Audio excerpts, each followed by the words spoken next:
Japanese Fairy Tales by Grace Loki got this sick e-book prepared by Delphine Letorsti, and it's straight fire.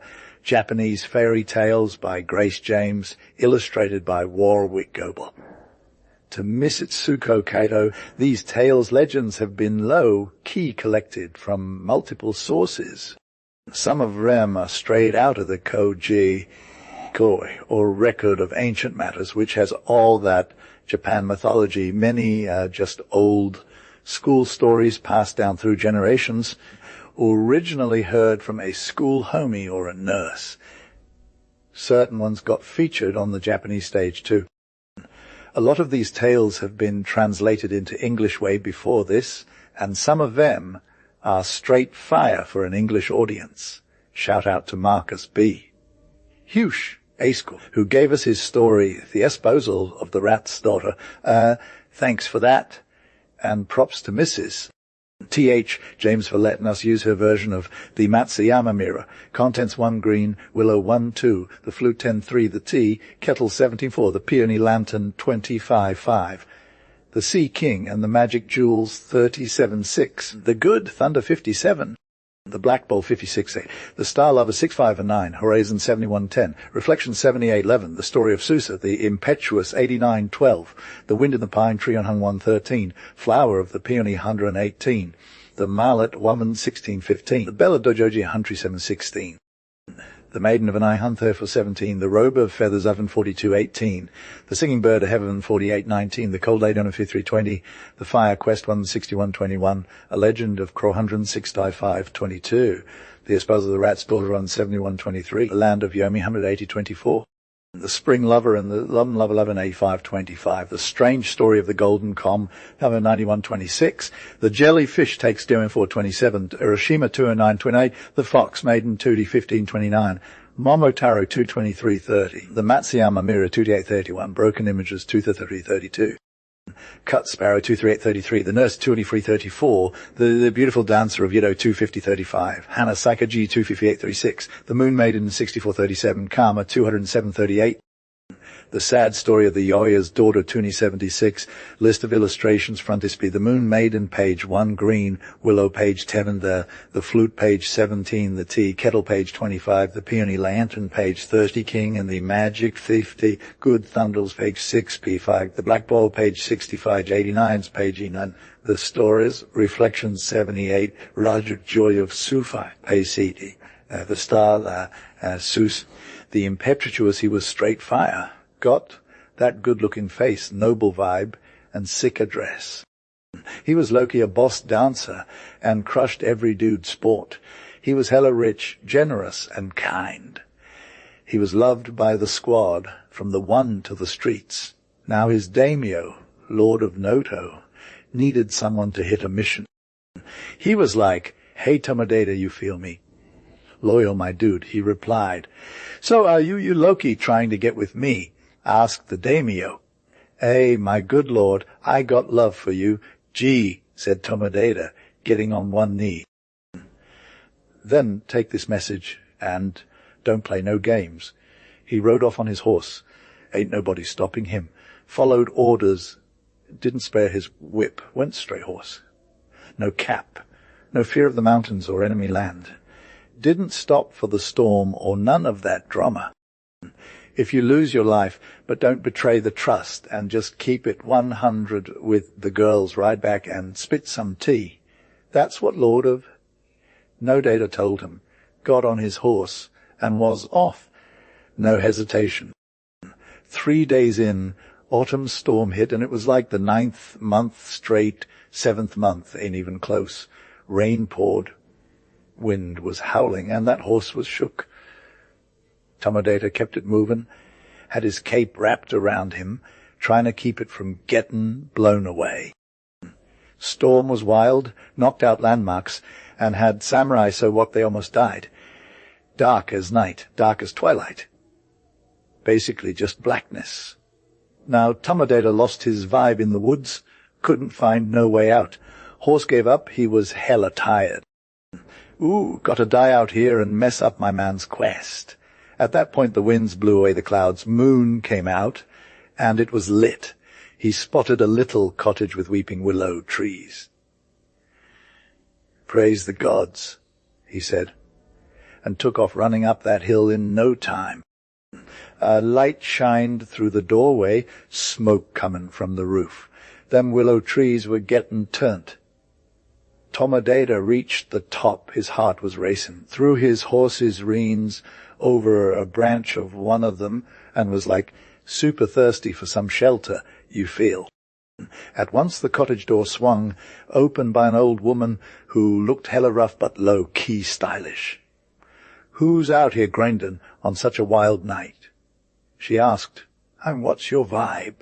I'm a low-key exhausted traveler, lost and shook on this solo moor. My name is Tomodata.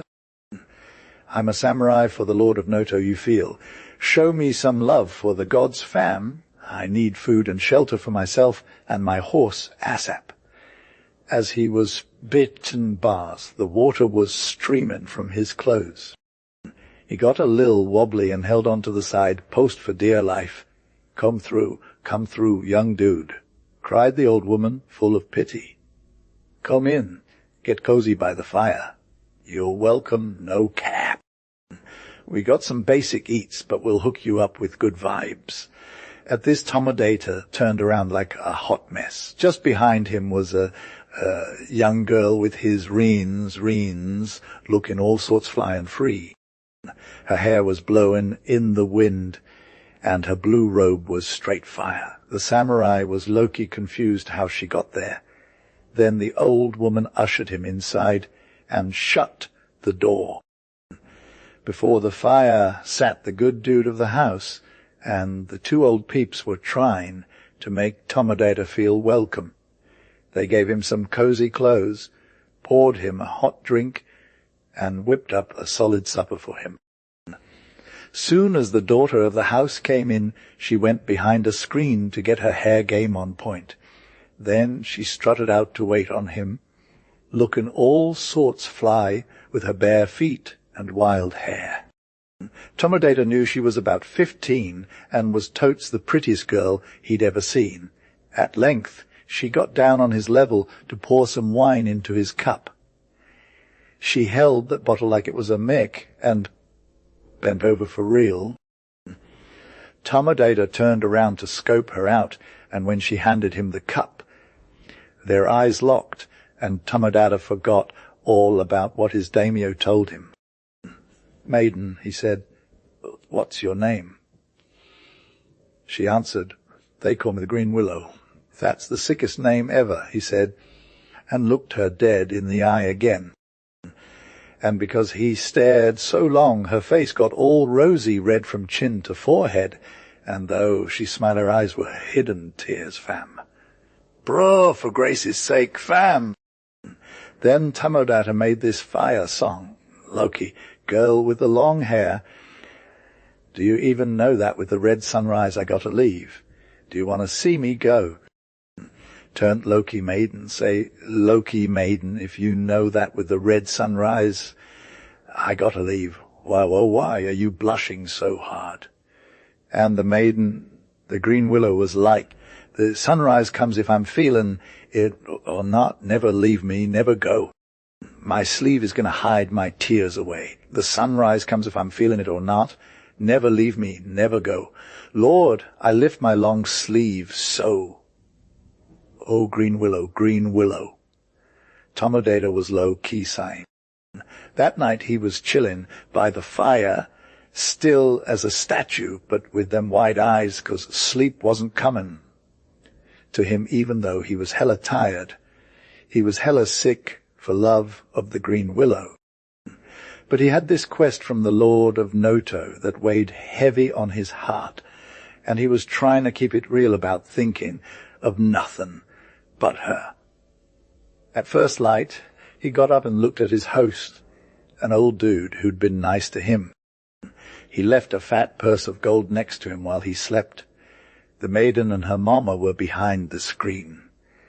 Tomodata saddled up his horse, and he was like, I'm a roll out of here. He rode through the misty morning, and it was all peaceful like paradise. The grass and leaves were shinning with wet sparkles, and the sky was clear as glass. There were these autumn flowers everywhere, but Tomodata was low, key sad. When the sun hit his saddle bow, ha, green willow, he sighed, and when it got to noon, it was again, green willow, and once more when the sun dipped into the horizon, green willow. That night he crashed in a deserted shrine, and the vibe was hella holy. He slept from midnight till the dawn, but then he woke up thinking about washing himself in a stream to feel refreshed for his journey. But he got stopped at the door, because the green willow was lying there on the ground, all fragile, like with her black hair everywhere. She grabbed Tomodata's arm and was like, "I'm my lord," and started crying like crazy. He just picked her up without saying a word, and then he put her on his horse before him, and they rode all day. No care in the world. The sun, rain, or whatever didn't even matter to them. They were just vibbing off each other's eyes. They felt like nothing else mattered, fam. Loki, for real. So, like, Grace came to this hella unknown city with her bae Tomodata, and they were low, just chillin', you feel. And then Tomodata was all peace out, with the gold and jewels in his backpack, and they found this fire-white wood house with mats all over it. In every room they could vibe on the sound of that waterfall, and a swallow would fly across the paper lattice, right? So they just lived there, knowingly only one thing, Grace, was turned up for Tomodata. Anyway, they stayed for 3 years, and it was like super lit, Tomodata and the Green Willow Man. Those 3 years were like garlands of flowers. So, like in the 3rd year, they went out to see that full moon rise. It was like a wish or whatever. And then the green willow started shaking and shivering, right? Tomodata was all chill, my love, and put his arm around her, but she was all, "Nah, I'm dying," and dropped her head on his chest. He was all, "Don't be dramatic, you're just low-key tired," but she was all, the tree. They cut down the tree. Remember the green willow. So, like, Tomodata carried her to the stream, and he was all, "Look up, live." But she was Deniso.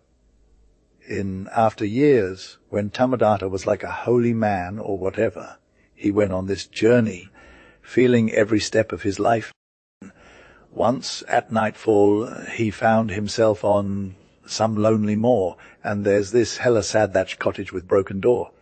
Tomodata just stood there, chillin', looking at the 3 stumps of willow trees that used to be. Then he was like, "Long-haired maiden, do you know I gotta go? Are you mad? Why are you all teary-eyed?" And his wife was all, "Oh, sorry dude, I messed up. I should have recited the Holy Sutra for the dead."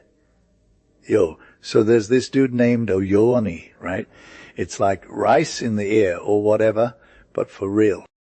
He's hella obsessed with this chick, and he protects her like she's his own life, or whatever. And she grows up all cute and stuff, like a green bamboo stick or something. So Oyoni's mom is all emotional about it, 'cause she's dying or whatever. She's all weak and frail, and the dude is wild with grief, crying his eyes out and whatnot. But the kid's just chilling, not saying a word. Time passes, and the dude has to get back to work. The snows fall, and it's all cold and snowy outside, and he's still feeling sad about his wife. He puts on a happy face for springtime, but really he's just pretending. He plants some orange lily flowers to remember her by, but the kid remembers too. So the dude brings home this new bride, who's all haters and whatnot.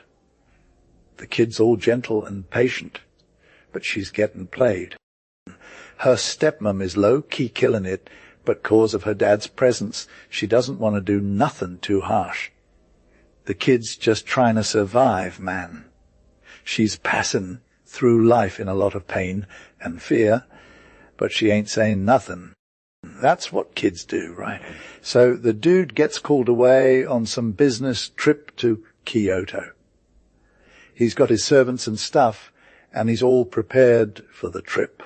But before he leaves, he calls Oyoni over and asks her what gift she wanna bring him from Kyoto. The kid just hangs her head and ain't saying nothing. The dude is like, "Hey, little one, what's up?" And she's all quiet, man. Yeah, get that gold fan or a sick new OB, or some fire battledore with shuttocks on it. Lol, Key burst into tears and he was all, "Oh, sweetie, I got you, let me give you a hug." But she was hella emotional and hid her face in her sleeves and was crying like her heart would break. "Man, cool, Dad, she said, "don't ghost me come back soon." "But, boo, I got a roll," he answered. "I'll be back with some fire gifts in my hand." "Dad, can I come with you?" she asked. "Girl, that's a whole lot of drama for a lil girl. You want to walk on them feet or ride a pack horse? And how you gonna slay the game at Kyoto? Stay, it's just for a hot second, and your mama will be there." She was shook in his arms. "Dad, if you leave, I'll never see you again," she said. Then the dad felt that sudden chill about his heart, and it made him think twice. But he was like, "Nah, can't let a child's feels get to me," and pushed Oyoni away. She just vanished like a ghost. The next morning she showed up before sunrise with a little flute in her hand, fashioned from bamboo and all polished up. "I made it myself," she said, "from that one bamboo tree behind our garden. I made it for you, 'cause you can't take me." So she gave him the flute and was like, "Play on it sometimes if you feelin' it and think of me." Then she wrapped it in a handkerchief and put some scarlet cord around it and handed it to her dad, who stuffed it in his sleeve. After that he dipped out and hit the road going to Kyoto. He looked back 3 times and saw Oyoni standing at the gate looking after him. Then the city came into view, and he was like, "What's good?" The city of Kyoto was straight fine, so his dad was vibbing. He had a solid day doing business, some dope nights out, and woke up feeling hella good. But then the time flew by, and he was all, "Nup, ain't got no plans to come back home." One evening he was getting ready for his squad supper and found that little flute he had been keeping in his sleeve this whole time. It pulled him out, and Loki. Grace felt hella cold with an icy vibe that hit her heart hard. She was vibbing over the live charcoal on the habaki like she was in a dream. You feel. She put the flute to her lips, and it started making this super long melancholy cry. She dropped it fast and was like, "Nah, I'm good. Send my serve out for me." She told him she wasn't feeling herself that night and needed some space. Later, she reached for the flute again, and that same wail came back. But this time she shook hard from head to toe, but still blew into it. Simbani. Doyedo, chiman back to Yedo. "Daddy! Daddy!" The little girl's voice got all shook up and then just broke down. Now Grace was hella freaked out and her mind went dark. She high-tailed it out of the house and city, running day and night, no sleep or food for her. People saw her and were like, "Yo, she's losing it." Either they pitied her or feared she was possessed by the gods. Eventually she made it to where she needed to go, all trampled up from travel, with bloodied feet and looking hella worn out. Her wife met her at the gate, and Grace was all, "Where's my lil one?" His wife just laughed and was like, "Girl, I don't know. Maybe she's chilling in the garden or playing with her squad." Grace was done with that convo, so he just kept asking, "Come on, where's my child?" Then his wife got all nervous and said, She's in the bamboo grove. There Grace ran wild, looking for Oyoni among the green bamboos. But no dice, fam, she wasn't there. He called out her name a few times, but only the wind made that sound. Then he felt his sleeve and pulled out the little flute, putting it to his lips softly. You could hear this faint sighing. Then some thin voice spoke up, all shook and pitiful. Daddy, darlin', my wicked stepmom killed me. She done took my life 3 moons ago. I'm buried in the clearin' of the bamboo grove, and you can find my bones if you look hard. Grace just heard that, got his sword ready, and took out his wife with his own 2 hands. He dressed up all plain, put on a rice straw hat, grabbed some sandals, and set off for Japan to visit some holy spots. And he carried the little flute with him like it was his best friend. Loki at the temple of Marinji in the province of Kotsuk, there lived this straight-up holy priest. Here's what was up with him, though. First off, he was all about the meditations and observances and all that jazz. He knew his stuff when it came to the sacred sutras and was Loki mystical. Next, he had a sick taste in tea, like he lived for the ancient tea ceremony of cha. No you. And thirdly, this dude could sniff out a deal from a mile away and loved himself some bargains. One time he finds this old tea kettle just chillin' in a corner of some random shop. He's all, yo, this metal thingy might work for boiling some water. So he buys it and takes it home and gets his novice homie to clean it up. The kettle comes out fire, no cap. Then the priest is all over it, checking it out left and right, making sure it's worth his while. He rubs his hands together, getting hyped, and sets the kettle on a box with a purple cloth over it. Next thing you know, he's snoozing, and then the tea kettle starts moving by itself. A hairy head pops out of the spout, 2 eyes shine bright, and 4 paws appear. The kettle's all, this room is comfy, for sure. Then it starts bustin' a move, dancing, capping, and singing its heart out. Novices in the next room are like, what's good with our man? But then they hear the tea kettle going wild. Bang, thud, thud. They're Loki scared now. One of them peeks through the kara, Camion's all. Hold up, this is witchcraft. Another dude's all. I just cleaned it. So he starts reciting the holy sutras on his knees. Last one's like, give me a closer look of the hobgoblin, he said. So the whole squad was low-key freaking out, and they just ditched their books in a second and took off after that tea kettle like it owed them money. But for real, could they even catch it? Nah, it was too turned up. It danced and lipped and did a full-on fly. And the novices were over here, so living on the mats left and right. They were hella hot and totally winded. Laughed the tea kettle, and catch me if you can. Laughed that tea kettle like it was no big deal. Next thing you know, the priest woke up all rosy and stuff, the holy dude. And what's good with this racket? He asks, disturbing my peaceful vibes and all. Master, master, cry the novices, panting and wiping their brows. Your tea kettle is straight up possessed. It was a badger, no less. And the moves it's been throwing at us, you'd never believe. No way, Joe, says the priest. Possessed. Not even close. That thing is just chillin' on its box. Box, good quiet thing, just where I put it. Low key, so it did, looking all hard and cold and innocence can be. No badger in sight, though that was definitely the novices who looked hella extra. A wild story indeed, says the priest. I've heard of a pestle taking wings to itself and flying away from the mortar, but a kettle turning into a badger. No cap. To your books, my sons, And let's get real about not getting played by our own minds. That very night, the holy man filled that tea kettle with water from the spring and slapped it on the hibachi to boil for his cup of tea.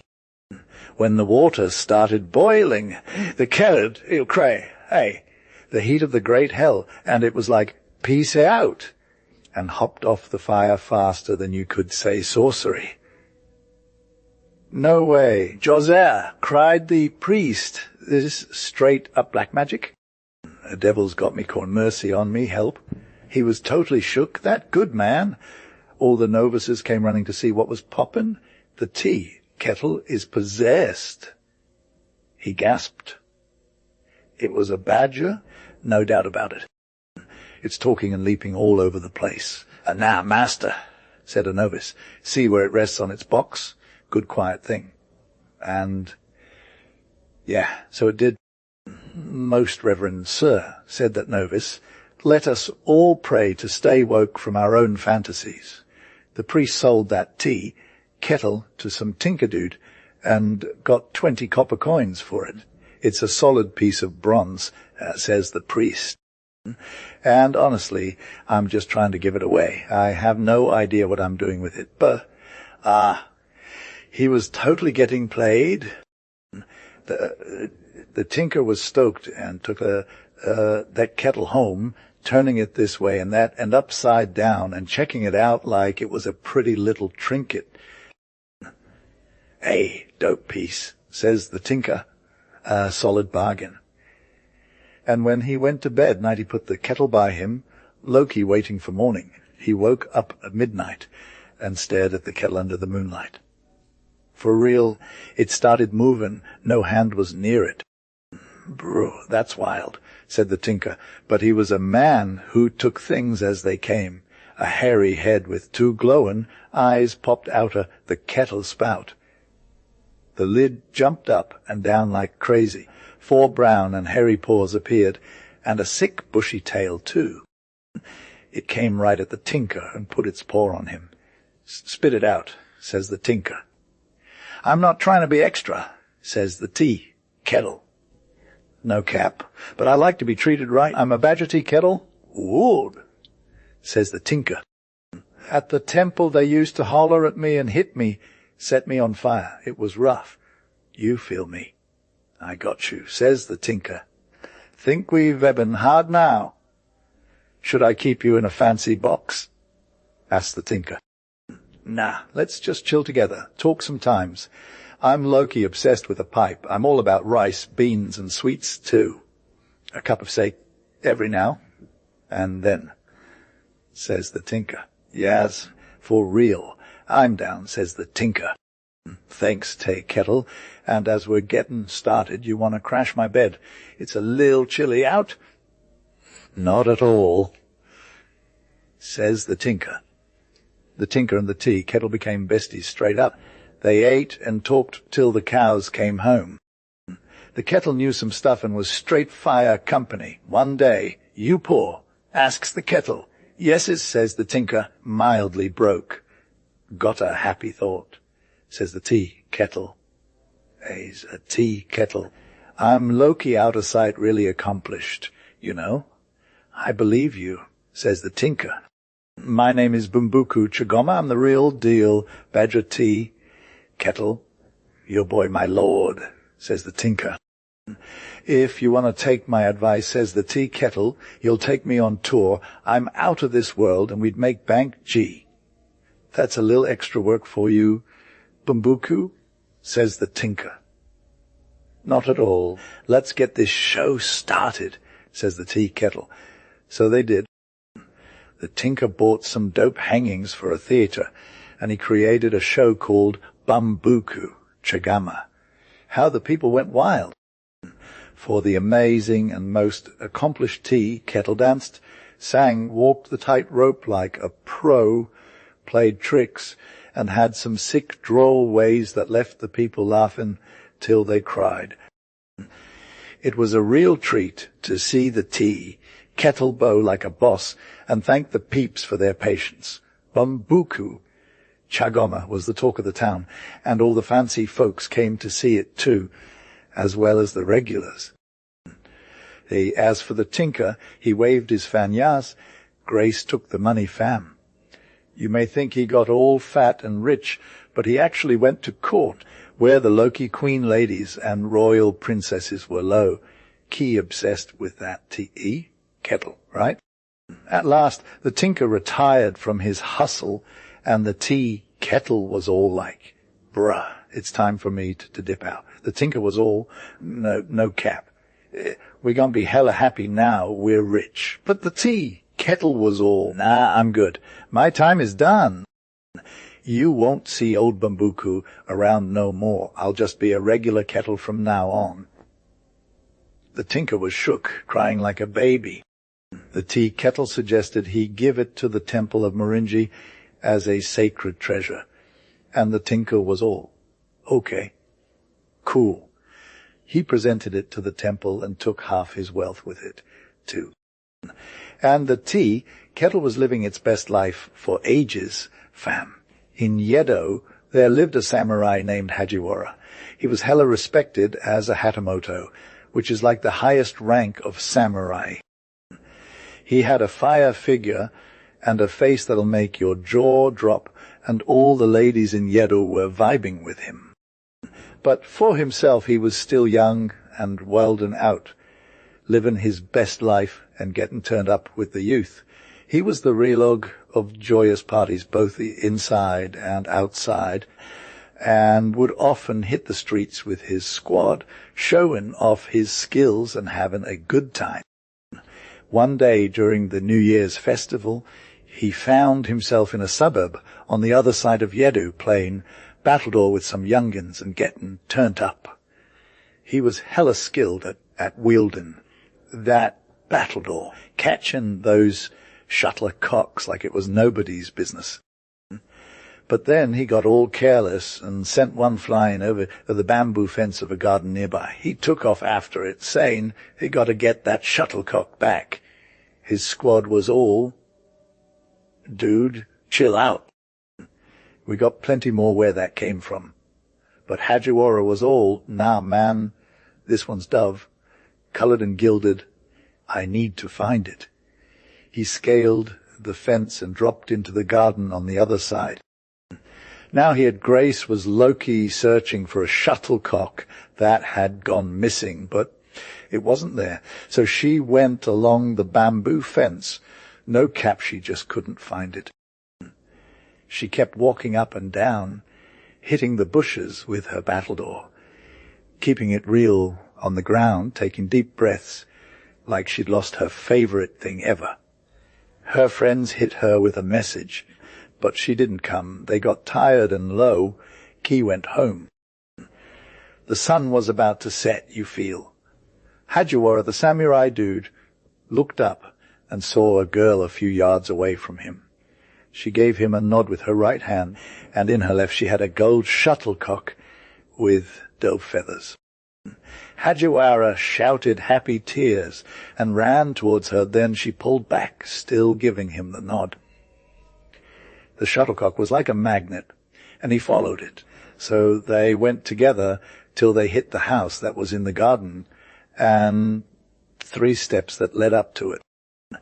Beside the lowest step there grew a plum tree with blooming flowers, and on the highest step there stood this fly girl with a water, blue kimono so long she touched the ground. Her under dress was fire red, and her big brocade girdle was stiff and heavy with gold. She had pins in her hair with gold, tortoise shell, and coral. When Hajiwara saw her, he dropped to his knees and gave her respect till his forehead touched the ground. Then she spoke, smiling like a kid. Come into my house, Hajiwara-sama, samurai of the Hatamoto. I'm Otsuyu, the lady of the morning dew.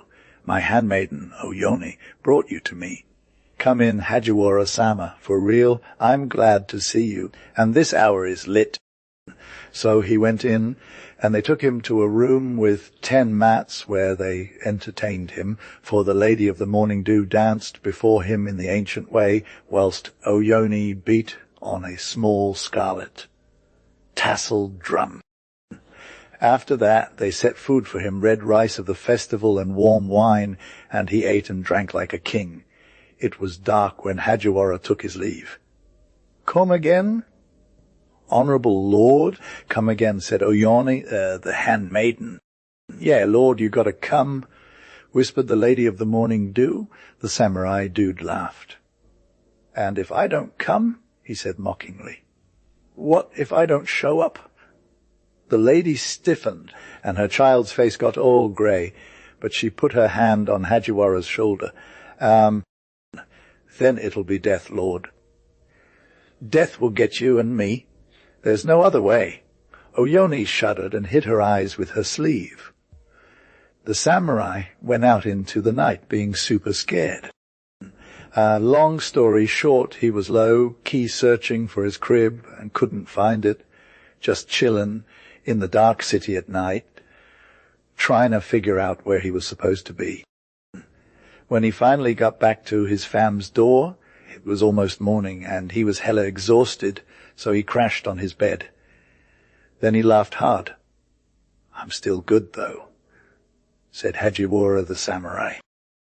The next day, Hajiwara sat in his crib all alone from morning till evening, just chillin' with his hands in front of him, thinking but not doing much. At the end of it, he was like, "These geisha were trying to play a joke on me. Okay, I'm good, but they ain't getting the best of me." So he got dressed to impress and hit the town with his squad. For 5 or 6 days straight, he was living his best life, the funkiest dude in town. His wit was fire, his vibes were wild. Then he was like, bye, and started walking the streets of Yedo alone. He went all over the city, day and night, through alleys and hills and castles, but he couldn't find what he was looking for, the garden where his shuttlecock went missing, or the Lady of the Morning Dew. His spirit was hella restless. He got sick, took to bed, and just lay there starving himself and sleeping like a baby, but still getting super thin. This whole thing went down about 3 months ago. In the 6th month, when it was all hot and rainy, nearby season, he woke up despite his servant's warnings. "Yo, dude's got the fever or something," said the servant. But Hajiwara just kept moving, looking straight ahead, 'cause he was like, "All roads lead to my love's crib." He showed up at this quiet suburb and found a house with a garden that had a split bamboo fence. He laughed softly, scaled the fence, and said, "We're going to meet in the same way we did before." But when he got to the garden, it was all wild and overgrown, like nobody lived there no more. The plum tree was just floating, its leaves disconsolate. The house was hella still, all shut up tight and forlorn. The samurai started shaking like a leaf. A rainstorm hit, and an old dude showed up in the garden. He asked Hajiwara what he was doing, and Hajiwara said, "The white flower has fallen from the plum tree. Where's the Lady of the Morning Dew?" And the old man was all, "Gil's dead, man. She died a hot second ago of some weird sickness. She's in the graveyard on the other side of town. Loki, Grace, and her handmaid, Oyoni, were chillin' on this hill, vibbin' with each other. She didn't want to leave her G alone through the long night in Yomi. For real, I'd still tend to this garden, but, I'm old, and it's not that much I can do. Oh man, they're Loki gone, right? The grass is getting all over their graves." Hajiwara went back to his crib. He grabbed a piece of pure white wood and wrote the name Grace on it in big letters. He set it up and lit some incense, throwing in some sweet vibes, and did all the usual deets for her departed energy. Then Loki hit the festival of Bon, which is like the time when souls come back. The peeps from Yedo got their lanterns out and went to visit their deceased homies. They brought food, flowers, and all that jazz to show they care. On the 13th day of the 7th month, which is like a big deal in Bon, Hajiwara was chillin' in his garden at night for the cool breeze. It was hella dark and windy, but there was this one cicala hidden in a pomegranate flower going off its face. You feel, now and then, a carper would leap in the pond. It was all peaceful, not a single leaf moving. Around Ox Hour, which is like 3, Hajiwara heard some footsteps coming from the other side of his garden hedge. He knew it was women's gaiter, so he looked over the rose hedge and saw 2 women coming out of the darkness, hand in hand. One of them had a lantern with peony flowers tied to the handle. It was like the real deal for Bon. As they got closer, they turned their faces towards Hajiwara and lit up the whole area. He knew it was Oyona and his lady at once, and he lost his mind. The girl with the lantern held it up so the light hit him hard. Hajiwara-sama, by all that's fire. We were totes told you were dead, bro. Homie, Oyomi. Hajiwara said, and is this indeed your G you're holding? Can it be my lady? Oh, my love. Oh, Yoni was all. Who else should it be? And the 2 came in at the garden gate. But their lady hid her face behind her sleeve. How'd I lose you, Sama? Hajiwara asked. Lord, she said. We moved to a tiny house in the Green Hill Quarter. We got permission to take it. Yes. Grace held her down, fam. Her mistress was all pale and stuff, 'cause she was dying from grief, struggling with poverty. So Hajiwara takes his lady's sleeve and gently pulls it away from her face, and she just breaks down and starts sobbing like a baby. She's all, Lord, you're not going to love me 'cause I'm not for a king. But when he looks at her, his love is like on fire, brah. It's consumed him from head to toe, and he just sits there speechless because he can't even begin to express how he feels. She's all, Lord, should I go? Yost you stay? And he's like, stay, babe. So the samurai is chilling, getting ready for bed, and wakes up to find himself alone in the morning. He's all, what's good? Where's my lady? But no one can help him, so he's like, I'm out of here. He searches high and low, but it's like she vanished into the thin air. He's walking through a temple grounds, and he sees these 2 graves side by side. One's all dark and unnoticeable, but the other one got this fancy monument with peony flowers on it. It's like something from Bon in Japan, where they honor the dead. He just stands there staring at the lantern going all zen. He starts reciting this poem about how his lady were forced to leave their old life and move to a hella small house on the green hill.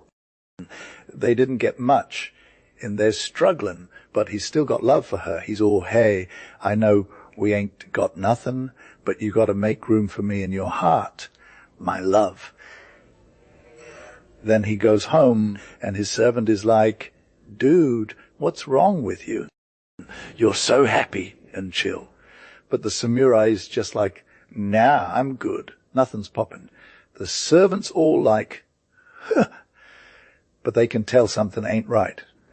Every night for 7 nights, these peony lantern carrying maidens come to visit Hajiwara's crib. They show up rain or shine. They're all about that mystical woo. It's like they got this strong bond between the living, the dead. It's getting intense. On the 7th night, the servant is all, we got to check on my lord. They peer through a crack in the shutters, and their heart just freezes. The samurai's just chilling, but they can tell something ain't right, and that's when it hits them. Their lord is already gone. and he'll never come back. Yas, Grace was low-key chillin' in the arms of this hella-scared vibe, smilin' up at its ghostly face, strokin' that fresh green robe with his fly fingers. With daylight, he hit up his homie, a holy man, and spilled the tea. Is there even hope for Hajiwara-sama, he asked. All worried, the holy man was like, Alek, who can withstand karma's power. But for real, there is some hope. So he gave him the lowdown on what to do. Before nightfall, this one put up a sacred text above every door and window of his master's crib and rolled up a golden tathagga symbol in silk from his girdle.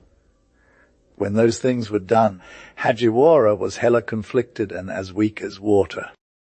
His servant scooped him up, put him on the bed, covered him lightly, and watched as he planted into a deep sleep.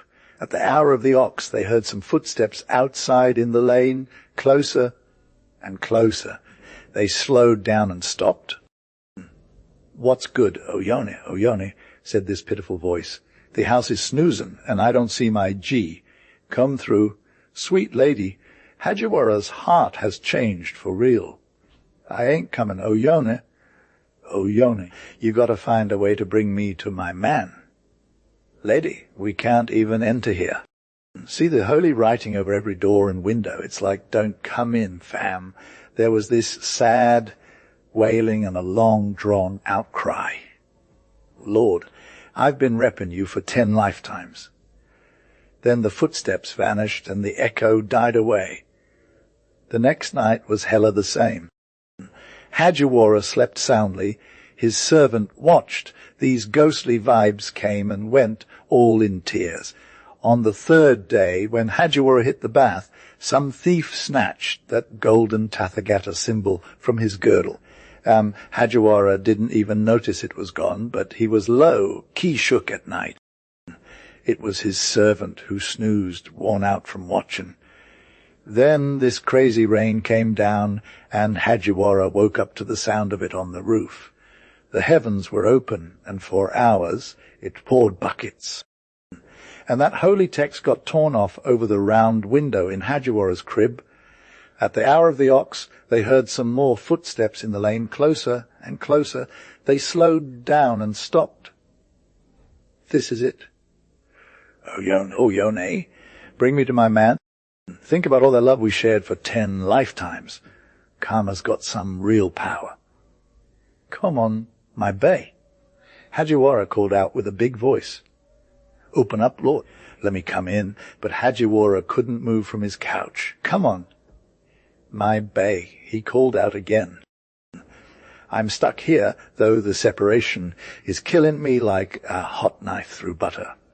We're suffering for our sins, gee. So Oyone was all. I'll find a way to bring you back, boo. Grace Loki spoke and moaned like you feel. But Oyone was all up in her grill.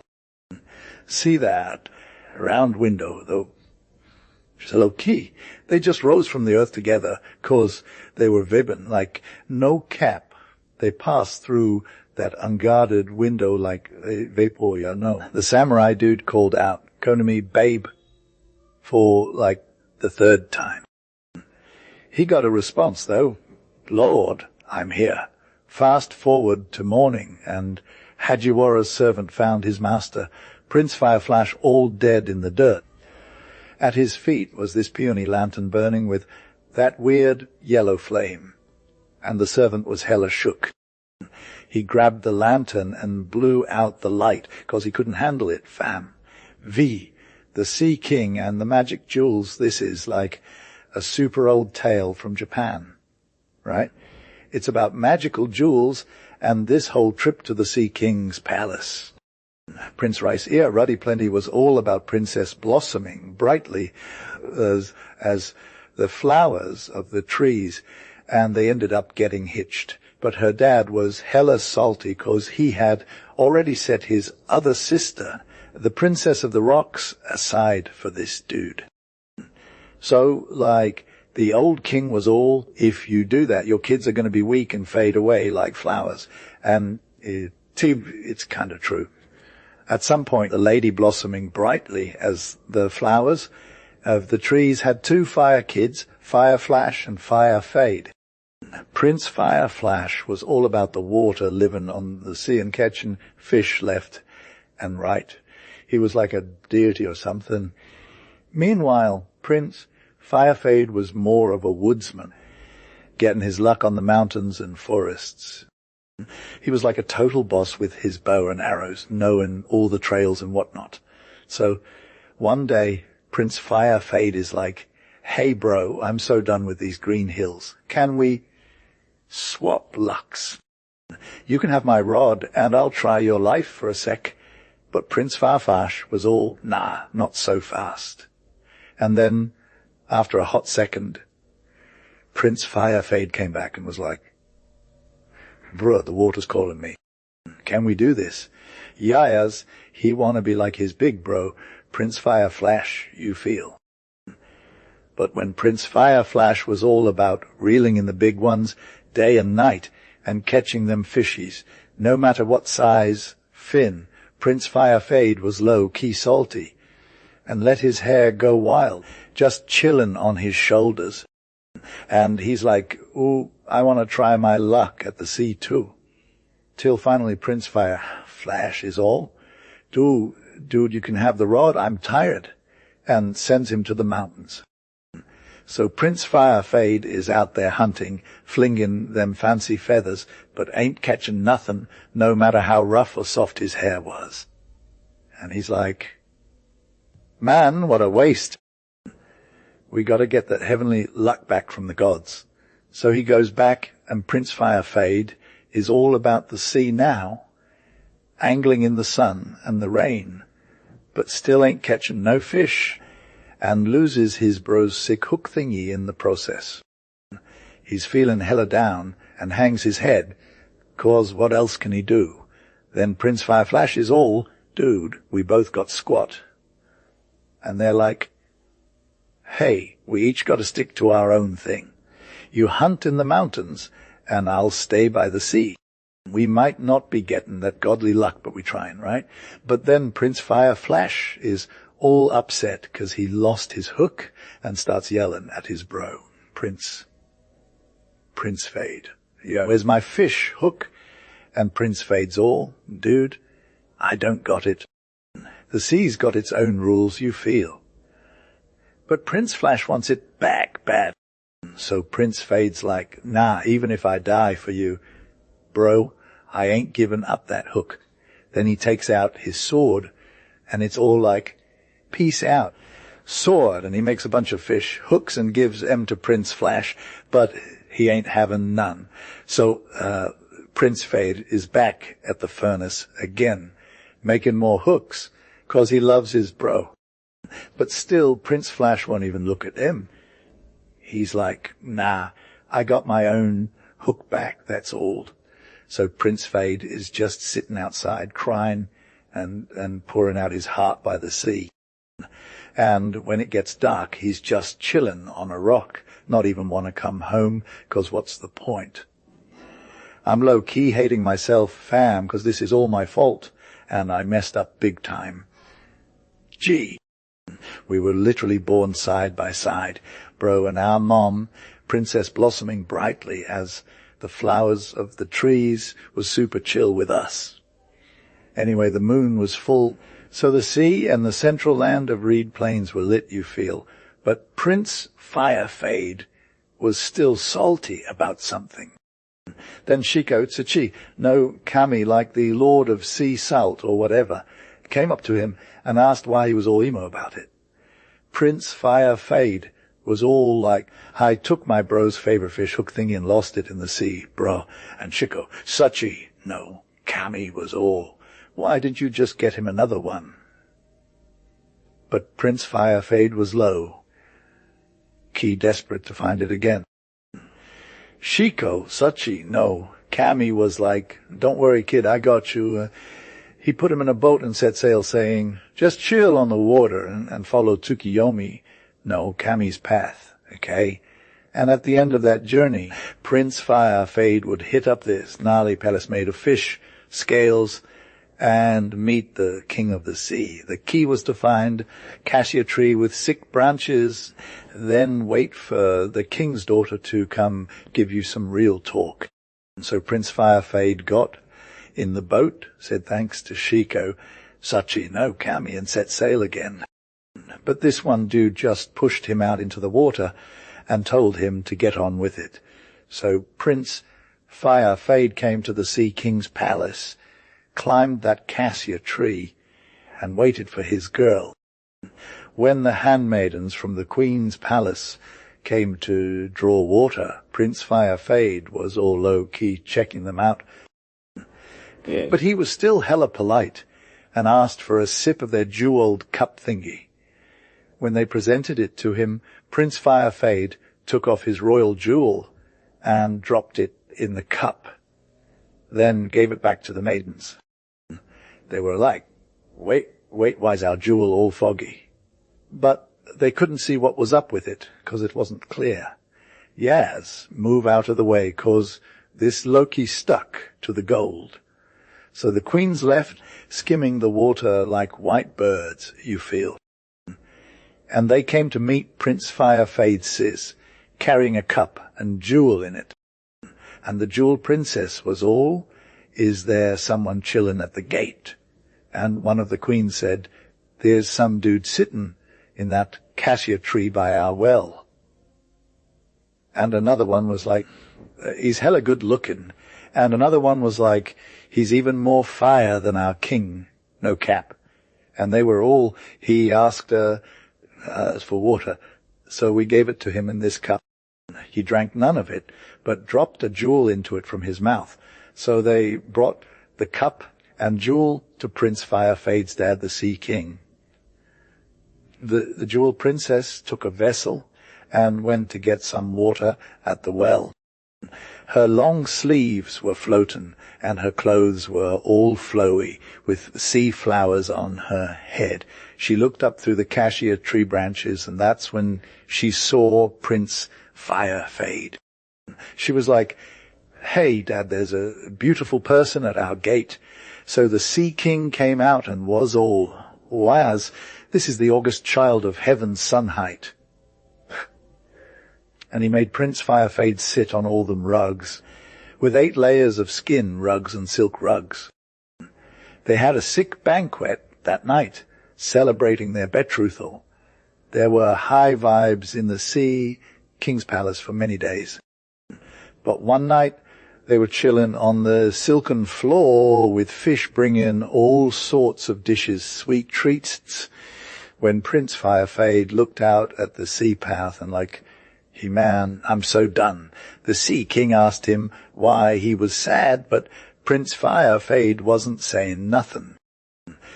The jewel princess came over and touched him on the chest and was all, hey, my sweet spouse, are you happy in our palace? Or is it just me that's getting under your skin? She was asking if they had something going on between them. Loki, Grace's heart was like totally open to everyone cause of their love, you feel. And Prince Firefade was all, my lovely lady thine augustness. Let nothing be hidden from you. And he spilled the tea about the fish, Hook, and his older bro Savage Wrath. Illustration, the Sea King and the magic jewels, P. 45. And now, he said, will the jewel princess give me some real talk? Then the jewel princess was all smiles, rose up from her throne, and her hair was hella long, almost reaching the ground, and it was all red and flying. She stepped onto the palace steps, leading down into the water, and she called out to the fishes of the sea, summoning all. So the fishes swam around her feet, and the water was shining like diamonds with their scales. The king's daughter was all, Yaz fishes, find me that fire fish, Hook for Prince Fireflash. And the fishes were all, girl, the tie is Loki stuck in his throat or something. So maybe this is your dude's fish, Hook, Prince Fireflash. Then Princess Grace dropped to her knees and scooped up the tie, and with her white hand, she got that lost fish hook out of his throat. After she washed it off and made sure it was clean, she handed it over to Prince Firefade. And he was all, yes, this is my bro's fish hook for show. I'ma fix it right now and we'll be hella close. 'Cause he loved his bro, you feel. But the Jewel Princess was low-key sad 'cause she thought Prince Firefade would leave her and take off. And then he went to get on a crocodile at the water's edge, and that crocodile brought him to his journey's end. Before he left, the Sea King dropped some real talk. Listen up, Prince, if your bro plants rice on the uplands, you do it in the water meads or vice versa. And I'll keep your vibes going 'cause of your love, thine augustness. He also gave Prince Firefade 2 magic jewels. One for when his bro gets salty and tries to attack him, and another for when he's all chill and stuff. Prince Firefade was all gratitude and respect, hid the fish hook in his sleeve, put on those jewels around his neck, and then said goodbye to Princess Grace with a lot of tears. The Sea King told that crocodile to chill out while crossing the middle of the sea, so Prince Firefade sat down like totally relaxed on the thing. Grace was low-key chillin' by the lake one day, and it was lit when he stumbled upon his own pad and sprang on shore. He was all like unshithing his dagger and hang it on the crocodile's neck for real, you feel. So Prince Firefade finds his bro and they're reunited, and he gives him back his lost fish hook, no cap. But, 'cause of them 2 fire jewels he wore, he had major control over his bro and was straight firing on all cylinders. And then some time passed and Prince Firefade gets this low-key hot girl, the Jewel Princess, coming to him with her sea vibes and a youngin in tow. She's like, "Hey, my dude, I brought your son." But Prince Firefade is all, "Yas, welcome," and builds her a palace on the shore. It was straight fire with cormorant feathers and all that. So they're chillin' with the August child, and the Jewel Princess is all about keepin' it real with her hubby, like, "Hey, don't look at me in the dark, 'cause I change into a sea creature." And Prince Firefade is all, "I got you." But then one night he can't sleep, and he's like, "What's good?" So he looks up, and it's a giant dragon with glowy eyes coiled under the couch. He freaks out and drops the light, and when it's dark again, the Jewel Princess is awful. It's ochre she transformed right in front of him. And now there's no going back. She says goodbye to Prince Firefade, takes her son, and just vibes off into the sea, never to be seen again. And then she closes up shop with the ocean, shuts down the palace gates, but sends her sis over to take care of the little one. I'm low-key obsessed with Grace, and she's got a vibe that's hella fire. So she makes a sick little song and sends it to her squad, her sis. The song is like, "Yo, red jewels are straight fire, and the string they're strung on is too.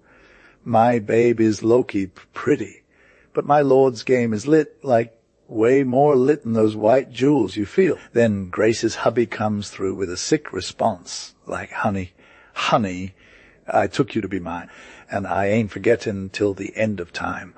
Vi, the good thunder people say, Ray, Den is all about that love life, but is actually hella intense.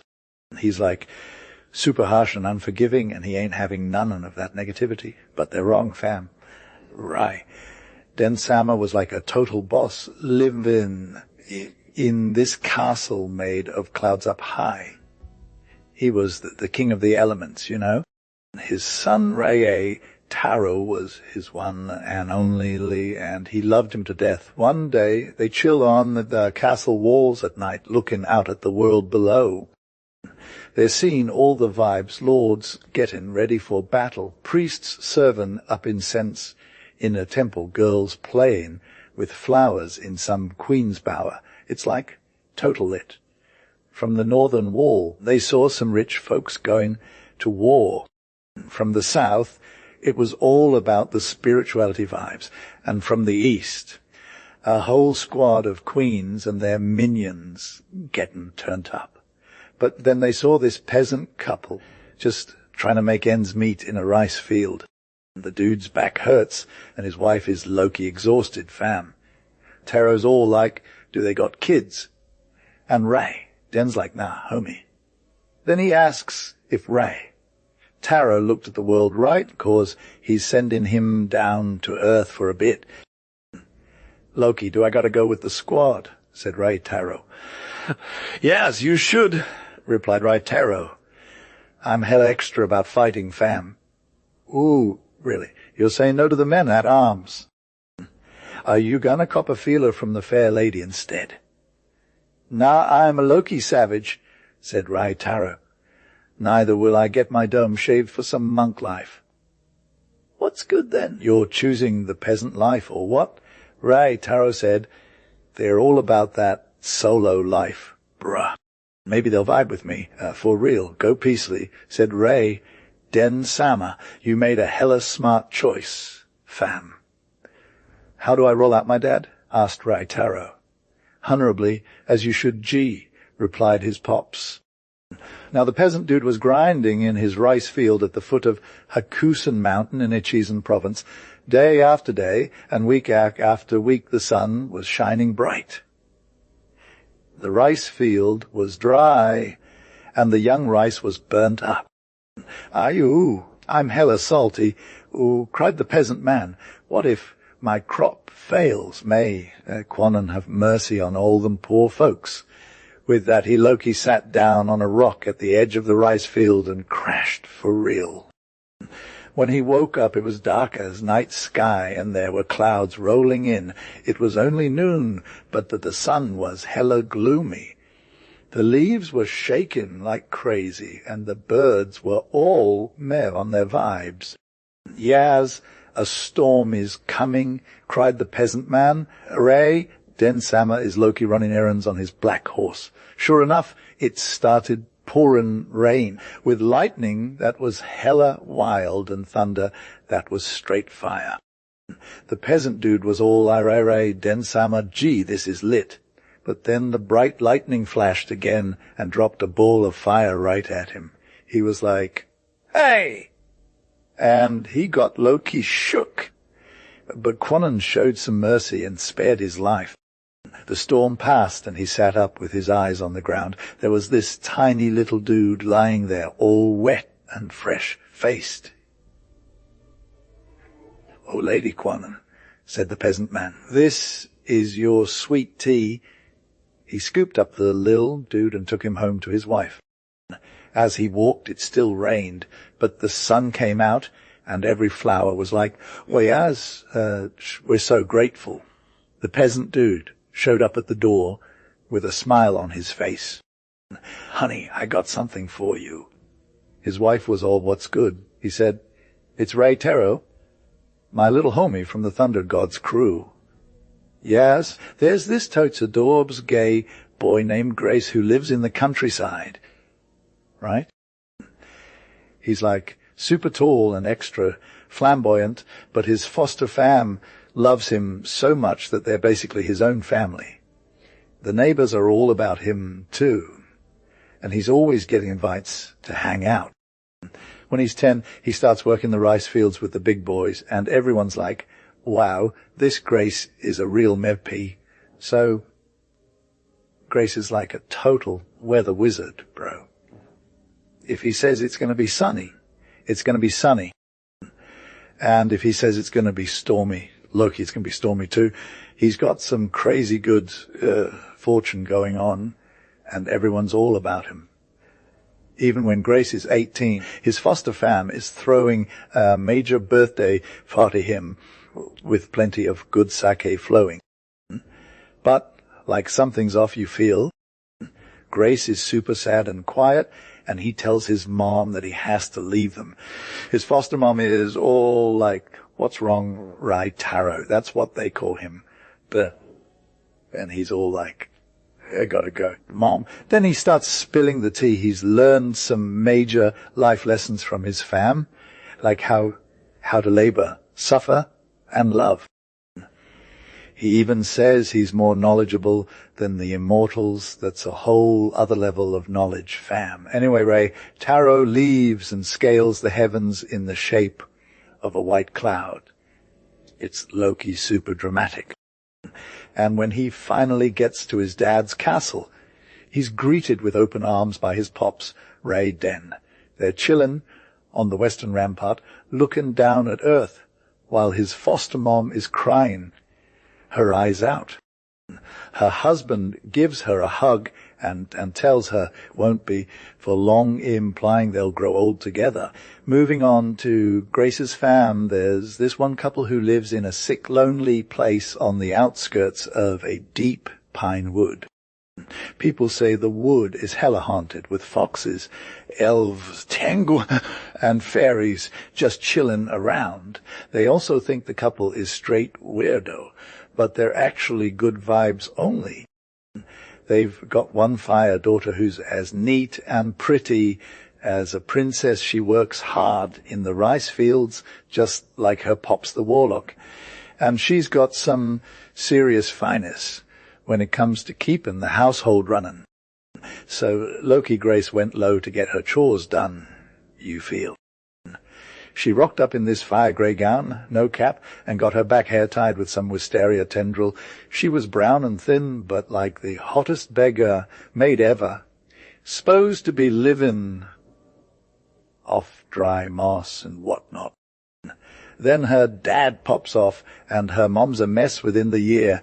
Grace is just chillin' in the corner, waitin' for her time to come, wiping away tears. She hiled. Her mom says, trying to give her some love, "You're as pretty as a princess, bruh." Really? She asks and keeps on crying. You think so? She's like, and keeps on crying. Her mom's all, "Girl, my own baby, can you please stop sniffling for a sec? Listen to me, Kay." So Grace stops crying, puts her head next to her mom's, and she's all, "Ain't mama."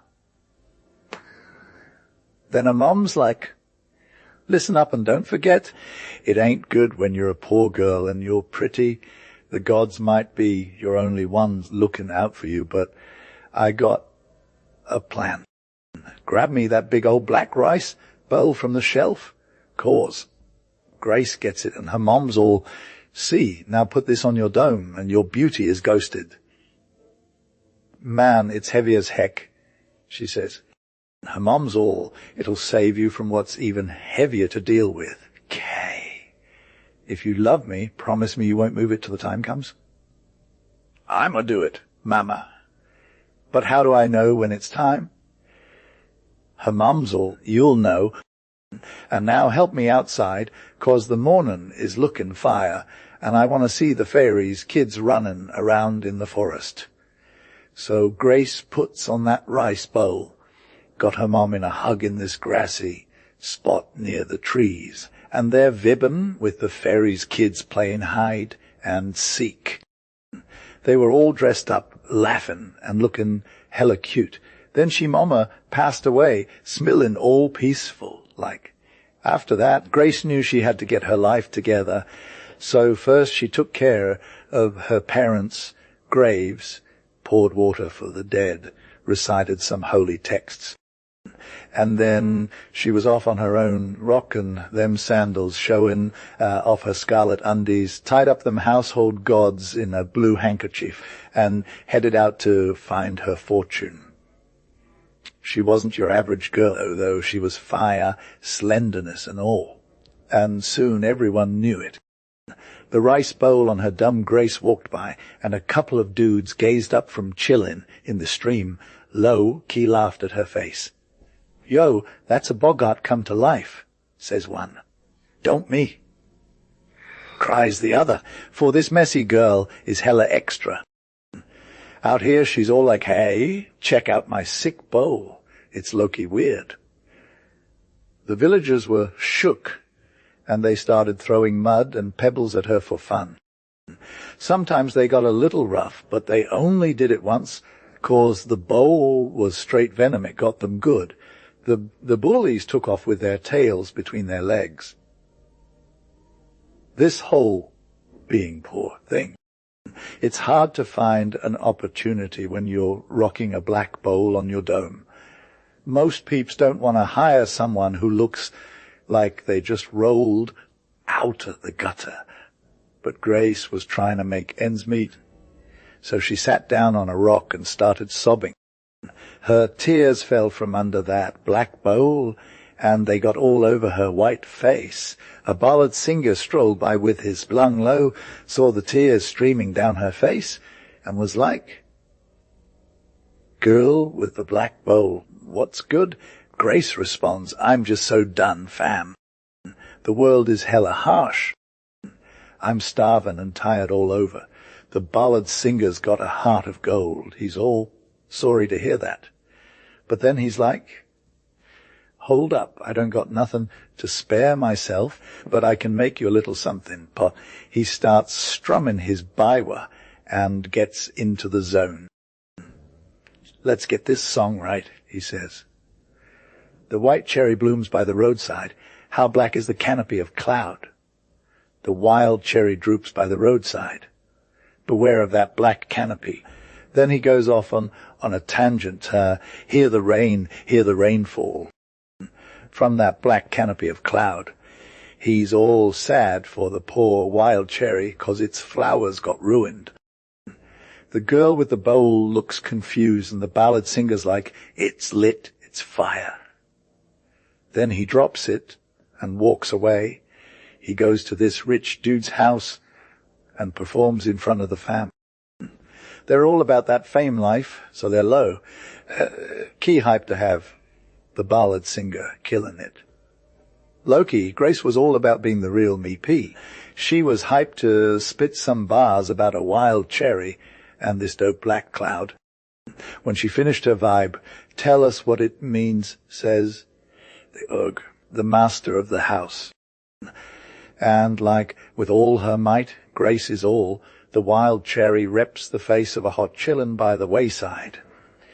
She's rockin' this fire black wooden bowl on her dome, and her tears are flowing like rain. You feel from under that cloud she was low-key crying about being hella hungry and getting no love from nobody. The master of the house is all, the got you, sis, but Grace is all, "No cap, if you want to help her out, that's on you." And she's like, she's just a stone's throw away from your pad, fam. Anyway, the girl gets dropped into some harvest fields where it's all about getting work done. She's grinding in the rice, looking fly with them grey skirts kilted and sleeves bound back with cords. She's sickin' that sickle like it's nobody's business. But for real, she got her eat on and some decent rest at night, so she's good to go.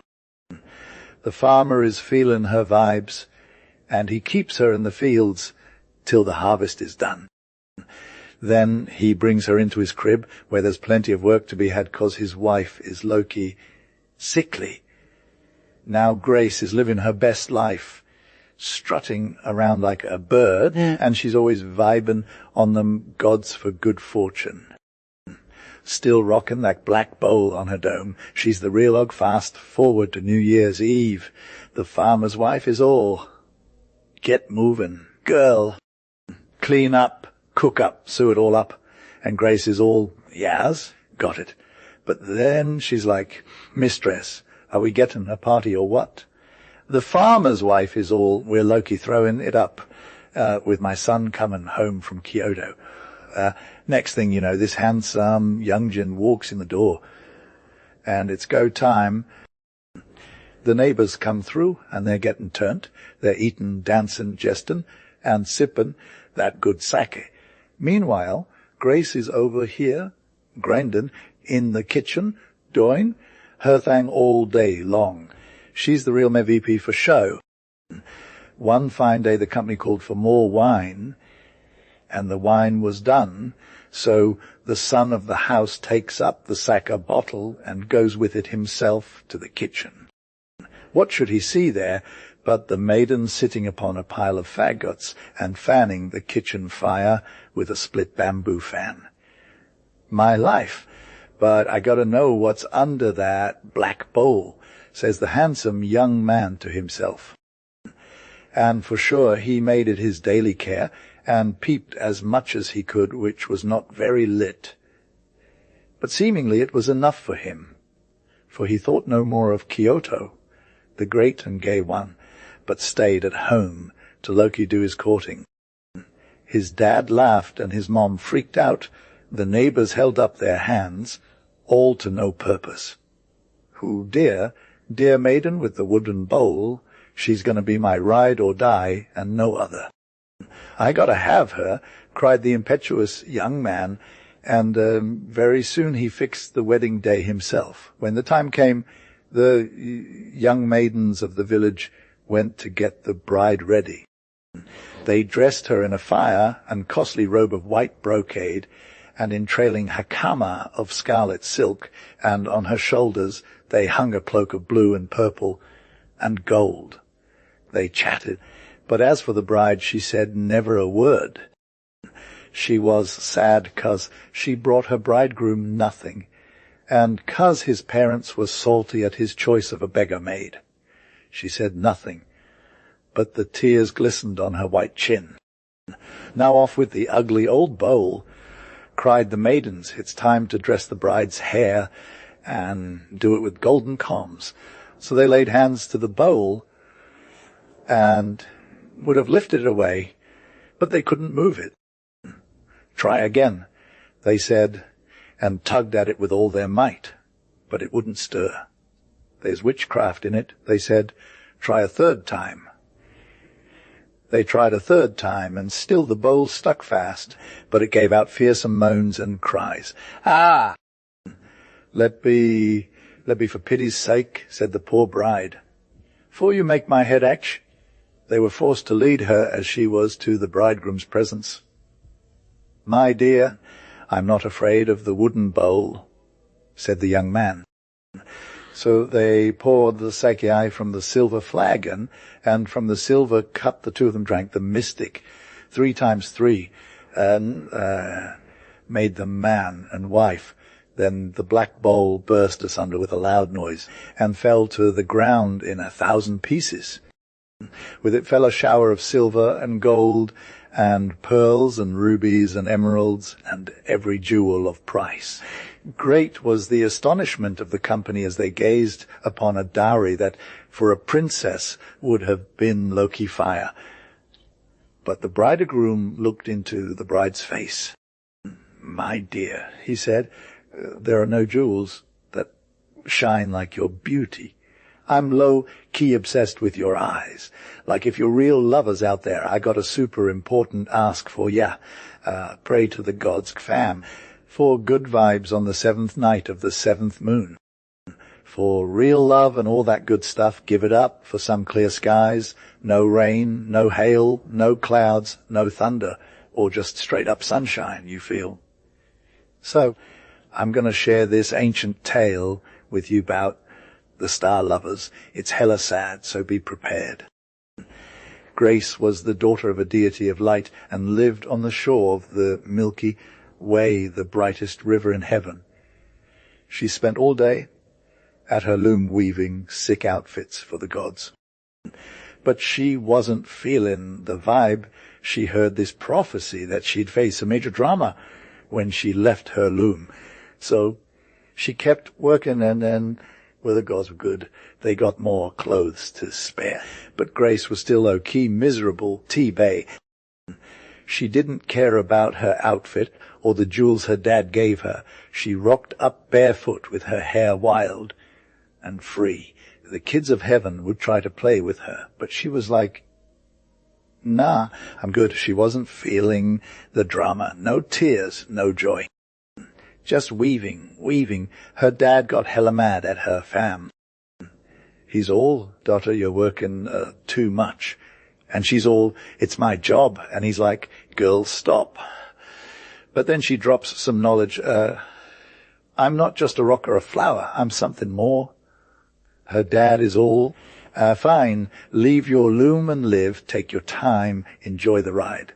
But Grace is like, well, I want to be like everyone else. And then he takes her shuttle away, covers up the loom, and makes her look straight, flyer, jewels, flowers, the whole nine. Now she's changed. Earl. She's all about that good life of dancing, singing, living her best life. Grace Loki vibed with the kiddos of heaven, getting her pleasure with celestial peeps and whatnot. She was hella laid back, fam. Her feet were lit for silver shoes. Her squad, the herd boy, held her hand. She OL'd so hard that the gods were dead us laughing too, and high heaven was echoing with all that good energy. She was low, key reckless, never thinking about duties or godly clothes. As for her loom, she straight up ignored it from one new moon to another. I got my life to live, she said. I'ma weave it into a web no more. And the herd boy, her Beth, held her close. Her face was all salty and happy at the same time, so she hid it on his chest. So she lived her best life. But her dad, the deity of light, was hella salty. Bruh. That's too much, he said. Is this girl for real? She's going to be the joke of heaven. And who's going to make them new spring threads? He hit her with 3 warnings 3 times. She shook it off and just gave him the side eye. Your move opened the door, fam. No one can close it, she said. I'll find my way out, Doctor. He was all, you're going to regret this. But he banished the herd boy for real, sending him to the other side of Bright River. The Magpies got their squad together and built a bridge, so the herd boy went through it.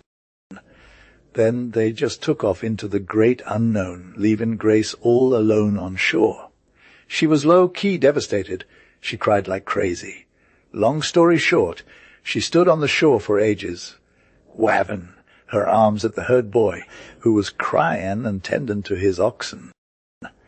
Eventually, she went back to her loom and just stopped looking. She took off that cloth covering and grabbed her shuttle. This is old, she said. This is so sad.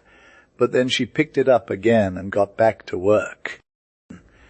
Waving those godly threads was like crying herself to sleep sometimes, but other times it was like dreaming in color.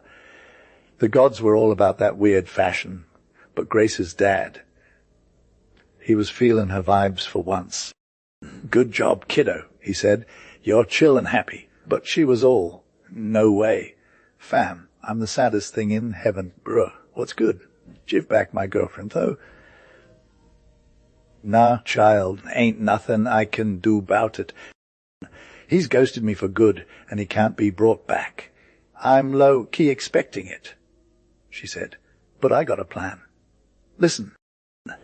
On the 7th day of the 7th moon, I'll get all the Magpies from every corner of the earth, and they'll create a sick bridge over the bright river of heaven so that the weaving maiden can slide to the herd boy's spot on the other side. So it went down. On the 7th day of the 7th moon, the Magpies showed up from far and wide, and they spread their wings like a weak bridge. And the weaving maiden hopped over by the weak bridge. She was straight fire with her eyes and had a bird in her chest or whatever. The herd boy was chillin' on the other side waiting for her. And that's still how it is. Fam true, lovers keep it real every 7th day of the 7th moon. Only if it rains like crazy with thunder and clouds and hail, and the bright river gets all swollen and wild, the Magpies can't even make a bridge for the weaving maiden. Alice, what a bummer. True lovers hit up the gods for clear skies. Jofuku was the og-wise dude from China. He was all about that book life, never forgetting nothing he read. He knew his characters like the back of his hand, and he learned secrets from birds, beasts, plants, trees, rocks, metals, magic, poetry, and philosophy.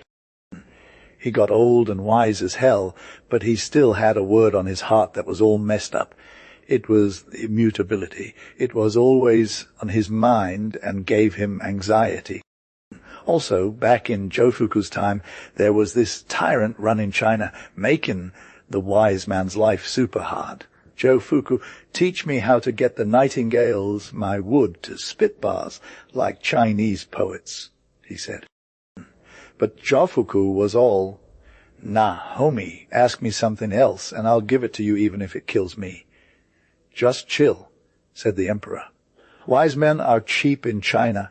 Am I one of those dudes? Ask me another question, said the wise man. All right, then, sent my pea with your jessamine vibes, man. The peony is straight fire and imperial, but the jessamine is weak, pale, and basic. But Jofuku just stood there, silent and sad. Dude, you're a total idiot, cried the emperor. Take this wise dude's head off or something. Nah, your majesty, said the wise man. Spare my life and I'll sail to Horizon, where that immortality herb grows. I'll pick it so we can live forever. Great, so like, the emperor is all nub and bring it back to you, so can live forever. Yea, feel. He's all go, Jofuku, don't be late or I'll get all the worst. But Jofuku's all got this. I got my squad and we're low-key, sailing to the island of immortality and stuff. The emperor shows up at Day Beach and is all rush wise man. Get me dat herb asap or you and crew are dead. Jofuku's like later, liege. And they set sail with a fair wind. They got a sick junk, but two, they most famous mariners from China, and they are all about day stores, gold, and whatnot. They sail 4 days, and it's they're singing, they're dancing, they're living their best lives. But then the wise man starts feeling all sad and stuff 'cause he's got this word, mutability, on his heart. It's like, whatever, they face all sorts of struggles. Day heat's killing, the cold's freezing, they get sick, some of them die. It's a real tea. Then they have a run in Owu pirates, and this typhoon comes out of nowhere, sweeps them away. They lose their masts, sails stalled, gold all that jazz. Jofuku's left alone, and he's just chillin', weak and weary. But then he sees this mountain in the distance, and it's like, hey, I know this place. It's Fusen, the Wonder Mountain. There's this tree branches that hide the mysteries of life. Jofuku's all they got diz, and the junk just glides up to their shore. Them bring out this squad of young'uns of you garlands, welcome songs, and they're all about the vibes. They wade out into their water, and Jofuku's like, they got this, and he leaves their junk behind. Them sail away, and Jofuku's all he came to Horizon the Blessed. Then he looks up, it's like trees everywhere, birds all bloom, gold feathers. Loki, Grace was vibbin' with them juicy fruits, oranges, citrons, persimmons, pomegranates, peaches, plums, and loquats. The ground at his feet was straight fire, all embroidered with flowers. The people Horizon were hella welcoming to him and stuffed their faces in his direction. How weird it is, said Jofuku. I'm not feeling my old age no more, but what's old age, though? They asked. Neither do I feel any pain, fam. No, what's pain? They said. The word ain't even written on my heart anymore. Which word are you talking about, babe? Mutability is the word, he said. What's its meaning, though? The wise man was like, tell me, says, is this death? We've never heard of death, said the people of Horizon. Later on, the wise man of Japan, Wasobiobi, was Loki as wise as the Chinese dude. He was young, not old, and everyone was hella into him. He loved spending time alone in his boat, just chillin' out to sea, thinking about life and all that jazz. One night he fell asleep in his boat, and when he woke up he was like, I'm under the shadow of Fusen. the Wonder Mountain. His boat was just drifting along, but he was stoked. He saw the river of horizon, the flowering iris and the lotus, and was all, "This is the sweetest spot in the world." He thought he'd finally found the island of eternal youth. The people of Horizon were all hyped to meet him, and they invited him to eat some delicious fruit and vibe out to sweet music. They took him on wild adventures. They rode horses, hunted, and bathed in the ocean. They feasted like kings and queens and just lived their best lives. The day was so lit that there was no need for sleep or paint. Then Wasobio went to visit his homie from China, Jofuku, who was all like, "Lost my boat." Bruh. Wasobio was like, "What's the tea?" Jofuku was all, "You don't need a boat here." But Wasobio was all, "No, bruh, I'm trying to get home. I got a word written on my heart. Humanity. It's been troubling me and making me stressed." The Chinese dude was like, "Ward. Once I had a word too, mutability, but I forgot what it means. Do-oo too. Forget?" "Nah, I got this," said Grace, the wise one from Japan. She found the crane who's Loki, a travel enthusiast, and take me back to my own turf. "Doff. Oh, no way," the crane replied. "If you leave, you'll be all like old and tired and stuff, then you'll die for real." "Eck." "I'm good," said Grace. "Take me home." So the crane grabbed her strong arms and flew with her, day and night, never chillin', never sleepin'. At one point she was like, "Yo, do see the shore?" And Grace was all, "Was? Thank God." She was like, "Where should I drop you?" "You've only got a little time left in this life. Good crane, can you take me to this poor fisherman who's just chillin' on the beach? Take me to him, and I'll die with a smile on my face." So the crane dropped Grace at the fisherman's feet. And the fisherman was all, "Hey, what's good?" Then Grace whispered, "Humanity is the real deal." The fisherman asked, "What word?" And Grace just smiled and said, "The one that's always with me." She gave a big sigh, and then she was gone. "That's life," said the fisherman, and warming his hands over the charcoal, "Boy," says he, "it's hella time you got married." "Now the gods forbid," cries the young man. "Father, what makes you say such low-key terrible things? Or are you trolling?" he asks. "I'm not trolling at all," says the father. "I never spoke a truer word, and that you'll know soon enough. But, father, I am hella scared of women."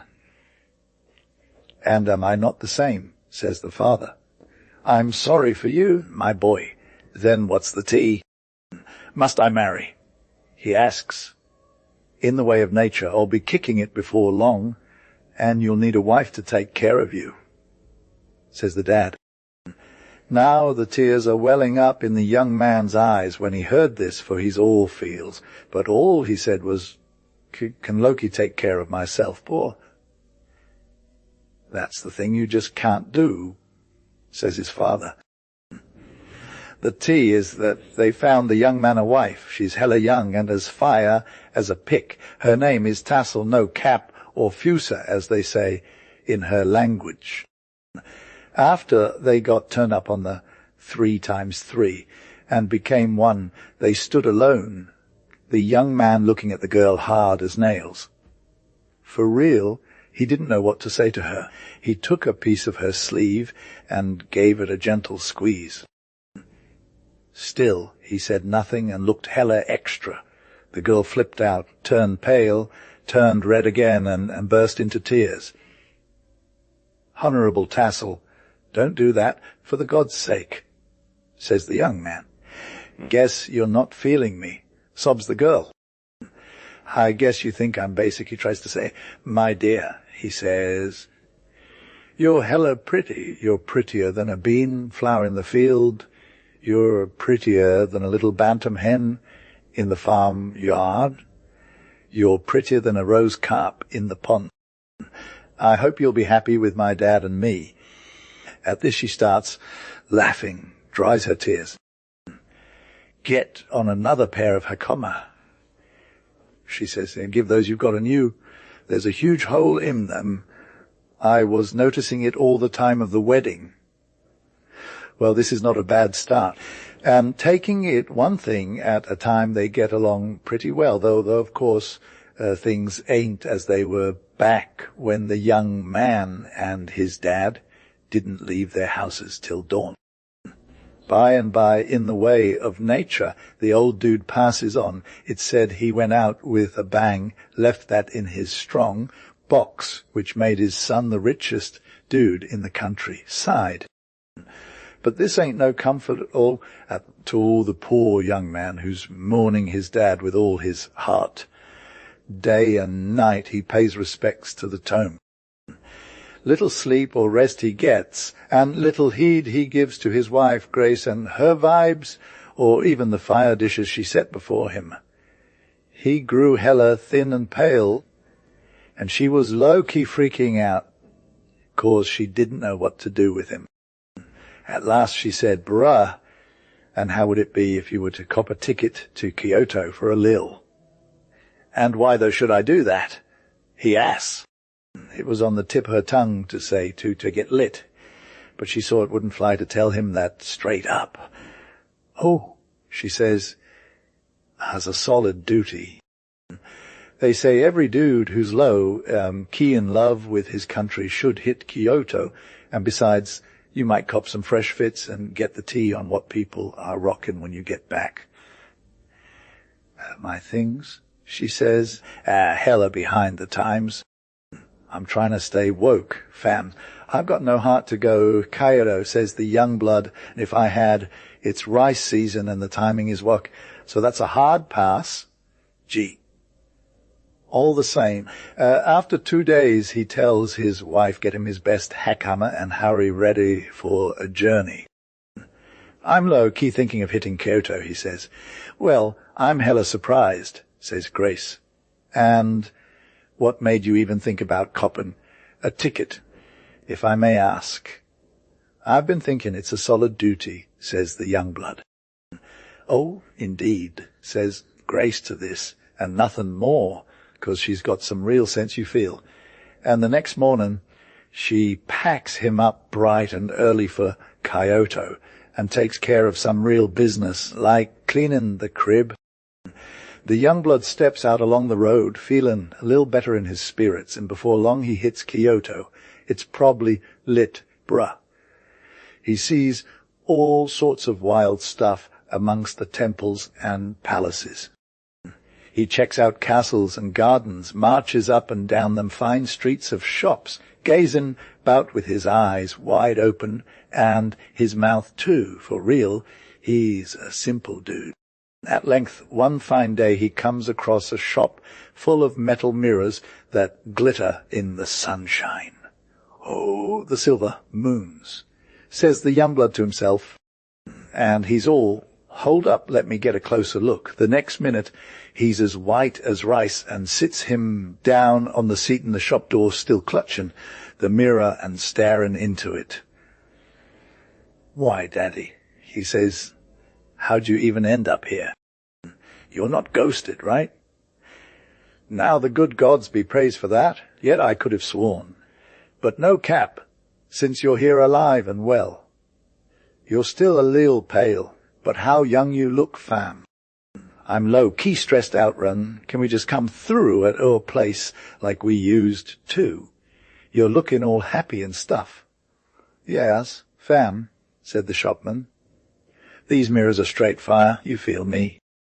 I see you're a simp.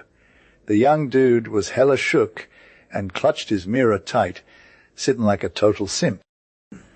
He whispered, how much that's tuba though, said the shopman. And it's a sick deal if you ask me. The young man was hyped. He had the cash out and was getting ready to cop it. Now the shopman was low, key regretting not charging more. He packed up the mirror in a fire-white box and tied it with green cords. Dad, Said the young man, when they got home, we got a hit up that thrift store for some gods for my wife. But for the life of him, he couldn't tell why. But he never mentioned the whole two thing to his wife, Mistress Tassel. That's where he went wrong. Gee, she was Veben with her new coral hair, pins, and obi from Kyoto, thinking she was all good with the situation. I'm glad he's over that, so she said to herself, but men are like kids. As for him, he took a lil green silk from her treasure box and placed it in the cupboard of the Toko Noma. Every morning and night, he'd chill in there with his pops, talking and laughing, and he was straight up happy. But Mistress Tassel had eyes and ears, and she wasn't down to let him get away with this. She asked him what was good with all the time spent at the Toko Noma. What's going on there? She asked herself. And what's he got in that box? I need to know. Not one to suffer in silence. She hit her husband up and asked for deets. He told her the tea, but Mistress Tassel was hella suspicious. Now I'm Loki-hyped BC Gracie's pops is back home. I'm as happy as can be, he says. She says. And wasn't too low cheap, he says. And wasn't it a wild thing altogether? Cheap, bro, says she, hand passing strange. And why, if I may ask? She says, did you say not of all this at first? The young man grew red. Indeed, then, I'm ghosted, he says. I'm sorry, but I don't know. And with that he went out to his grind. Up jumped Mistress Tassel the minute his back was turned, and to the Toko Noma she flew on the wings of the wind and flung open the doors with a clang. My green silk for sleeve, linings, she cried at once, but I don't see any old pops here, only a white wooden box. What's good? What can he keep in it? She opened the box quickly enough. What an odd flat shining thing, she said, and taking up the mirror looked into it. For a moment she said nothing at all, but the great tears of anger and jealousy stood in her pretty eyes, and her face flushed from forehead to chin. A woman, she cried, a woman, so that's his secret. He keeps a woman in this cupboard, a woman very young and very extra, and oh, not extra at all, but she thinks herself so. A dancing girl from Kyoto, I'll be bound, ill-tempered too. Her face is scarlet, and oh, how she frowns, nasty little spitfire. Who could have thought it of him? It's a miserable girl I am, and I've cooked his daikon and mended his hackum 100 times. Oh! No. With that, she threw the mirror into its case and slammed to the cupboard door upon it. Herself she flung onto the mats and cried and sobbed as if her heart would break. In comes her husband. I've broken the thong of my sandal, says he. I've come to the... But what in the world? And in an instant he was down on his knees beside Mistress Tassel, doing what he could to comfort her and to get her face up from the floor where she kept it. What's good? Asks he. Your own darling. She answers very fierce through her sobs, and I want to go home, she cries. But, my sweet, you are at home, and with your own husband. Pretty husband, she says, and pretty goings on with a woman in the cupboard, a hateful, ugly woman that thinks herself beautiful, and she has my green sleeve linings there with her to boot. Now, what's all this about women and sleeve linings? Sure you wouldn't grudge poor old Pops that little green rag for his bed.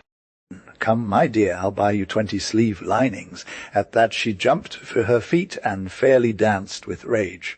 Old Pops, old Pops, old Pops, she screamed. Am I a simp or a goner? I saw the woman with my own eyes. The poor young man, I was hella confused if my dad was on his head or his heels. Is it even possible that my Pop is ghost? I asked. And I grabbed the mirror from the Toko Noma. Yawa's still the same old dad that I copped for 2 boo. My wife came out of nowhere and snatched the mirror from me. She gave it one look and threw it all the way to the other end of the room. It made a sick clatter against the woodwork, and everyone in the neighborhood started to come to see what was poppin'. "It's my dad," I said.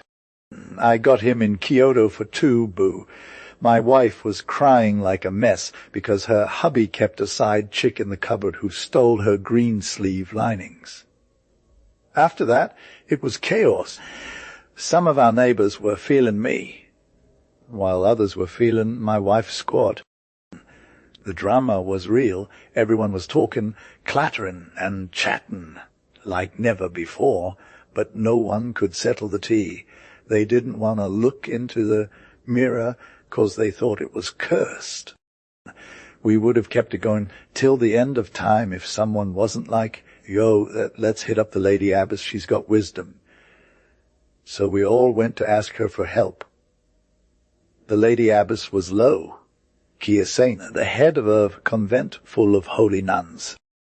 She was all about prayers and meditation, but also knew how to play human. We took the mirror to her, and she held it like it was nobody's business. She looked into it for ages until she spoke up. "This poor woman," she said, touching the glass, "she's obviously a woman, but this woman is just stressed out 'cause she messed up in a quiet house. She took vows, shaved her head, and became a holy nun. So she's good now. Then she told her home, befriend us with our wife and forgive each other. We all high-fived the Lady Abbess, and we kept that mirror in her treasure box. My wife and I went home hand, and my wife was like, who was right? You see, my dad was just chillin'. Not really into this whole religion thing. Izanagi, no, Mikoto was low-key, chillin' by a sick river that he could vibe with, no. He dipped in the upper reach, but like, nah, this water is too hella rapid. Then he went to the lower reach and was all, bruh, this water is too extra. So he rolled up to the middle reach for the third time and got his wash on. As he washed away his fly face, 3 Loki legendary deities were created, Amaterasu, Tsukiyomi no Kami, and Susa. Izanagi was hella stoked, like, Yayas, my children are fire, and he gave Amaterasu the sickest string of jewels from his neck, telling her to serve face on the plane of high heaven by day. She took the jewels and hid them in the god's storehouse. Then Izanagi was all about giving Tsuki Yomi, no, Kami some real talk, saying, you do you, rule the dominion of the night. And Susa, the impetuous, got a seaplane to call his own, but Susa was all sad and salty, like, ooh, I'm stuck in this cold sea forever. So he started crying uncontrollably, taking his tears from the valley moisture. The green places withered, rivers dried up, and evil deities popped up everywhere. It was like a whole vibe of woe you feel. Susa's dad, the Lord of Invitation, came at him all stern, like asking why he wasn't doing his job and just chilling on the ground crying instead. Susa was all, I'm in misery, fam. I want to leave this place and go to my mom, Queen Yomi, who rules the nether distant land. Izanagi got hella mad and kicked Susa out with a divine boot, telling him to ghost him for real. But Susa was all, okay, but first I'm going to hit up high heaven to say hi to Amaterasu before I dip. So he rolled up to heaven with some noise and speed, causing mountains to shake and lands to quiver. Amaterasu was low-key shook when Susa came through saying, for his augustness is here. And Susa was all, what's good, sis? Before he dipped out for real. Bruh, Sis Grace ain't got no good vibes. Just trying to get that inheritance by any means necessary. She straightens up her hair into 2 fire bunches on each side and rock some sick jewels in it, making herself look like a young warrior ready to take down the world. Well, then she grabs her trusty bow quiver full of arrows and a bamboo staff and starts vibing with that earth, shacking energy. So yeah, sis is low, key scary. She hits up the bank of the tranquil river of heaven, looking all heroic, waiting for sis Susa to come through. Susa, though, comes from the other side, looking all peaceful. Hey, sis thine augustness, why you showing up all armed and ready? And Grace is like, why are you coming at me? And Susa's all, nah, I'm just chillin'. Wanna move to Yomi land 'cause my dad kicked me out. But then Grace puts on the pressure, making Susu swear by her life, and that sick sword she wears and them jewels in her hair. After that, Sis Susa gets a free pass to cross over, too, so he's all happy and stuff. However, Sis Susa's wild side never dies down. She starts causing chaos in Amaterasu land, breaking down the rice fields, filling up the ditches. It's like she got a different vibe going on in her soul. And the light of heaven's all, yo, Sis Grace, I feel you. But it ain't doing nothing, 'cause Susa just won't listen. In the end, Sis Sun Goddess is sitting pretty with her squad in the weaving hall, getting some work done, when Susu comes outer nowhere, causing all this destruction and whackness. The horse of doom flies through, raking havoc, and Susa's right there with it like a tempest on earth. Sis Sun Goddess gets hurt with that golden shuttle, so she's all peace out, hightails it to the cave, rolls up a rock to seal her entrance. That's where she decides to lay low for now. Yas, it was hella dark on high heaven plains and super black central land of reed plains, and eternal night was like a real vibe. The voices of the deities were straight fire as they cruised around the earth, sounding like flies in the 5th moon phase, you feel.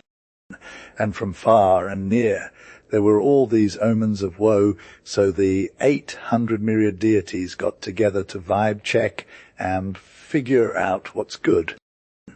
Their leader, Lord of Deep Thoughts, was like, let's get this party started. So they hit up the singing Birds of Eternal Night squad, and Amatsu Mara, the divine smith, was like, Whereas I got a mirror for ya, it's going to be lit. And Tama, no, Maikoto was all, I'm good. I'll string together these fire curved jewels. And then they did some divination with the shoulder blade of a stag from Mount Kagu. And it was like, okay, let's get this tree. So they pulled up a sacred saikoki with 500 branches, and they hung those jewels on the branches. And they hooked up the mirror to the branches too. Then they decked out the lower branches with some 6 streamers, white and blue, They took that tree on a journey to the sun goddess's cave, where all the gods were low, key vibing. And then the singing birds just started singing their hearts out. This goddess, Grace, was straight fire in her dancing game, no sizz. She rocked up to the cavern door with this whole Fit Club moss from Mount Kagu as a garland, spindle tree leaves on her head, and flowers of gold and silver. And she had some bamboo grass in her hands. She was as low-key possessed you feel.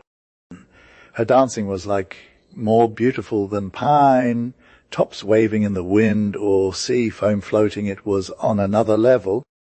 The earth shook, high heaven got turned up, and all 800 million deities were laughing hella hard. Amaterasu, the glory of heaven, was chillin' in that rock cavern, glowing like a gym. The pools of water sparkled, slime glowed in every color, and those little rock plants were thriving. It was like she was living her best life. And when she woke up to the birds singing, she was all, our poor babies. But then she felt the beat of the party, and she was like, okay, I'm good. She listened to the vibes, and the plane of high heaven was just of high heaven shake, and heard the 800 myriad deities as they low-key laughed together. And she arose and came to the door of the cavern, and rolled back the great stone a little way. And a beam of light fell upon the dancing maiden where she stood, panting in all her gear. But the other deities were still in the dark, and they looked at each other like, "What's good?" Then spoke the fair glory of heaven. Methought that because I was hidden, the plain of high heaven should be dark, and black, dark the central land of reed plains. How then doth the dancing maiden go thus, rocking them garlands and her head tired? And why do the 800 myriad deities laugh together?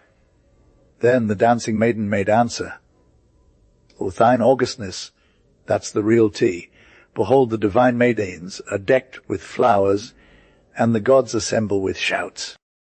We rejoice and are glad, because there is a goddess more fire than thine augustness."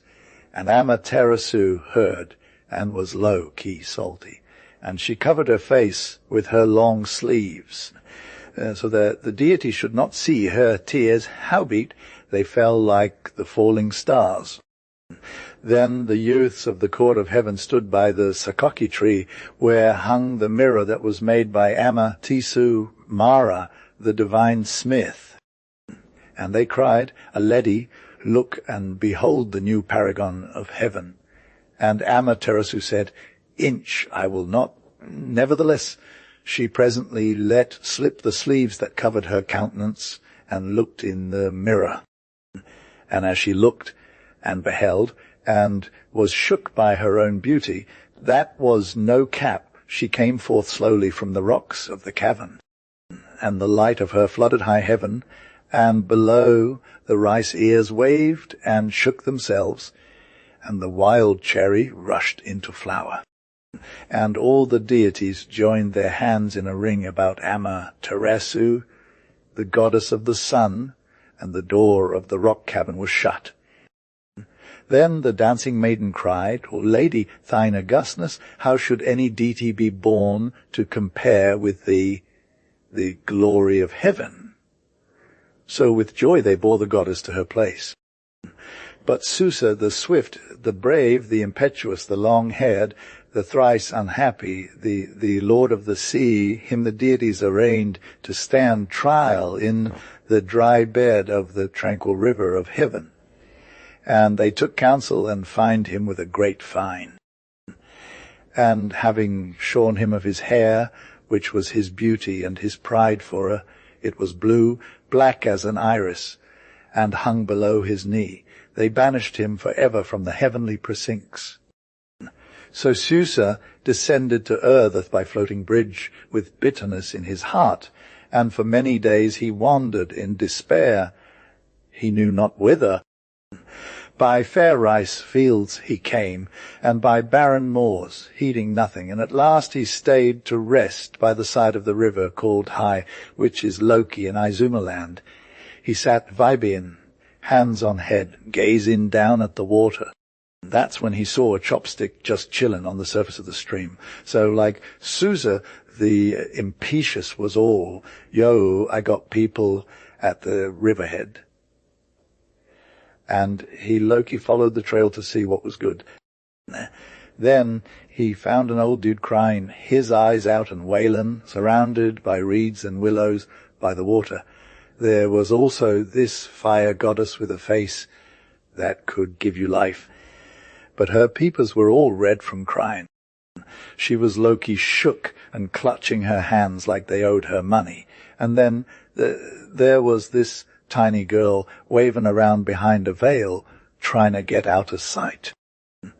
The old dude was always looking at the fire goddess with sadness in his eyes, but whenever that little girl moved or trembled, he'd just shake his head and go back to crying. Susa the impetuous was hella intrigued and approached the old dude. "Yo, what's good?" he asked. The old dude went, "I'm an earth god of the mountains." This is my wife, and this tiny girl is our youngest daughter. Susa was like, what's poppin'? Why you crying? And the old dude replied, I'm a big deal in these parts, but I got one major problem. There's this 8-forked serpent monster that comes through every year. It's all about eating young virgins. My 7 sisters already got devoured, and now my baby girl's next. Susa was all, what does this monster look like? The earth gods answered, it's got fire in its eyes, red as winter cherry blossoms. It's got one body with 8 heads and 8 scaly tails, plus some moss growing on it too. When it moves, it covers up all these valleys and hills. And when it's Loki walking, it leaves blood everywhere. Susa the impetuous was like, dude, give me your daughter. The old dude saw how buff and handsome Susa looked, so he was all, sure thing, I'll gift her to you. But then he asked Susa what his real name was. Susa went, I'm Susa, the sea god, exiled from high heaven. The earth gods were like, all right, thine augustness, take the youngin, but. And that's when Susa just threw. He was low-key vibing with the grace, and suddenly her face was right in front of him, all pale and lunar, like in the winter. He touched her forehead and went all emotional, saying, girl, you're fire and fabulous. Girl, you're fire and fabulous. And the maid got a little embarrassed for being so open about it. But she didn't need to worry, 'cause Susa's eyes were already giving away his feelings. He said again, baby, you're my everything. Our moment is going to be lit. Now we can chill. So he scooped up Grace and put her in this sick crown for his head, and Susa rocked it like a boss. And then he gave the earth god some instructions, and together they were brewing sake 8-fold fam. They had 8 vats going and got them set up. When it was all lit, they waited patiently. And then there was this wild noise, like an earthquake or something, and the hills and valleys started shaking. The serpent showed up huge and terrifying, so bad that even the earth gods were low-key shook. But Susa, the impetuous dude, looked at the serpent like it was no big deal with his sword drawn. Now the serpent had 8 heads, and immediately it dipped one head into each vat of sake and got lit. It became super intoxicated, and all its heads just crashed out and slept. Then Susa came for the monster, brandishing his 10-grasp sword, and cut off all 8 heads with some major moves. So the serpent was done with it, and the river hay just kept flowing, all that blood. And then Susa chopped up those tails too, and when he hit the 4th tail, his sword's edge flipped. He checked the point and found this dope jeweled sword with a blade sharper than any smith could make. And he took the sword and sent it to the sun goddess as an offering. That's the herb-quelling sword. So Susa, the impetuous dude, built himself a palace in Sugar, and he lived there with Grace. The clouds hung like a curtain around the palace, and it was all lit. Then Lord Susa sang this fire song, Many Clouds Come Through. The cloud fence is on fleek for us to vibe within. Yes, Grace went up again, you feel, to high heaven by way of the floaty bridge, but like the pine tree was Loki lit. It was hella tall and had this fire-red trunk with a brown carpet under it. The woods kids would come vibe with it at night, taking their dark skin out for a stroll on the moss and tossing back them long green locks. The water babies would come swimming up, all dripping wet in their sleeves, and the drops would be falling from their fingers like they were raining. The air kids would just chill in the pine tree's branches, vibing out to this sick murmur music all night long. The sea foam squad would creep up on the yellow sands, and these mysteries, sounds, and scents of the dark would be bringing the noise from Yomi, with faces veiled, and thin grey forms. They just hang loose about the pine tree spot, making it hallowed ground. You know? The beach bums at Takasaga would hear this crew of spirits getting turned up together. Slay my heart, they'd be like. Do you feel that wind in the pine tree? Sickos lion, in bed with the fever, would listen, and fishermen way out in the sea would just pause to whisper. That wind in the pine tree. How it carries over the water, though. Now about the maiden, bruh. Her crib can't remember, but her tortoise homies got the tea that she was born of struggling parents in Takasaga. She was hella brown, tall, and slender, looking all fly. Her hair was down to her knees, and she'd rise with the sun to help her mama out.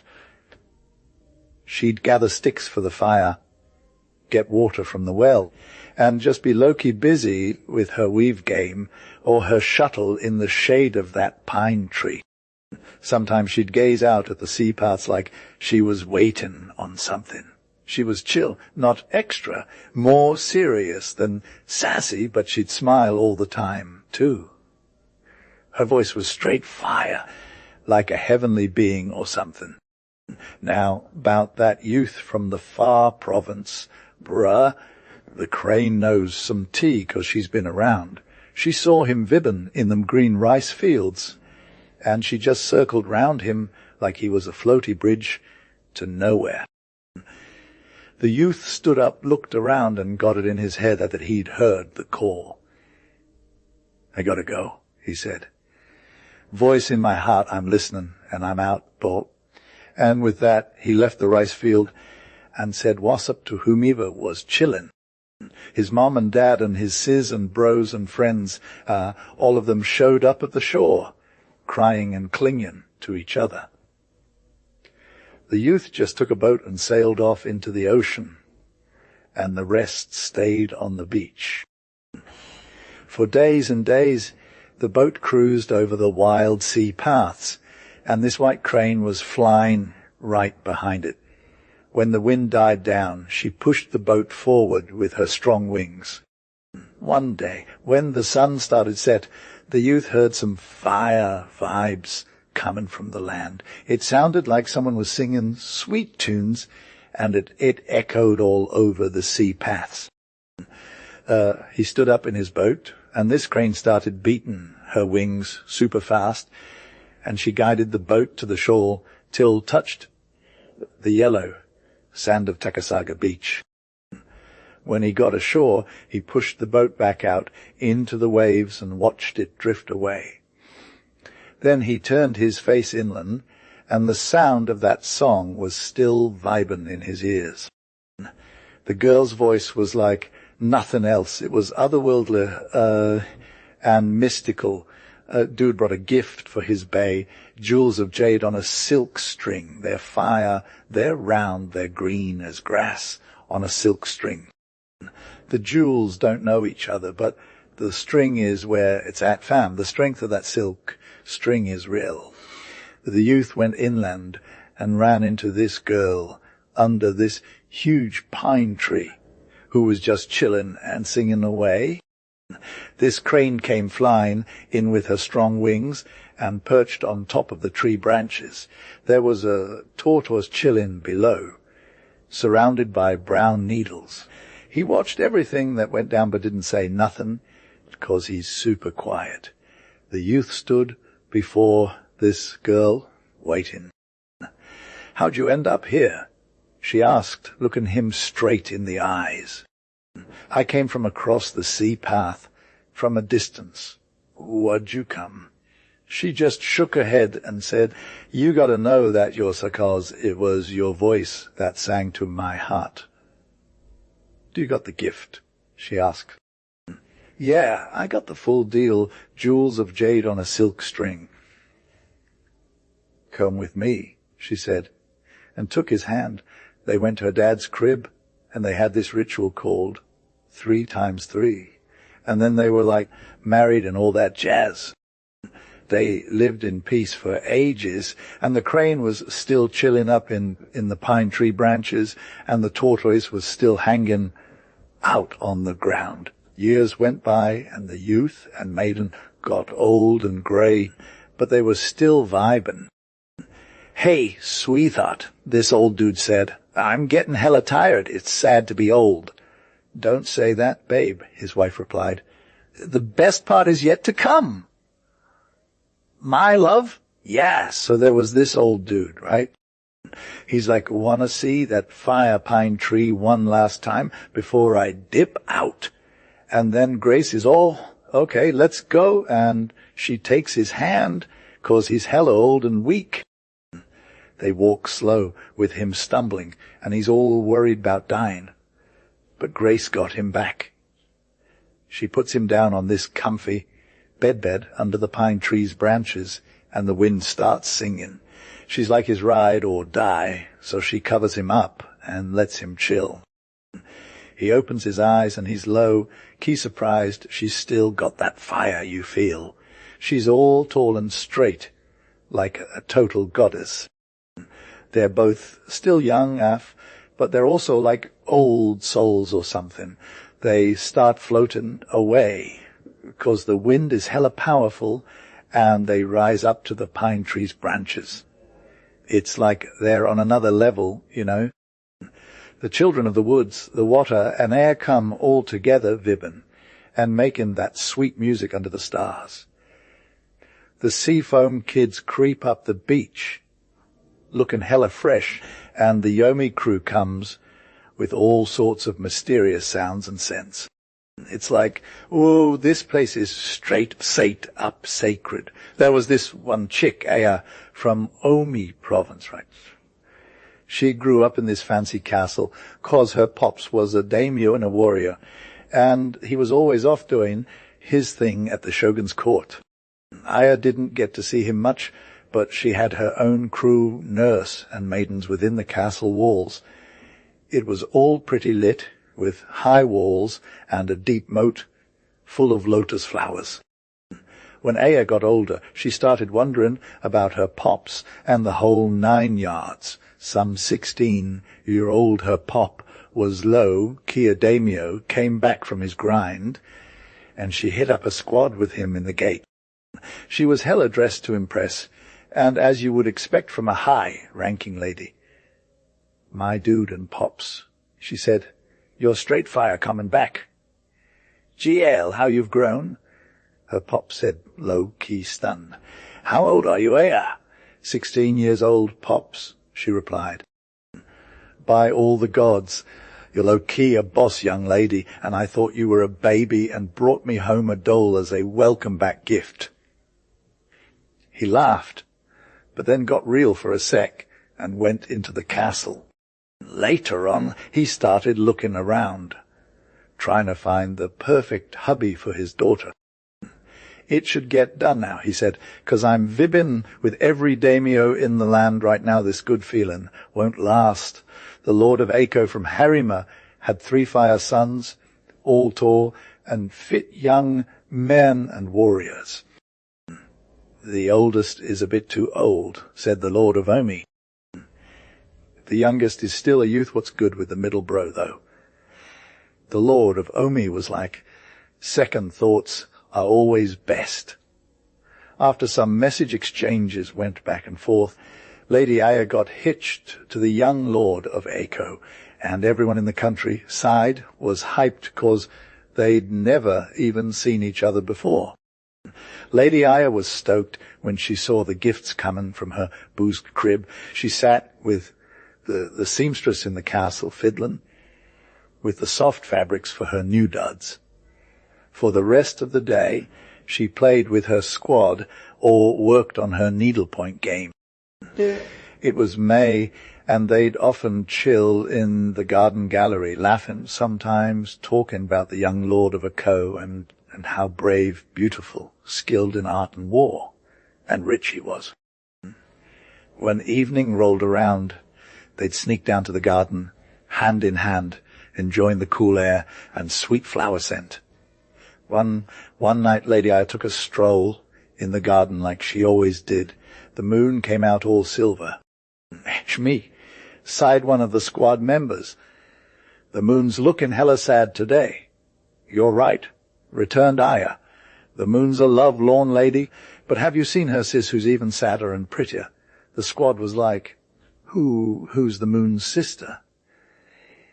Aya said, come see. She took Rem on a walk through the garden paths to find the moon's sister. With that she pointed out this other girl who looked like a sad little princess with her long sleeve of cloud. Loki, there was this firefly pond where the maidens were vibbin' with the frogs who were literally singing in harmony. They were holding hands, gazing into the water, and all they saw was this hella beautiful girl from the moon, and they're over here low, key laughing together. Meanwhile, Lady Aya's got her foot on a smooth stone, and she would have totally taken an unplanned dip into the pond if some unknown youth didn't swoop in out of nowhere and saved her ass. For a sec, the maiden saw his fire outfit, and then he was ghosted. After that, Lady Aya was shook, standing alone with tears in her eyes. The moon was all sad and wide-eyed, while its sister was looking up at it like, why, ours, this is a whole mood.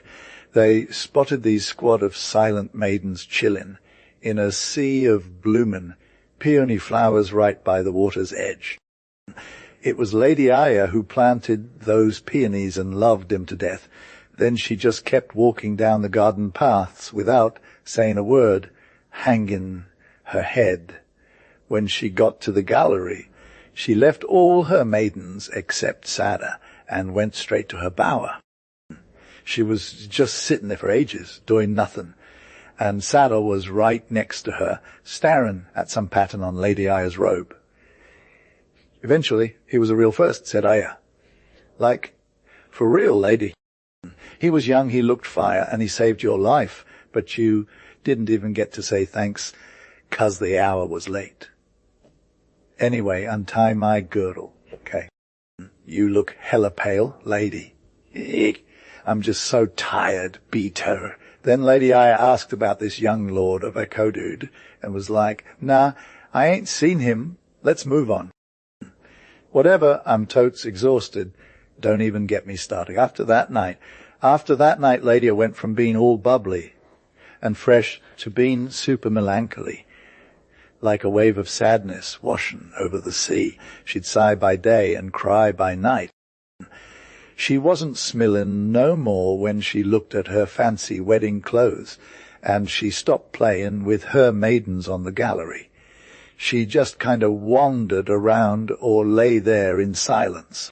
None of the wise folks could even fix her, so Sada went to the lord of the house and told him about this epic moonlight adventure and the mysterious young dude from the peony bed.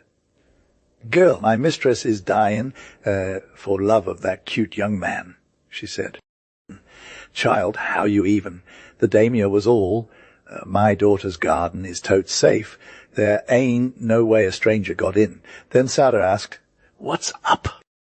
Yeah, so like Grace, this is a super old story about the moon and a samurai dude rockin' peony vibes and all that extra drama, but how's it going to sound to the Lord of Eiko, you feel? Sada was low-key crying and was all, my girl Aya is going to die. The daimyo was like, dude, fighting in battle, flipping a court and speaking in council. That's no cap. But when it comes to my women, fam, that's a whole still different story, 'cause they're hella hard for May. He searched the castle and grounds, but couldn't find Nuthan, so he was like, peace out, I'm good. But then the Lady Aya called for some cooler air, so they took her outside to the garden gallery.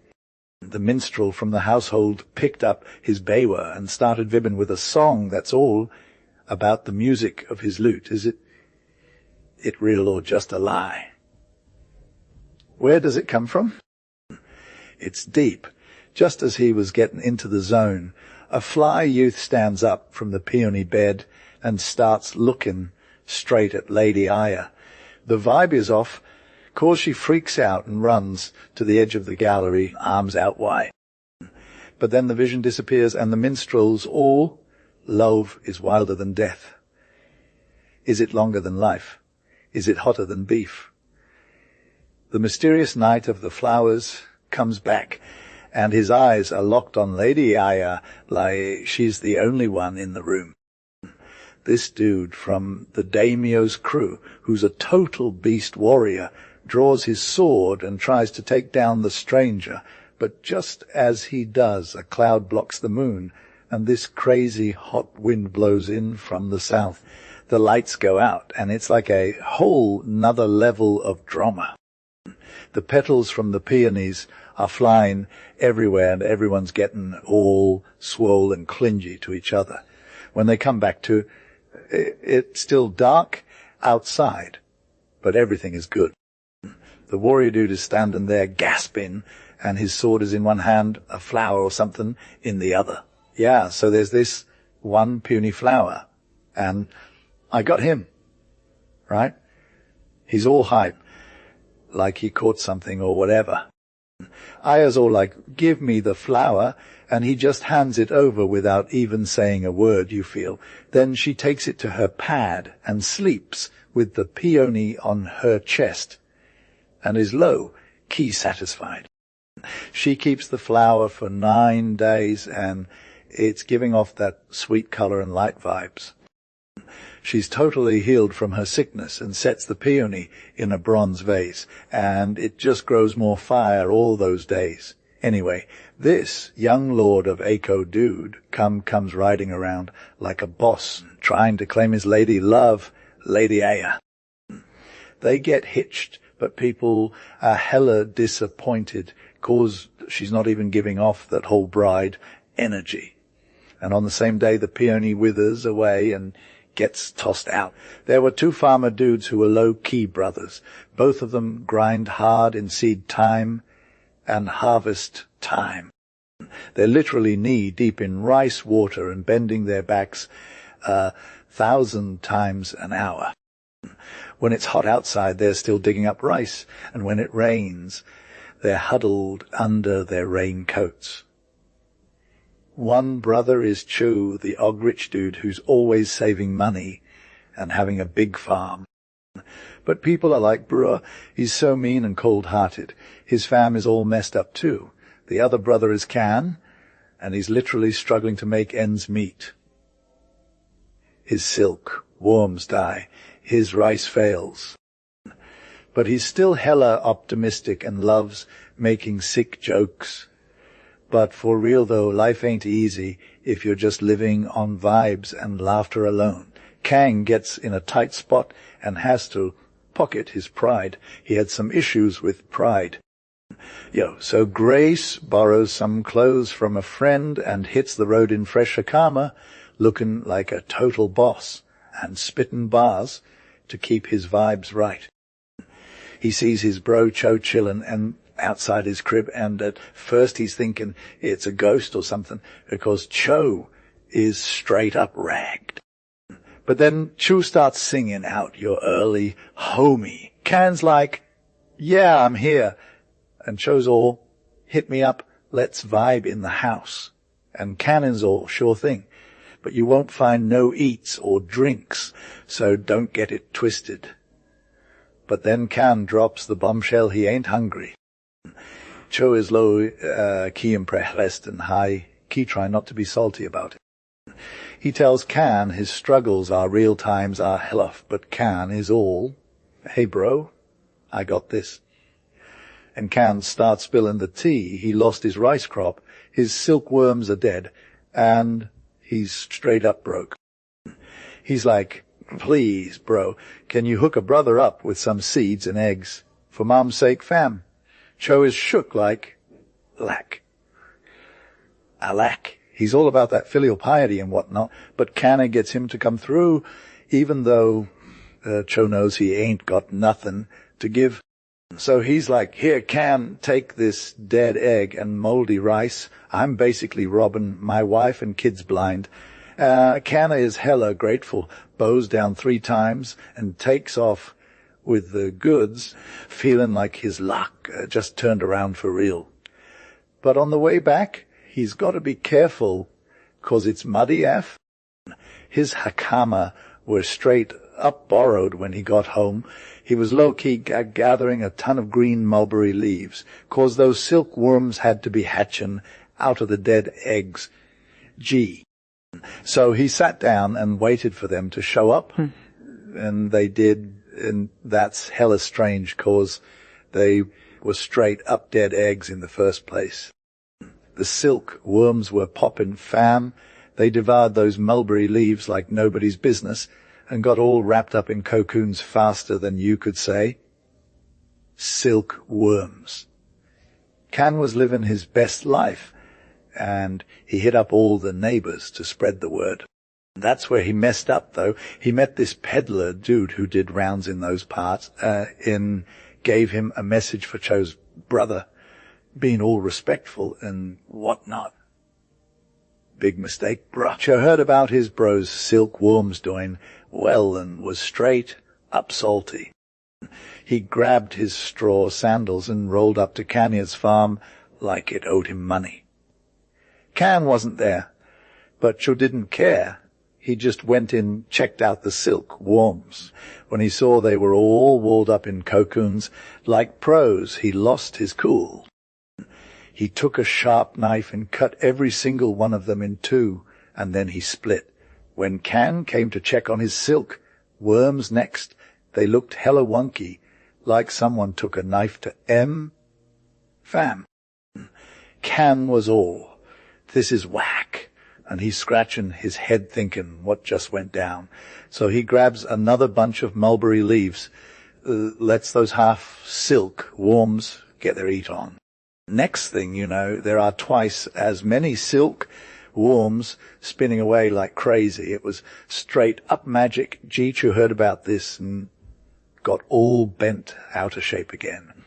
He chops his own silkworms in 2 with a sharp knife, but that's just when things get real bad.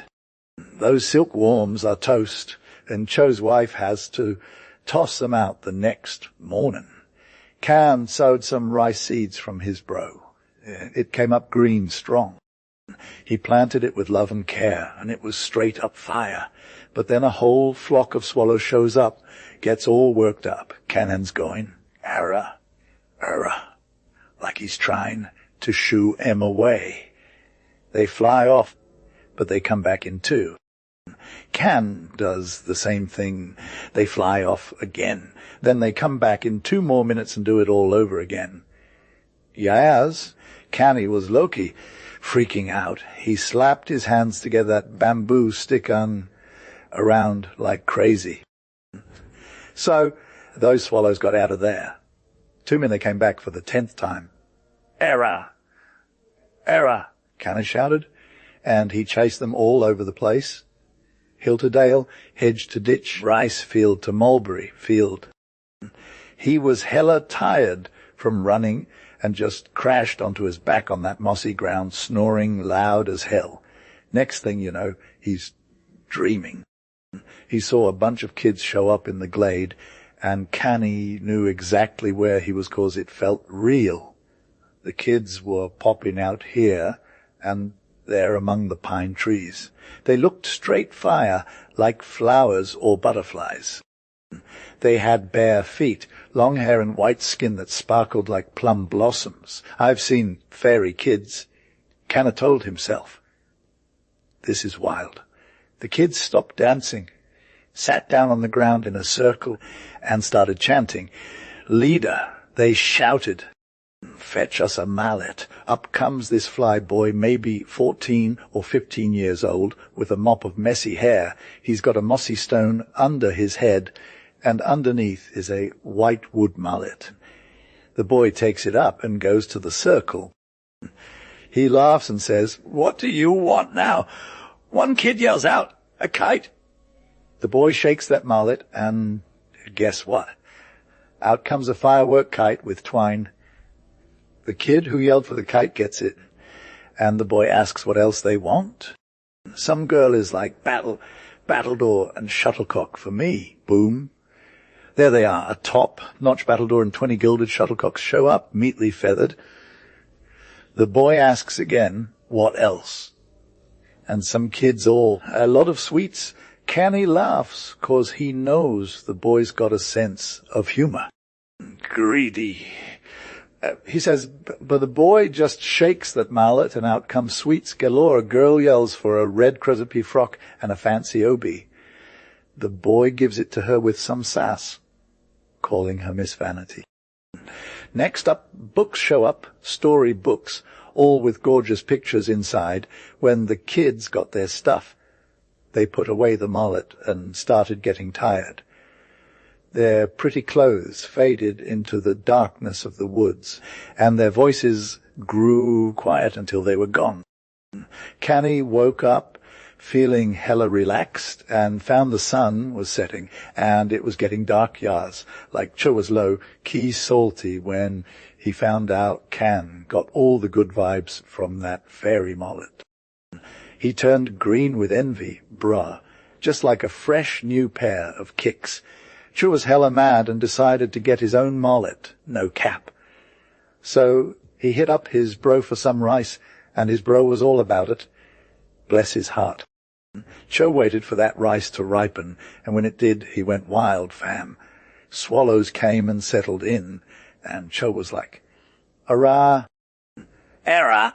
He chased those birds everywhere, over hills and dells, till they flew away, and he found himself in a mossy spot with some pine trees. Cho looked around. All this should be the place, you feel. So he chillin' and waiting, one eye open and one eye closed, when out of nowhere the fairy kids come trippin'.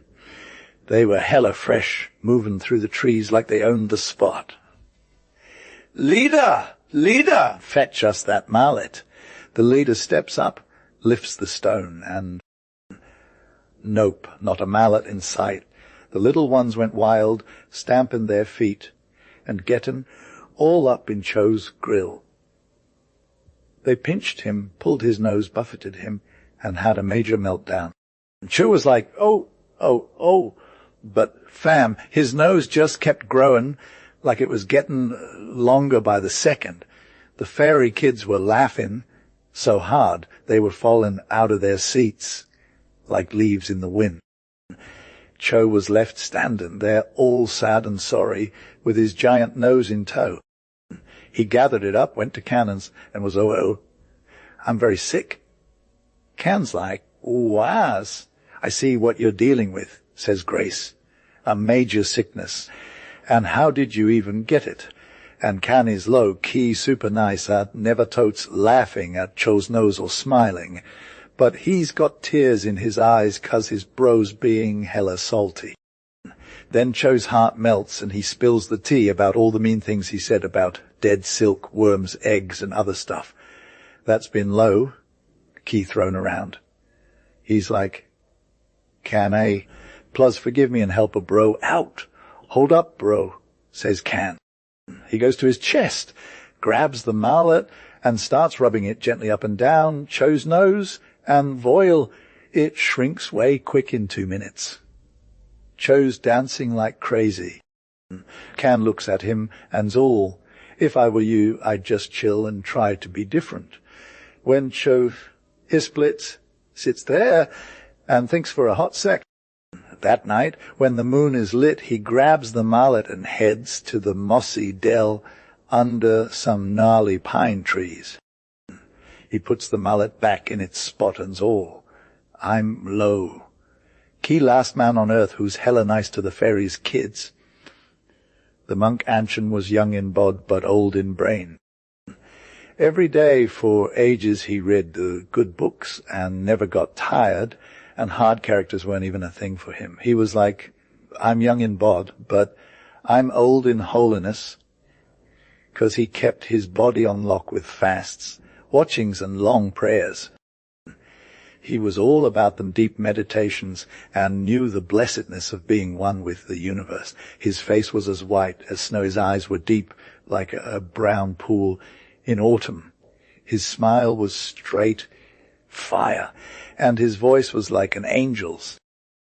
He lived with a crew of holy dude in a mountain monastery where he learned the way of the gods. He was bound by vows, but he was totes fine, vibing under those great pine trees and listening to the stream's water. One day, the old dude abbot sends young monk Anchin on an errand of mercy. The abbot's all, "Yo, son, grab your gear sandals, spare sandals, hat, staff, rosary, and begging bowl, 'cause you got a long way to go over mountains and streams and across the great plain." So the monk makes him ready. The abbot's like, "If any wayfarer you help, don't forget to give 'em props to the gods for 9 existences." The monk's all, "Got it." And off he goes on his journey. Over mountain and stream he passed. Loki, his spirit, was all about contemplation, and he recked the holy sutras aloud like it was a sick flow, no cap.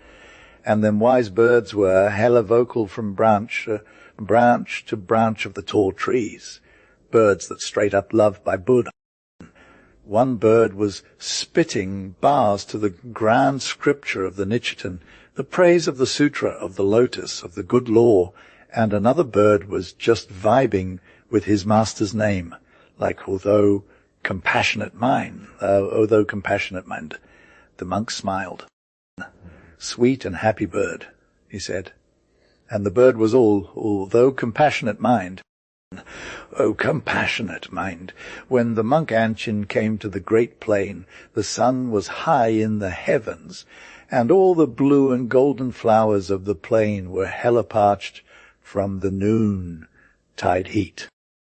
The monk likewise became super thirsty, and when he saw the marshy mere, where bulrush and sedge cooled their feet in the water, he laid him down under rest on a sycamore tree that grew by the marshy mere. Over the mere, and upon the farther side of it, there was this glittering haze. Long did the monk Anchin lay, and as he lay he looked through the glittering haze, and he looked, the haze quivered and moved and grew and gathered upon the farther side of the mere.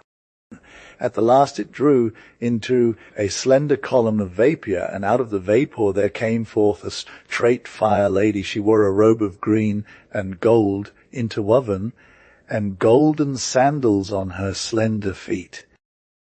In her hands were jewels, in each hand one bright jewel like a star. Her hair was tied with a braid of scarlet, and she had a crown of scarlet flowers.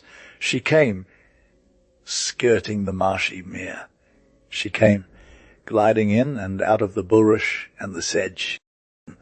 In the silence there could be heard the rustle of her green skirt upon the green grass. The monk Anchin stumbled to his feet, and, trembling, he leaned against the sycamore tree. Nearer and nearer came the lady, till she stood before Anchin and looked into his eyes. With the jewel that was in her right hand she touched his forehead and his lips. The jewel that was in her left hand she touched his rice and his straw hat and his rosary and his begging bowl. After this she had him safe in thrall. Then the wind blew a tress of her hair across his face, and when he felt it he gave one sob.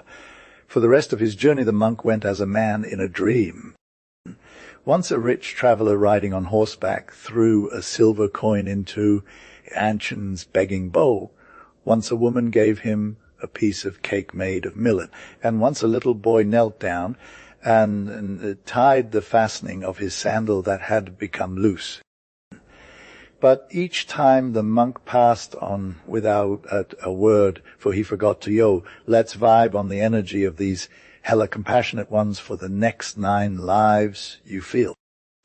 The wise birds of Buddha were low, key singing from the trees, but then this bird, the Hototojizu, was like, no thanks. and just chillin' in the thicket. Anshin was all about serving his community, doing good deeds and returning to the monastery via a different route. However, getting that glimpse of from lady from the marshy mere left him shook, and he was all about that peace life. He wasn't feeling the good law no more. Those books weren't doing it for him. His heart was lit, his eyes were popping, and his soul was low-key obsessed with this fire lady in the green and gold robe. She dropped her name, and he was like, Kiyohime, Kiyohime, repping that name in his sleep.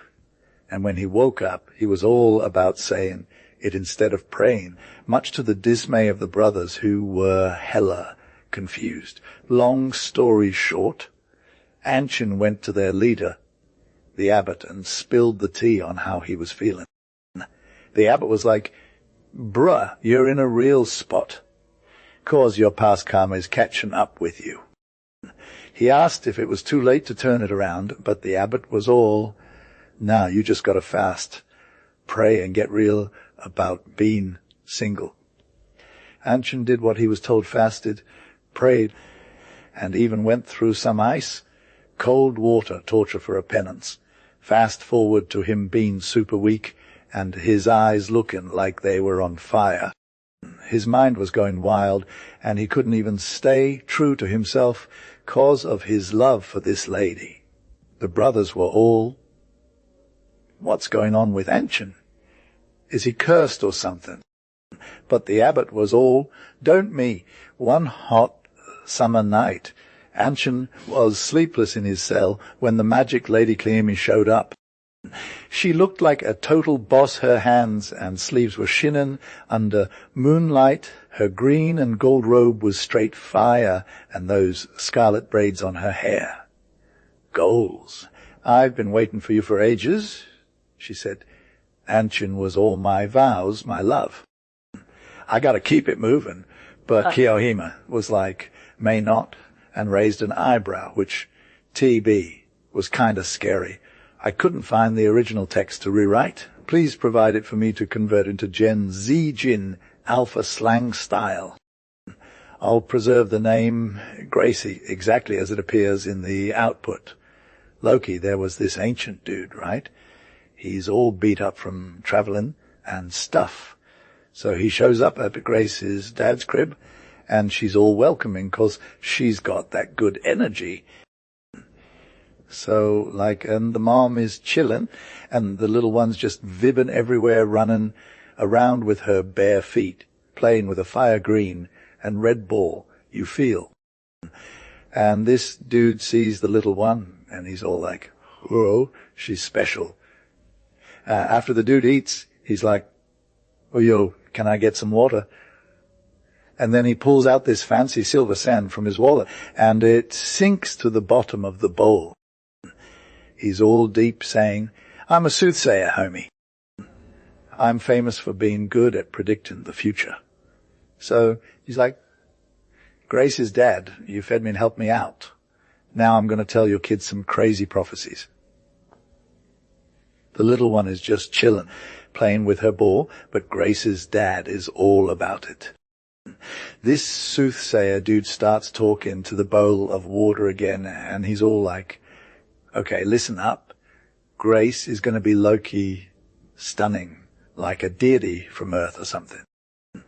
Every dude who sees her is going to be obsessed with her. And when she's 15, there's going to be this big hero die for her.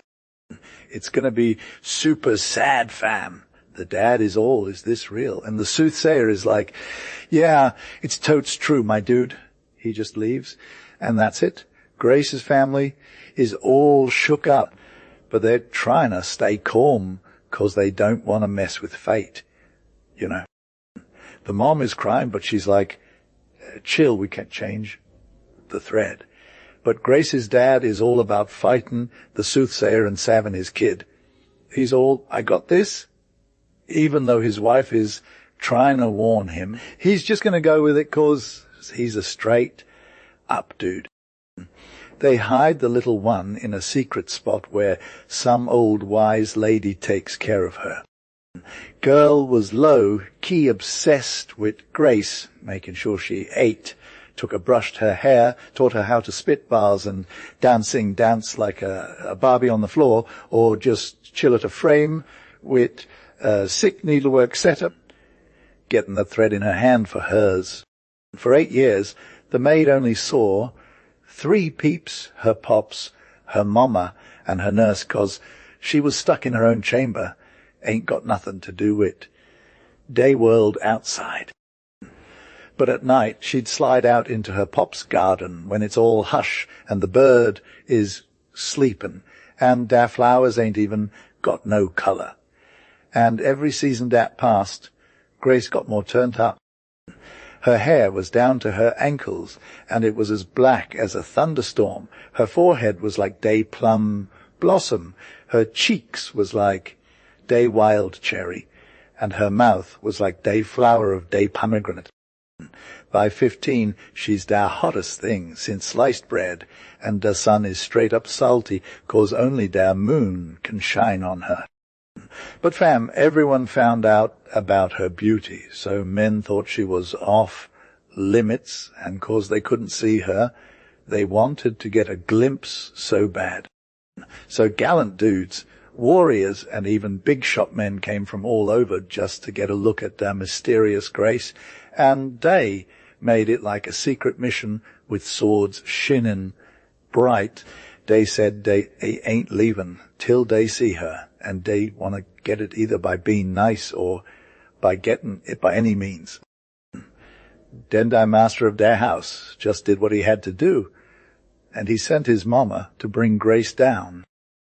So the mom went, rocking a grey silk robe and a gold brocade girdle, and she found their maid sitting in her secret chamber getting turned up on the mic.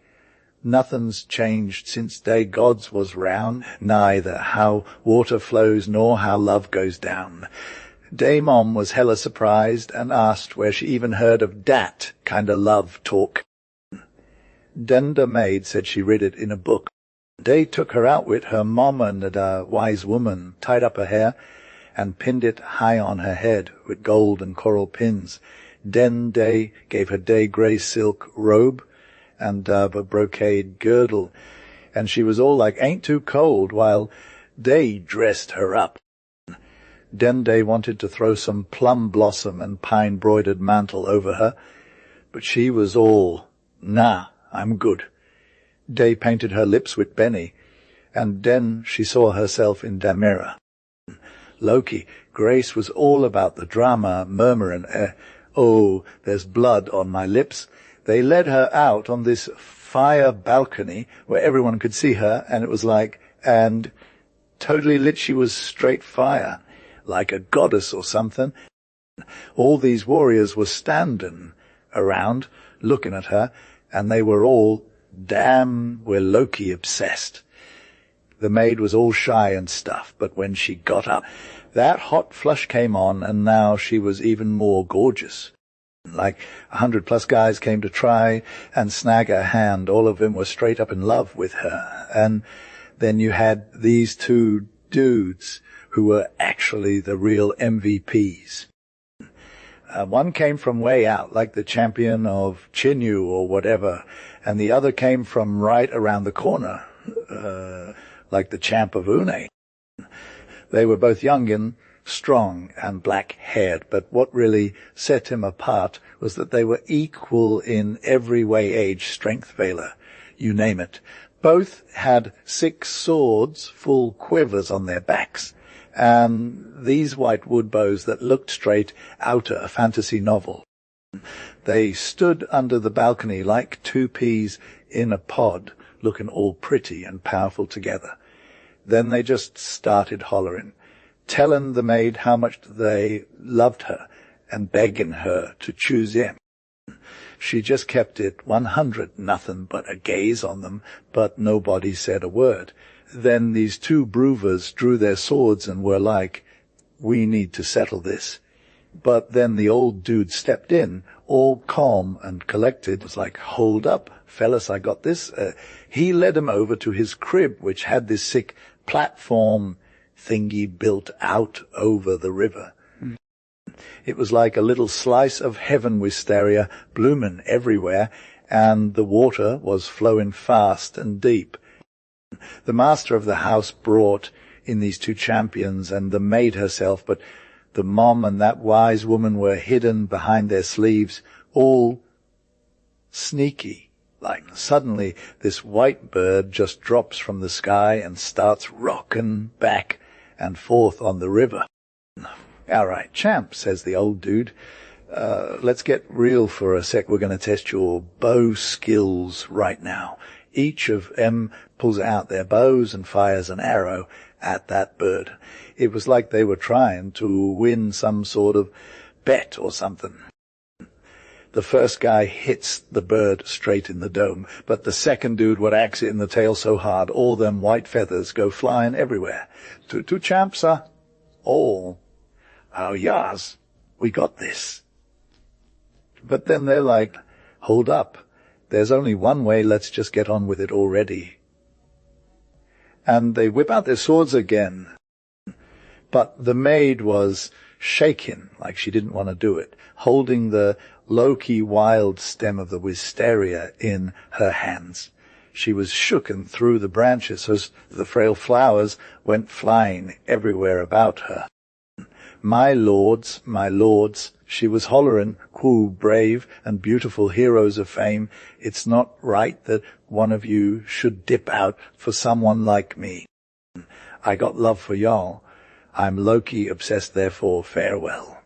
With that, still holding on to the wisteria, she swung herself off the balcony and dropped into the deep and swift flowing river. "Don't cry," she was saying, "for no woman dies today. It's just a kid who's losing their way." And so she went under. Down came the champion of Chinyu in the flood. And in the same instant down came the champion of Une. Alack, they were heavy with the arms they bore, and they sank and got tangled up in the long water weeds, and so the three of them were drowning.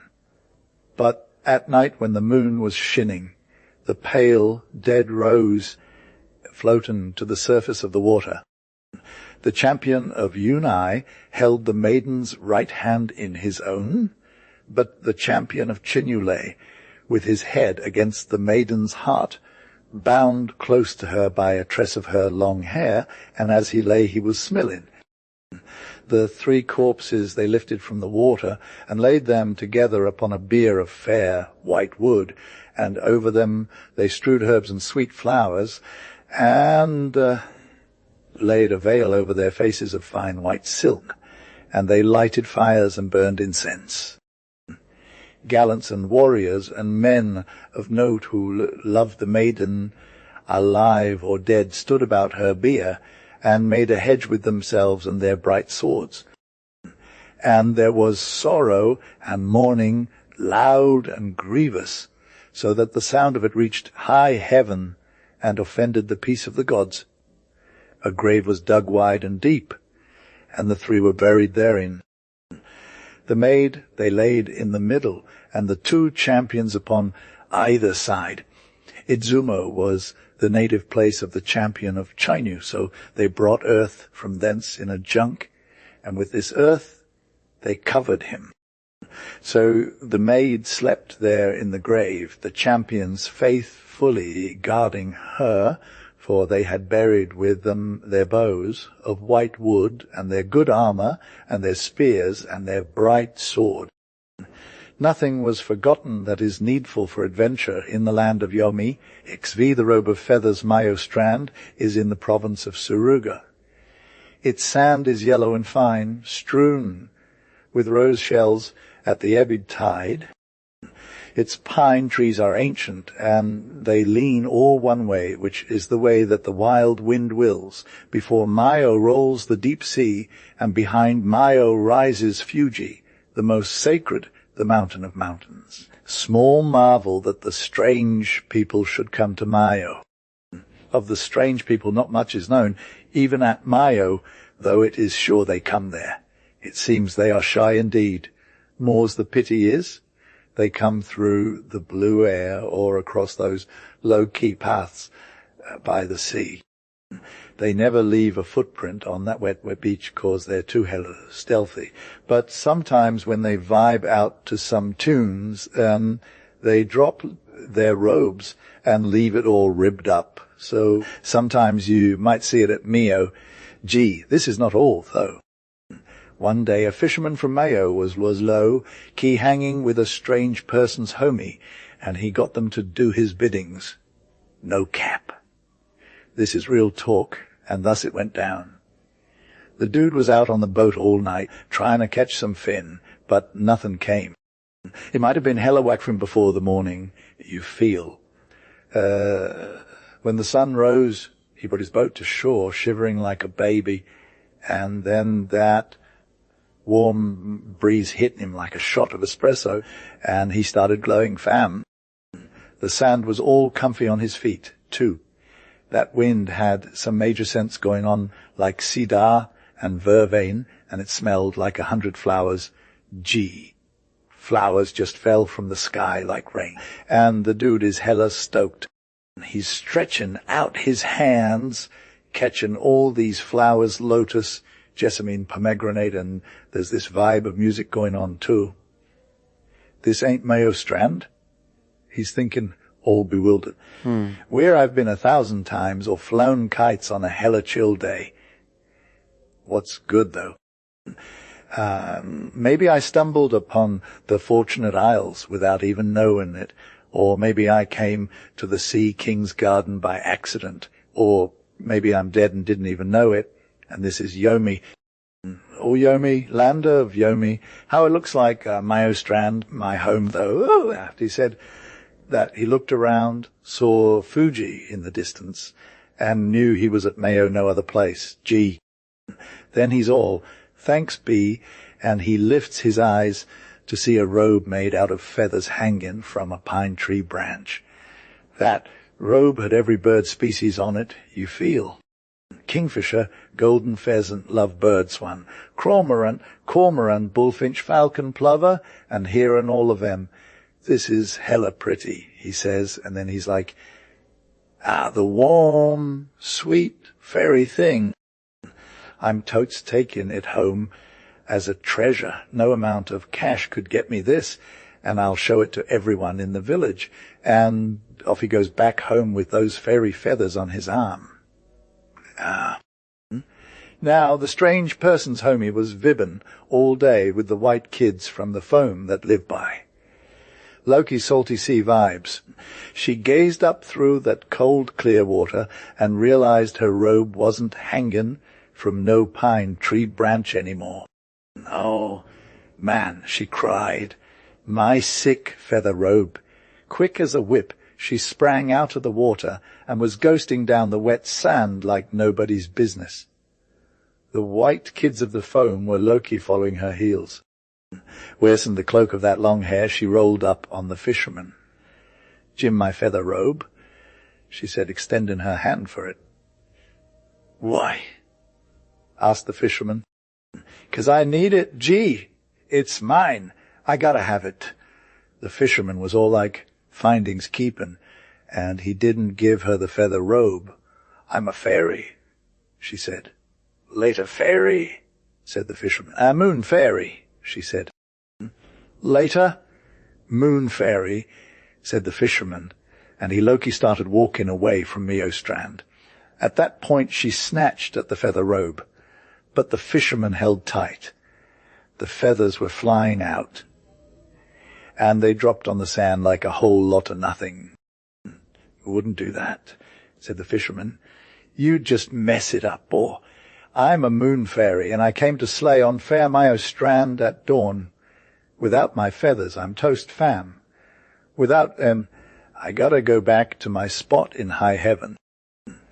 Give me my feathers. Gee, the fisherman was all like, no pop.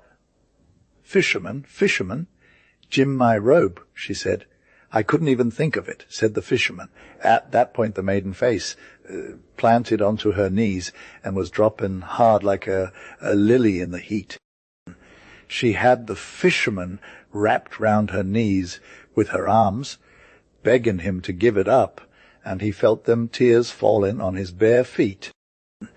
I'm a bird, a weak bird, a wounded bird with broke wings. I gotta cop out and die far from home, for the 5 woes are come at me. The red flowers in her hair were faded. My robe is all kinds of messy. Faintness is getting real. I can barely see. My eyes are dying. I lost that good life. Oh, blessed flyboys and happy birds, and golden dust in the wind, and fly thoughts and prayers. She said, I'm straight up losing it. The fisherman was all like, calm down, you can have your robe. Give me, she cried. Slowly, said the fisherman. Not so fast, gee. I'll give you your robe if you can dance for me on Mayo Strand. What got I do? She asked. You gotta bust out that mystic dance that makes the palace of the moon turn round. She was all like, give me my feathers and I'll dance it. No feathers, no dancing. The fisherman was all like, what if you ghost me? What if you just fly to the moon and leave me high and dry? Ah, man, she said, fairy faith is real. Then he gave her the robe. Now, when she had herself all glammed up and flipped back that hair, the fairies started doing her thing on the yellow sand. In and out of that feather robe crept her fairy feet. Slowly, softly, she was getting into it. Grace dropped it like a hot mess. Yayas, the gold and silver mountains of the moon, and the squad singing birds of heaven, they're low-key singing in the branches of the cinnamon tree to get turned up for the 30 kings that are there. 15 kings in white garments to reign for 15 days, no cap, 15 kings in black garments to reign for 15 days. Same energy. I'm vibing with the music of heaven. Bye, I'm ghosting to fairy places. At this, the fairy was like, okay, let's get this tea. And spread her rainbow, coloured wings, and the wind they made fluttered the red flowers in her hair. Out came the robe of feathers, bright and gay, no filter needed. The fairy laughed. Her feet touched the waves of the sea. Her feet touched the grass and the flowers inshore. They touched the high branches of the pines and then the white clouds. Farewell, fisherman, the fairy said, and he was like, peace out, and she ghosted him no more. Long he stood, gazing up into the sky. At length, he stooped and picked up a little feather from the shore, a grey dove's feather. He smoothed it out with his finger and hid it in his girdle. Then he went to his home. Xvir, the singing bird of heaven illustration, the singing bird of heaven, P. 148. Amaterasu, the glorious, the light of high heaven, was like, yo, my august child, who's called the Conqueror, is about to descend to the land. It's a land of luxuriant reed plains, a land of fresh rice ears, a land of 1,000 autumns. Now his augustness, the august child, the Conqueror, was like, yes, let's do this, and stood upon the floating bridge of heaven and looked down, and he saw that there was a great unquietness upon the land of the reed plains. For earthly deities made strife, and blood ran, and fearful sounds of war arose, even to high heaven. So the august child, the heavenly born, turned back across the floating bridge, and swore he would not descend to rule the land until it should be cleansed.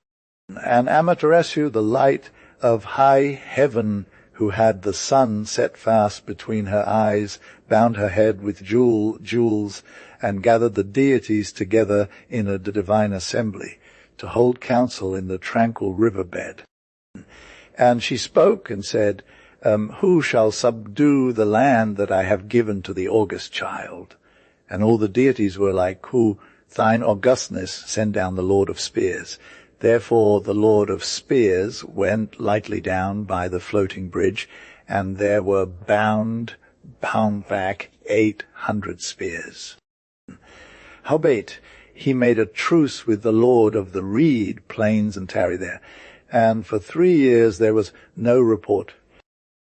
Therefore once more the queen of heaven called him, whom the gods name Wonderful, and she called the Lord of deep thoughts.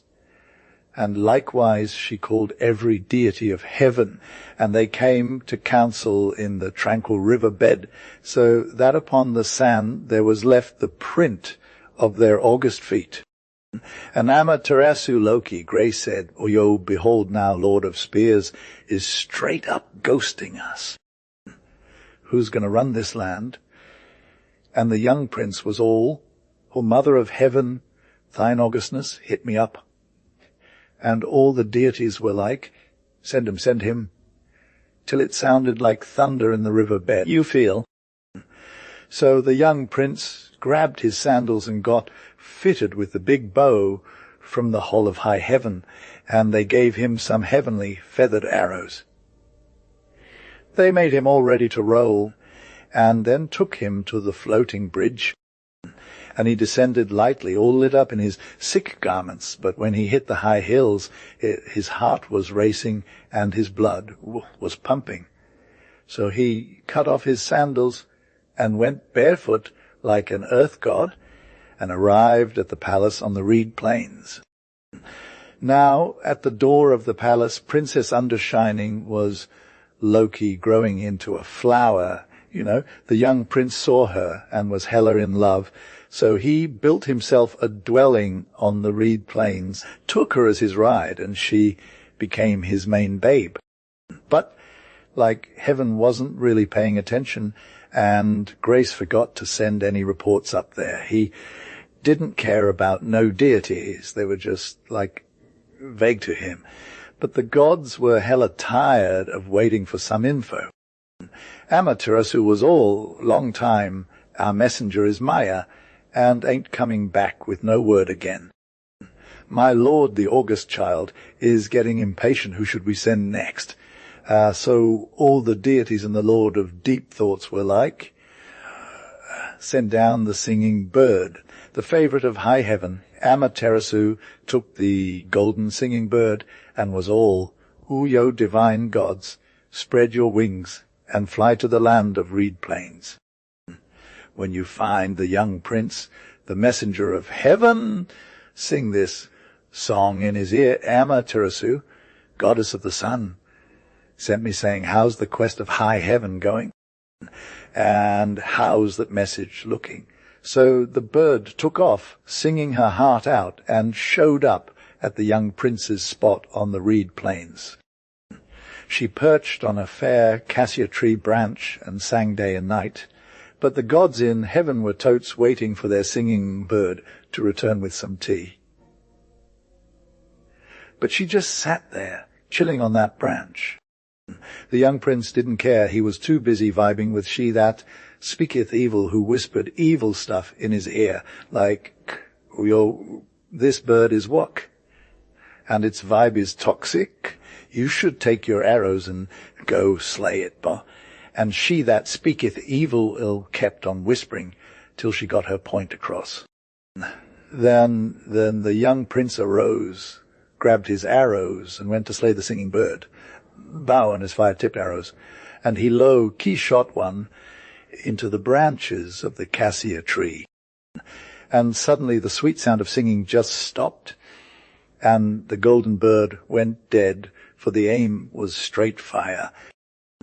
But the fire-tipped arrow got up in the air and pierced the floor of heaven, and reached the high place where sat Grace, together with her squad, in the tranquil river bed of heaven.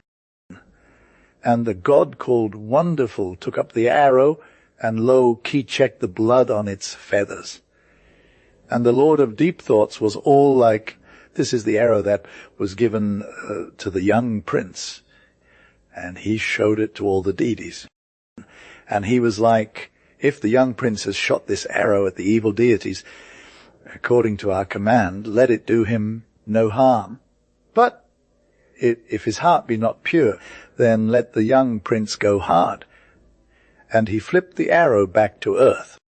Now the young prince was chillin' on a couch, sleepin', and the arrow fell and pierced his heart that he went to sleep forever. Yet the sweet-singing bird of heaven didn't come back no more, and the gods were hella sad. Howbeit, the young prince lay dead on his bed, and the wailing of his spouse, the princess undershining, echoed in the wind, and was heard in heaven. So the young prince's father came with cries and lamentations, and there was built a mourning house on the land of reed plains. And the young prince was laid there, and there came to mourn for him the wild goose of the river, and the pheasant, and the kingfisher. And they mourned for him 8 days and 8 nights. 19, the cold lady wants an old man, and a young their leg in village in company, trying to make a journey into a distant province. Now, whether they went for vibes or for that dough, for matters of love or war, or because of some small or great vow that they had laid upon their souls, it's low, key all the same. All these things were super long since forgotten. It's enough to say that it's probs they got what they wanted, 'cause they turned their faces homewards when winter came in, which is a hella bad time for wayfarers, heaven knows. Now, as they journeyed, it happened that they missed their way, and being in a lonely part of the country, they wandered all day long and came upon no one to guide them. Near nightfall, they found themselves on the brink of a broad and swift flowing river. There was no bridge, no ford, no ferry. Down came the night with pitch, black clouds, and a lill, shrewd wind that blew the dry and scanty reeds. Presently the snow came. The flakes fell upon the dark water of the river. How white they are!" cried the youngin. But the old man shivered. In truth it was hella cold, and they were in a bad case. Tired out, the old man just sat down on the bank, and the youngin went to find some food. Home he sat him down on the ground, and then he wrapped his cape round him and clasped his hands round his knees. The youngin blew on his fingers to get some warmth going. He went up the bank a little, and finally found a small fly by the seat of his parents' hut, deserted by a charcoal burner or ferryman. Bad it is a bez at the best. Said the young man, "But the gods be praised for any shelter on such a night." So he carried his G to the hut.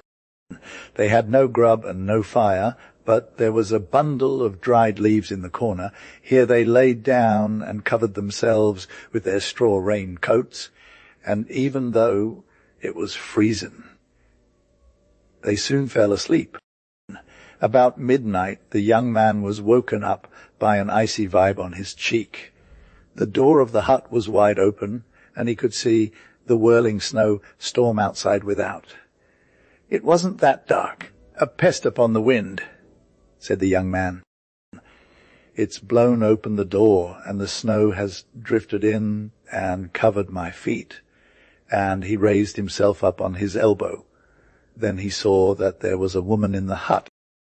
She knelt by the side of the old man, his G, and bent low over him till their faces almost met. Her face was as white as paper, and her hair was all white, 'cause it had snowflakes stuck in it. Her hands were stretched out over the man that was sleepin', and there were icicles hanging from her finger tips like they was made of glass.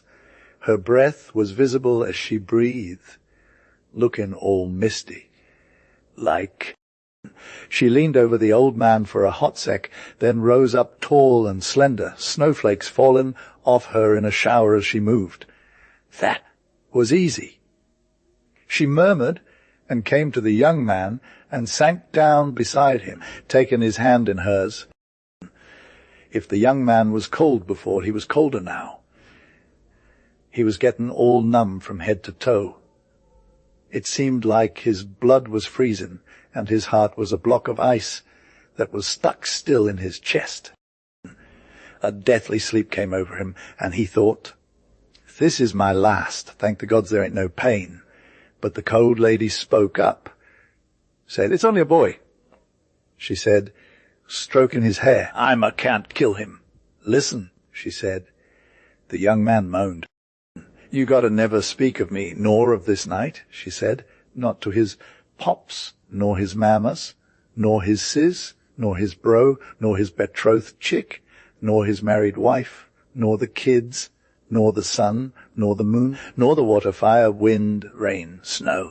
Now swear it, Bod. He swore it. Fire, wind, rain, snow, he muttered, and fell into a deep snooze. When he came to himself, it was high noon, the warm sun shining through the window.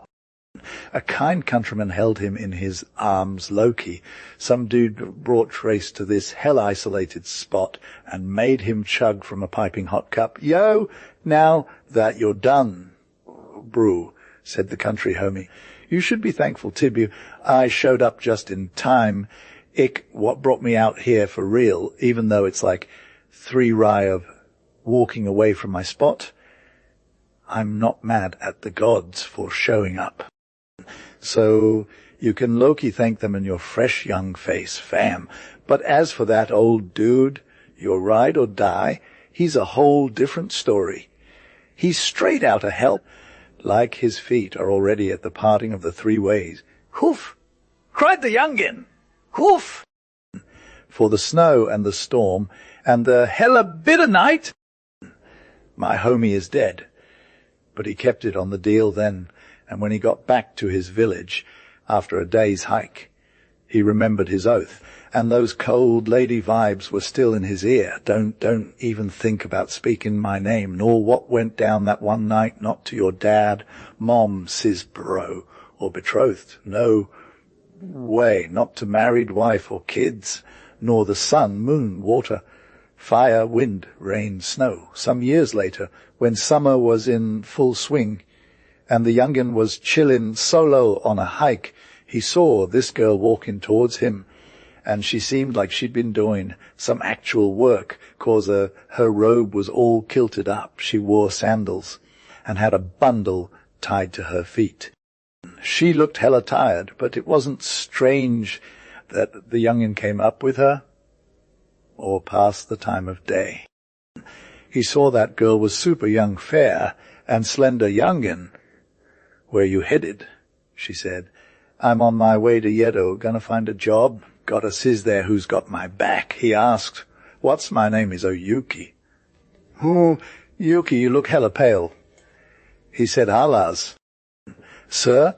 She murmured, I'm just feeling the heat of this summer day, and as she stood there, her body swayed, and she face planted into his feet in a swoon.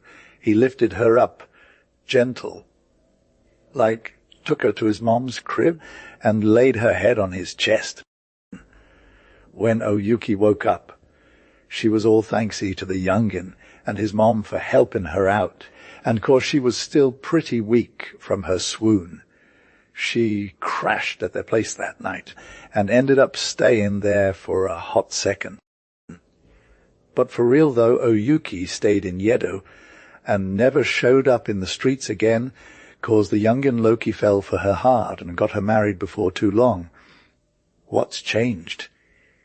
She was even more fire now. Fair, and white her little hands were straight fire, low-key killing it in the house, and out in the fields the hot sun couldn't even touch her neck or cheeks no cap. She had 7 kids, all straight flames like her, and they grew up tall, strong, and lit with good limbs. You couldn't find nobody else on that vibe. Her mom loved them hard, raised them right, and toiled for them till the end. Years went by, joys and pains of mom life aside. She still looked like a fly girl, no wrinkles, no dull eyes, no grey hairs. The whole squad was low-key, shook at her glow up, talking about it till they were tired.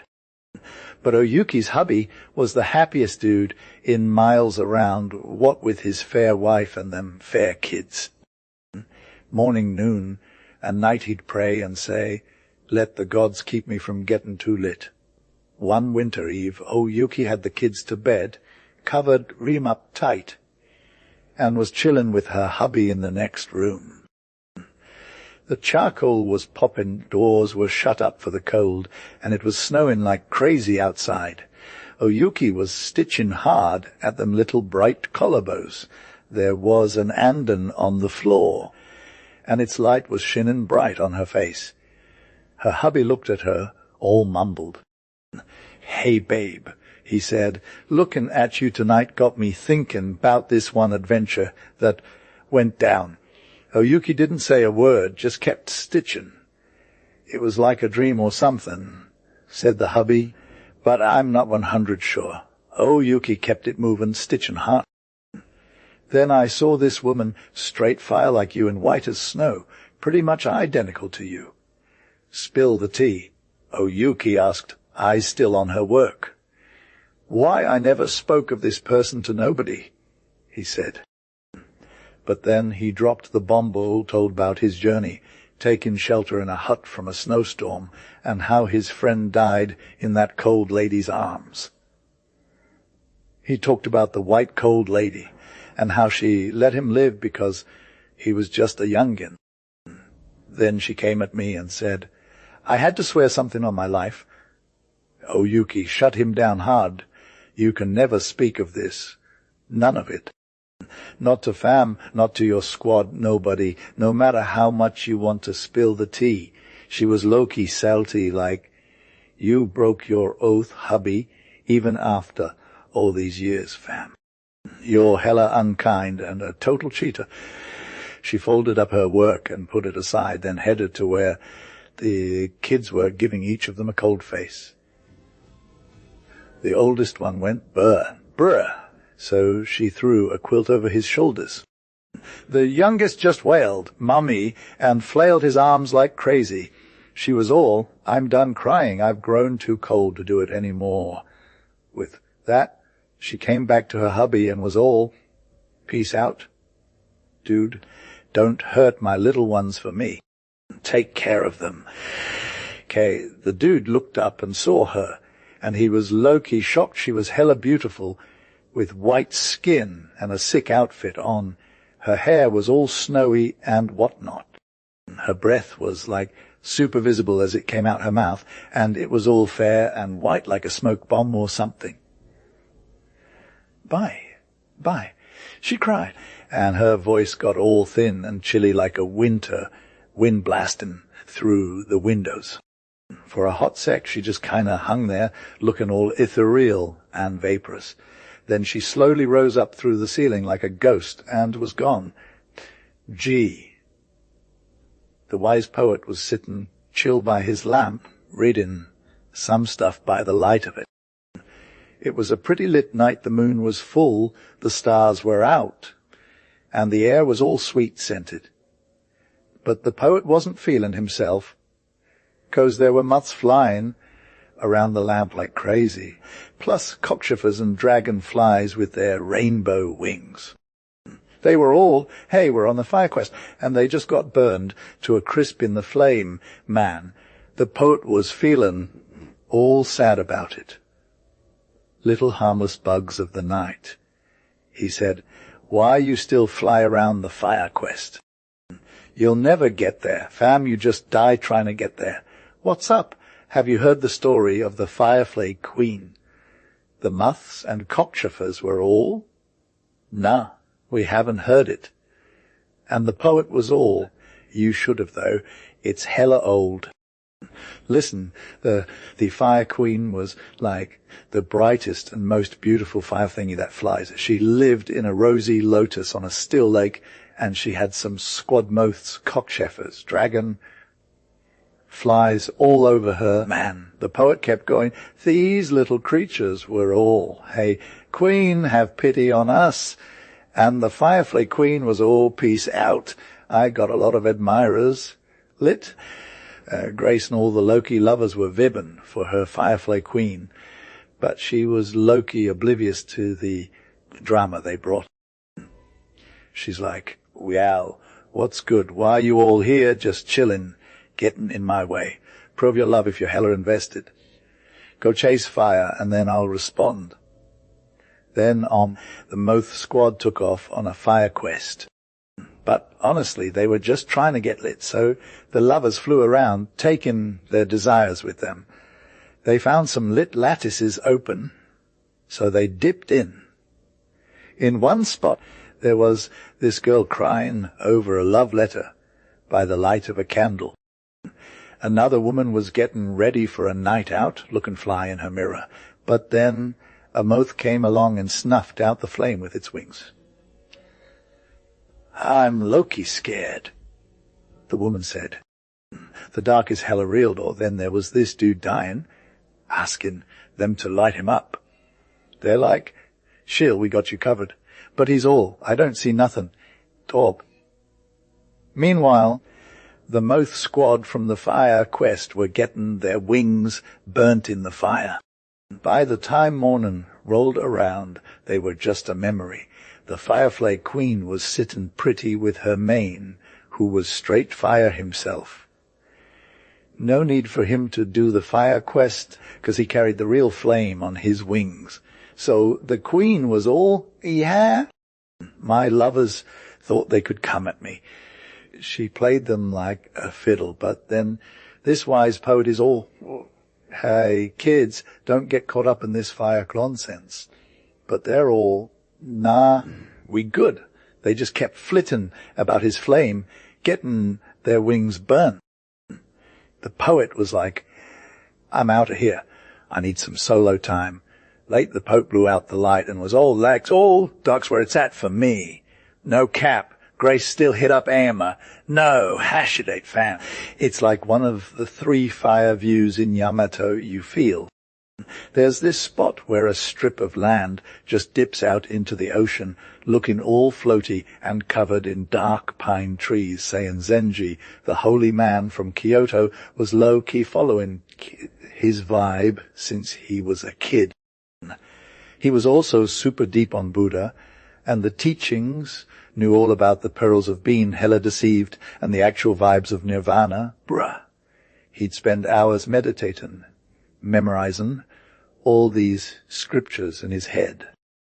When he was on a pilgrimage, he rolled through Ama. No Hashidate and was like, "This place is straight fire. Let me give thanks." He said, "The blind and ignorant are hella wrong, thinking trees and rocks aren't feeling the same energy as humans. But the wise ones know they're all vibing with each other, you feel." So he's like, "I'ma take a rest here, join my voice with theirs, and ain't coming back home." He climbs this mountain, Narie-san, and builds a shrine to Kwannon the Merciful. He's always chanting the Holy Sutras, singing till his whole being is lit. His voice is like a marvel, fam. It's all echoey and clear. The blue campanula of the mountain is low, key-bowing its head in reverence. The lily is making incense, and even the cicala is shining its light. There's dragonflies and butterflies flying around his hut, which are basically the souls of the happy dead, you feel. The peasant people get comforted, planting their rice and harvesting, or just chilling. The sun and wind are all tempered, and the rain comes down soft on their faces. They keep climbing this hillside to hit up the shrine of Kwannon, talking to the holy man, and even bringing him food like rice or millet. Sometimes he comes through the villages, healing sick peeps and playing with the little ones. His clothes are shunning, fam, no cap. Guck's so savage, but bruh, for that hella cold on Narie-san, at the Lone Pine, and round saying Zenji's hut, it was snowed in hard. The shrine of Kwannon the Merciful was all like, "Who's good?" 'Cause that holy man was living off wood, fam. Then he wrapped himself up in thought, meditated for days, which was his real meal, you feel. But even with a clear mind, those clouds of delusion were tripping him out. He got weak-bodied and was all, "Kwannon, forgive me," 'cause he was starving. Slowly he rose and opened the door to his hut. The snow had stopped, it was hella cold, and the branches on the lone pine were white as snow. Kwannon, forgive me, said Seiyan Zenji. I don't know why, but I'm low-key scared of getting with Yummy. Can you spare my life? He looked around and saw a dead deer just chilling in the snow. He bowed down, all like poor deer, never gonna run wild again. And he was all, I ain't eaten your flesh. It's against the law of the Blessed One. Seiyan Zenji was vibbing, thinking about it. But then he heard this voice in his head, and it was all like, bruh, if you die, what about all my people in the valleys? They ain't gonna get comforted by no sutras.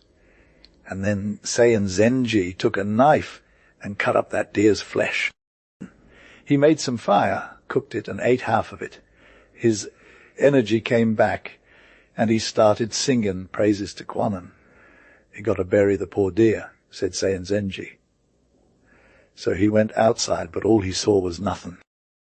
Not a deer, not a mark in the snow, just hella weird. He was like, "It's sus." The next thing you know, those valley folk came to check on their hermit and see how he did. I couldn't find any text to rewrite. Please provide the text you would like me to rewrite. Bro, hadn't one of his fam been low, Ki the homie of Daikoku, the most fire god of good fortune? Misere. Rat was straight flames in life, living in this cozy bank with a sick view of the rice fields where the crops always popped, and he could get turned up on them young green shoots in spring and gather the good stuff in autumn. His fam was all about keepin' it low-key. Entertainment was hella cheap, and he only had one kid, but that one was straight fire, too, his daughter Yuki, who looked like pure snow. Bro. She was the real net, the most beautiful thing in the whole province, and the rat was hella envious when she got married to some high-class dude from a special piebald breed fam. Now he's all about getting her married off to someone even higher up, 'cause his homie's reputation is on the line. Mr. Rat used to hit up this temple regularly, and he met this old priest who was always good for the tea. The priest would give him the scoop on what's poppin' in the village, and Midge Rat would spill all his beans back to him. But now Mr. Rat is all about getting Yuki married off, and nobody's helping him out. He shows up at the temple hammerin' away on the gong like it's nobody business. Yo, priest, what's good? I need your help with something. He says the old priest is poppin'. What's poppin'? Mr. Rat. And then Mr. Rat lays it all out, his plans for Yuki's future. But the priest is all, hold up, this ain't no easy lift. Yo, fam, like, one day, right? Grace was all about asking an oracle for some real talk.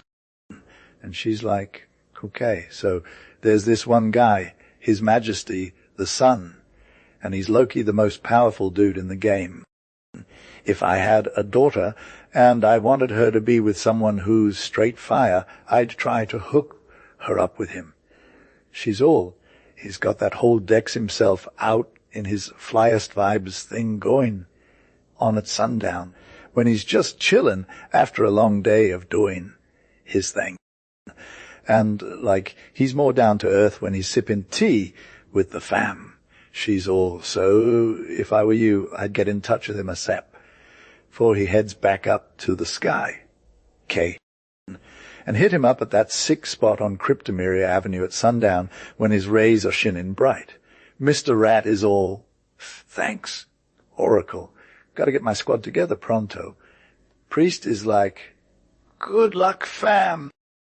Hope you're ready to meet your future in-laws as the Sun's dad. So Mr. Rat and his crew show up at the spot looking fresh, and when the sun rolls in, he's all, Your Highness, I got a request for my daughter, Oyuki-san. Sun is like, all right, what's good?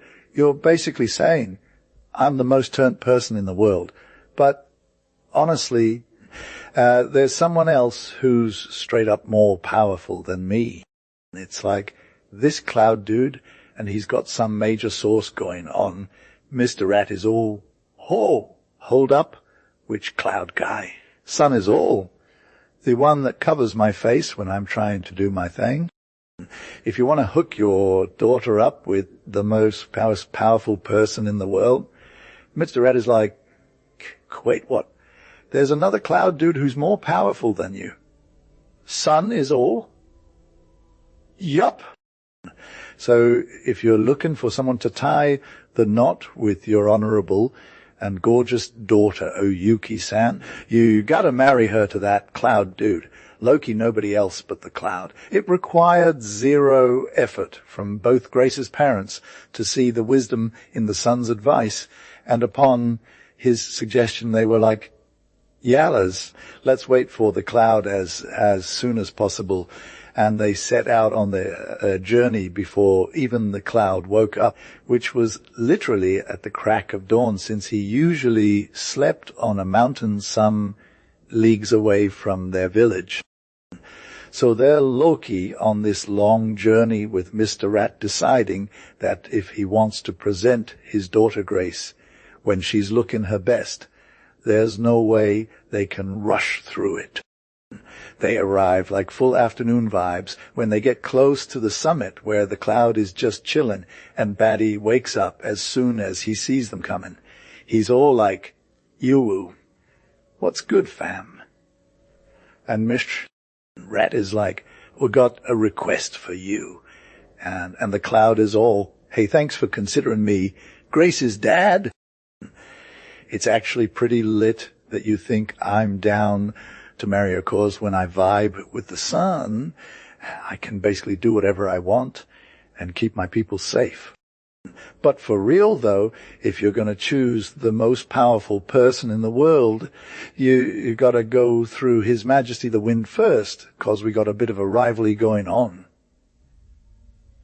"I'm dead," says Mr. Rat, but he's like, "Okay, cool, I trust your word." So Miss Rat is all, "Yo, what's up with His Majesty the Wind?" You know, when he's going to roll through. And the cloud is like, "Honestly, I don't got a clue right now, but you can probably find him at my outposts if you ask around." He usually shows up after harrying some of his minions who are chilling on my turf.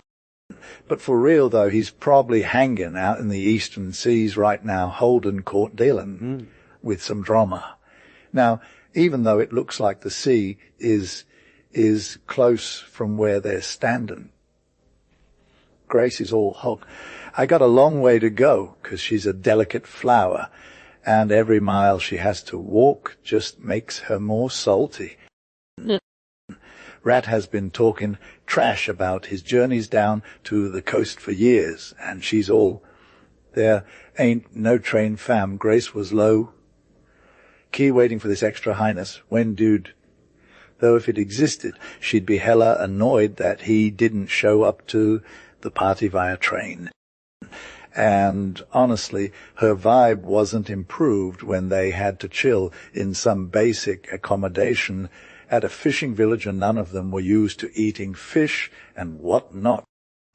But after many days, people started noticing the big cheese was coming, and they watched with some anxiety as his ship approached the shore, even though he seemed super gentle for someone who could control the clouds. Madam Rat just dropped a knowledge bomb saying you shouldn't judge someone based on what you hear, and that cloud had some major beef with Wind, fam. So Rat went straight up to Wind when it arrived at the water's edge, making its face all smiles. And Wind was in the best mood ever, vibing with the Rat as follows. "Cloud is a total flatterer. Bro, he thinks I'm all-powerful just 'cause I can make clouds. Nah. I got nothing on him when he's being extra salty." "You're from where?" "In your village. There's someone stronger than me, like that high wall surrounding your neighbor's crib. If you want to marry the strongest thing in the world, marry the world. You Wind wished Rat a good day and was all, "Sorry, I can't give you a ride in my chariot, But I'm not headed in that direction today. Otherwise, I've been low-key excited to meet your homie. By this point, the squad was getting hella disappointed and stressed from all the cancelled plans. Oh, Yuki-san's beauty was starting to show signs of wear and tear, you feel. But Rat was all, "Nah, we just got to head back home." He knew that wall thingy super well, but had no idea it was a total goat in the world's eyes. He thought it was pretty basic. So they trudged homewards, and it was a real struggle, 'cause cloud hid the sun and wind got all anxious, showing its bad mood by releasing some extra moisture from its pocket. They arrived home wet, worn out, and totally drained. Just as they were about to get behind the wall, another downpour hit, and they were stoked to take shelter under its shadow. Mr. Wall was always super curious, apparently cause of one thing, but that's a whole nother story. Grace never be knowing what's poppin' on them other vibes, and so she'd hear her homie, Mr. Rat low-key, talkin' to Mr. Rat from the sea, and she found out he came from the ocean, and then her other side of the fam started asking if he got any tea about that extra scoundrel Wind, who's always bringing the drama. "Why?" said Miss Rat. "We met him just last week. Key wanted me to remind you about how strong you are, Pa." "I'm the strongest." Brewitt shows his ignorance. "Why, only yesterday my nephew, that big brown rat, just wouldn't get off my back because he didn't want to do the work. Must needs gnaw a hole through me. The strongest thing in the world. Next time Wind comes this way, he'll just rush right through and be all like I'm the strongest person in the world, Pon." At this moment, the rain stopped, the clouds rolled by, and the sun came out, and Mr. and Mrs. Rat were hella hyped they didn't got to sell their daughter out to some fake dude for a neighbor, and a month later, Yuki-san was all about that cousin life, and her parents were low-key excited cause he proved himself to be the real MVP. Exai, the land of Yomi, from the most fire clouds of high heaven, from the cosmic ether, vital essence, and the entire crew of eternal deities. There came forth the heavenly duo Izanagi, his augustness, the lord of invitation, and with him Izanami, her augustness, the lady of invitation.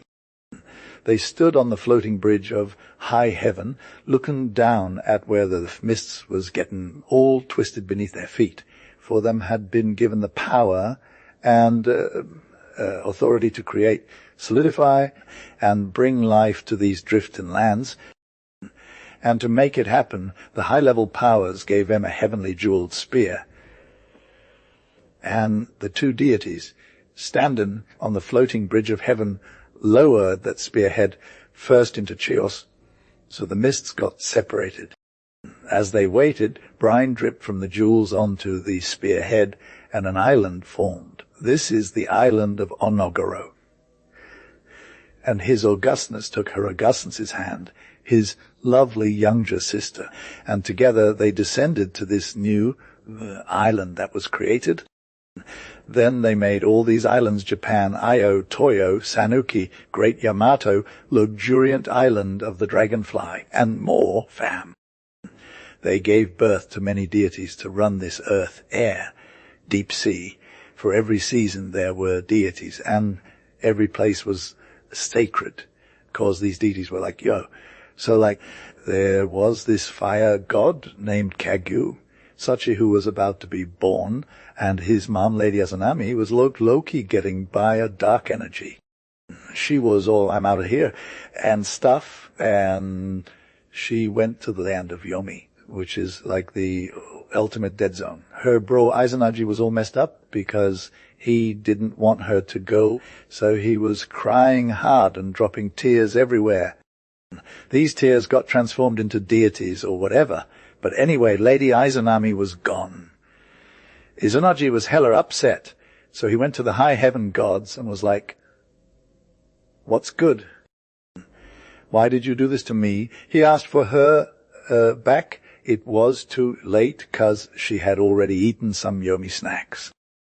They were all like, sorry, not sorry, and Izanami was all, I'm a come back if you show up. So Anaji waited at the palace of Hades until sunset, and when Lady Izanami finally showed up, he was low-key hyped. Then he saw her in a whole different state. She was messed up and surrounded by these 8 gods of thunder who were like, you can't come back now. Izanagi was shook. So he high-tailed it out of there, but Lady Izanami was all, you're not getting away that easy. She called in these hideous females from Yomi, and they were all ready to go down. It was a whole vibe. Izanagi was like, take your best shot, his augustness, Lord who invites.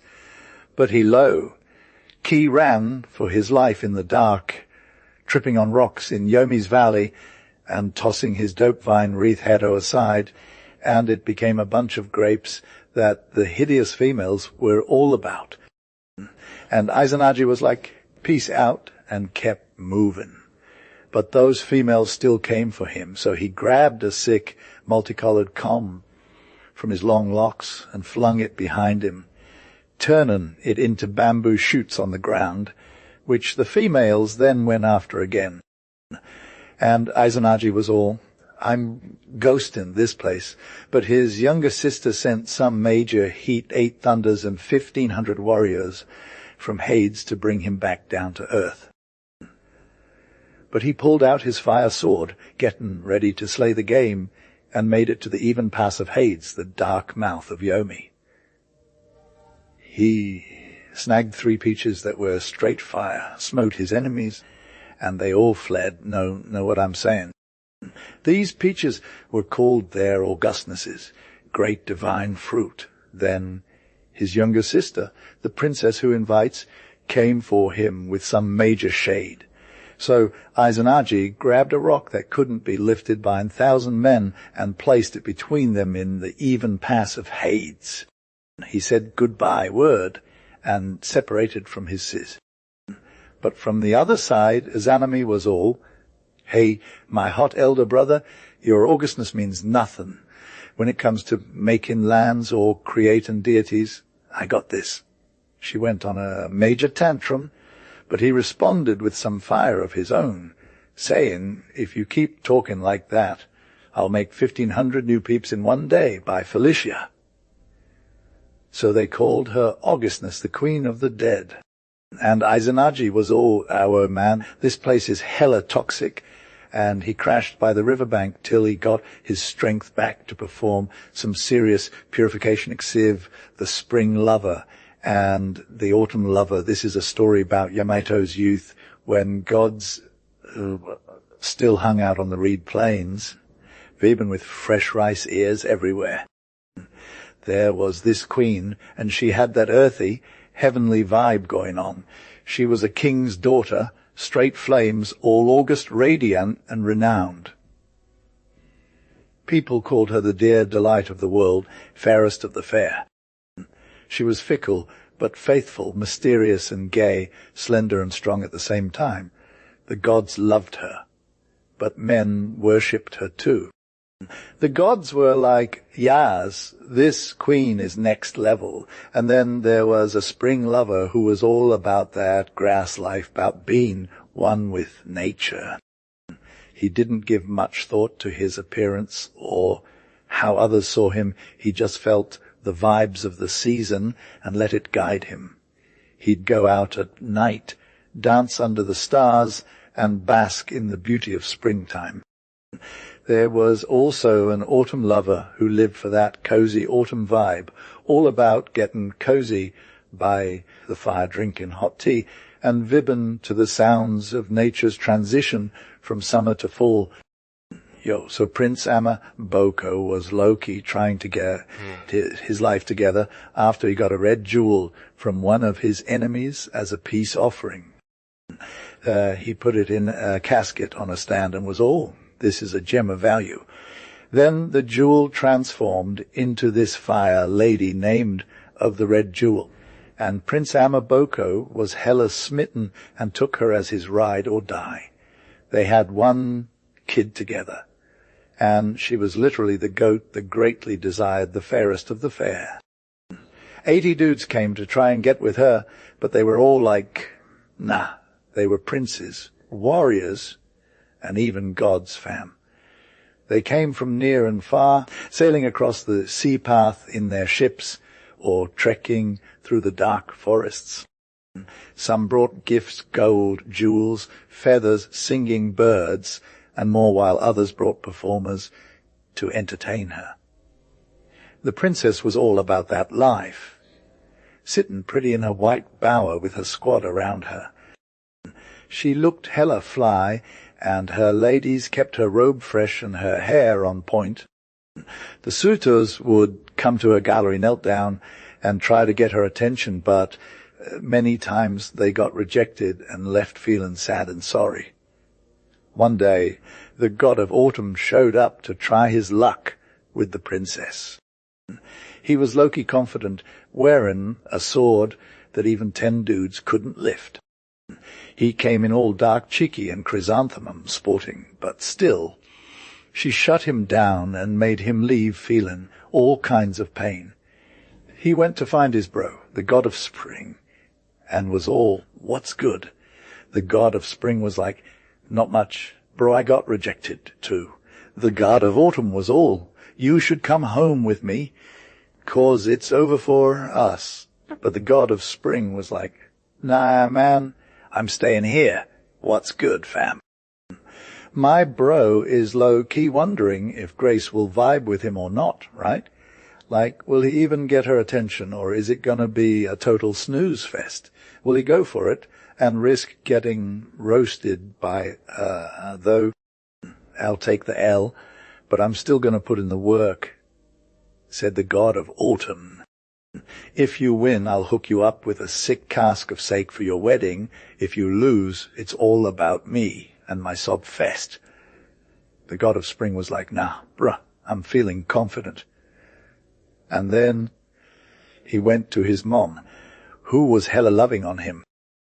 Do you love me, Mom? He asked. She replied, 100 times over, baby. He's all, Mom, can you hook me up with the princess? She's like totally fire, and I'm low-key obsessed.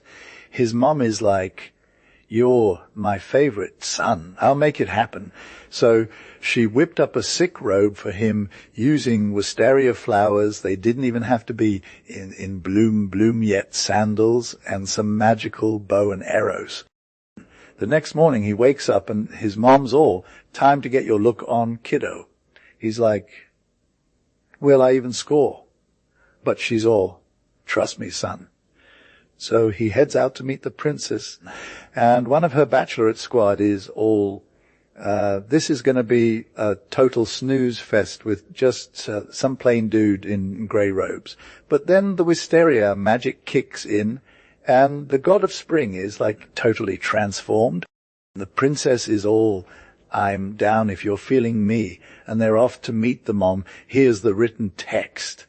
Who is am? He said to his mom. I'm low, key stressed right now.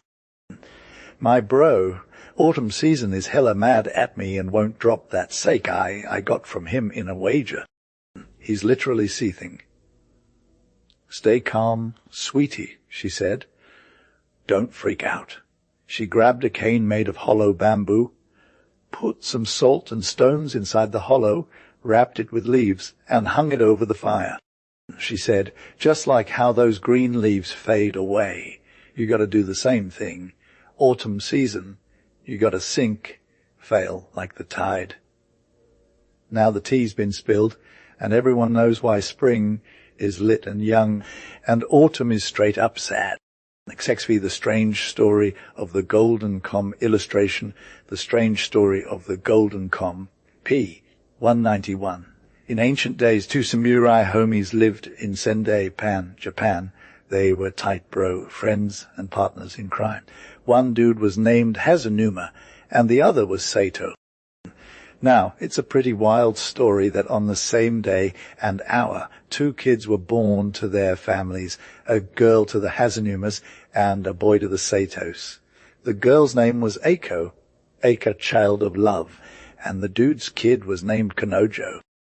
So, like before you could even say hello to each other, they got hitched, and as a gift, Sato's wife gave his wife a sick golden comb, saying it'd be perfect for Eiko's hair when she gets older. The Satos wrapped the comb in a handkerchief and stashed it away in their chest. It was straight fire gold lacquer, all fancy with golden dragonflies on it. But, before you could even blink, bad things started happening to the Satos. Their feudal lord was hella salty about something, and Sato had to make a quick escape by night, taking his wife and kid with him. Nobody knew where they went or if they were even alive, and for ages Hazanuma didn't hear a peep from them. Eiko grew up to be the hottest girl in Sendai. Everyone wanted her as a partner. She had hair that was longer than anyone else's, and she could dance like nobody's business. She moved with the flow of the sea, the wind in her hair, or the sun on her skin. She had a sis who was brown, quick, and lit Ayami, Eika, water iris, and she was basically the second hottest girl in Sendai. When they'd walk around town, people would be all like, "There go the moon and the south wind," one summer day. Yas, one day, all the air was hella relaxed, and Sikala was low-key killing it on the pomegranate branch, Vibin, with his sick beats. The queens rested on them cool white mats in their mom's pad. Their hair was wild, and their feet were bare, no cap. They had this ancient red lacquer chest, Eika the bride box, and they were trying to find some real treasure. "Hey, sis," said Ayam, "look at these fire scarlet thongs. I'm totes standing them for my sandals." And then she found a crystal rosary and was like, "Oh, yowers, this is low-key gorgeous." Eiko was all about that vibe too, asking her mom for some violet silk threads to make her new grey gown pop. She wanted it for the undersleeves and also as a petticoat, no drama. Ayama had found an obi with grass green and silver threaded and was hella excited, wrapping it around her waist like a boss. Mom smiled and said, "Era! Era! Little pirates," and handed over the obi. Eiko was low-key obsessed with this golden comb they found in the chest. It smelled like orris and ancient spices. "What's up?" She laid it on her knee, admiring the gold lacquer work and golden dragonflies. The mom tried to take it away, but Eiko was all, "What's the 4011 mom?" And then she dropped the T. The com was a love token between Eiko's mom and Kanojo from way back when they were betrothed. But now he's been gone for like 15 years and no one knows what happened to him. Eiko was all confused. Is her love dead? The mom just said she didn't know, but it wasn't coming back. So Eiko asked to put the comb in her hair, took out her fan, and danced like a wave or a cloud or the bamboo grass in the wind. Yeah, so Grace had been Vivian with her squad for a hot second before she low-key freaked out, dropped her fan, and face planted onto the ground. From that moment on, she was hella sad, just lying in bed all day, like, why even bother? She couldn't even eat or sleep. Life was so made to her. The sun wasn't even interesting no more, and neither was the rain at night, you feel. Not even her fam, her dad, mom, says the lady of the South Wind, could give her that comfort. Then she just turned away from the world and said, "You don't get it?" And then she was gone. When they were getting her ready for the afterlife, her mom came to say goodbye, all teary-eyed, and put a golden comb in Grace's hair, saying, "Hey, kiddo, I hope you find happiness in future lives. You'll need this golden token, trust me. But, like, karma can be so extra, because Kanojo was only gone for, like, 1 moon when her betrothed showed up to claim her at her dad's house. Dude, it's too late! You're mourning now, and I'm just over here weeping in the moonlight, Hazunuma said. The young man was all, what are my options? Sword, strong girdle, or river? But Hazunuma was like, nah, there's a 4th way that's way better. It's dark, but you'll stay with me in my old age, 'cause I got no sons. So Kanojo joined the household of Hazunuma the samurai, and they all lived together in harmony. Later on, when it was time for the funeral procession, everyone was dressed up in their finest clothes and had a blast making spirits pay. It was lit starlight, but cold as heck still and frosty. Kanojo waited at the garden gate, keeping it real, waiting for them to get back home. He heard some random noises, like a blind dude's whistle and staff on the stones, and then he heard a child laughing twice. Yes, Grace, I got you. Men singing in chorus, like they're trying to vibe out while they're toiling, and when the pause hits, he's all like, you, they're coming. I'm rolling up to the beloved's crib. It's low-key lit, her plum tree is poppin' with blossoms. Dew is dripping in the flowers, so it's like the sparrows getting their drink on. How'd you get to your booze spot? Ooh, you must be flying on them night wind vibes. This was the jam of the Kago squad. First up, Hasunuma's samurai dude rolls in at the garden gate with his lady, and then Ayami from the south wind is like, I'm coming through.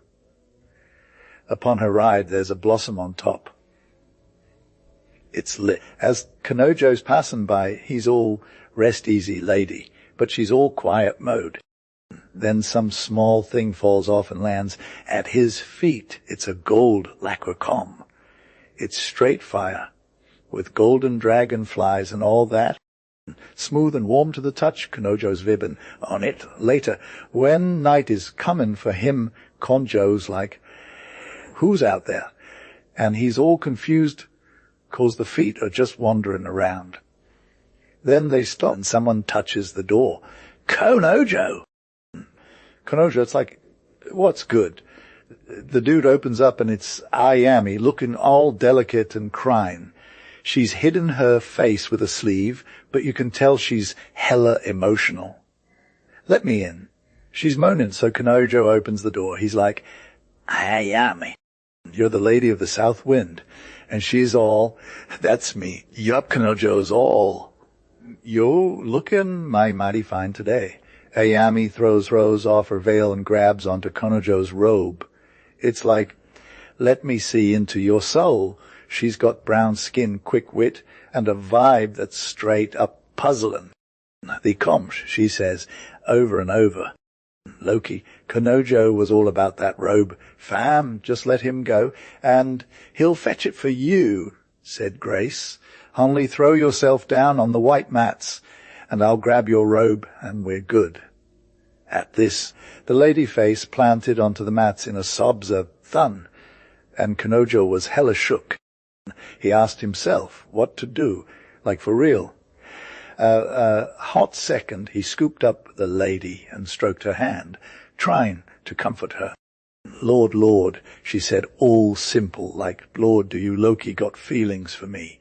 And he was all, I'm feeling you way more than anyone else, O lady of the south wind.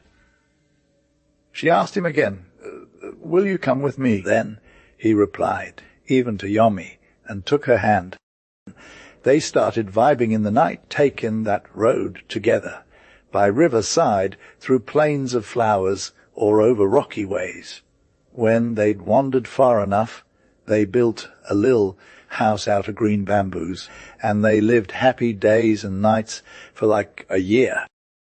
Now, on this morning of the 3rd month, Kanojo saw some dudes with Kago coming, swinging through the bamboo grove.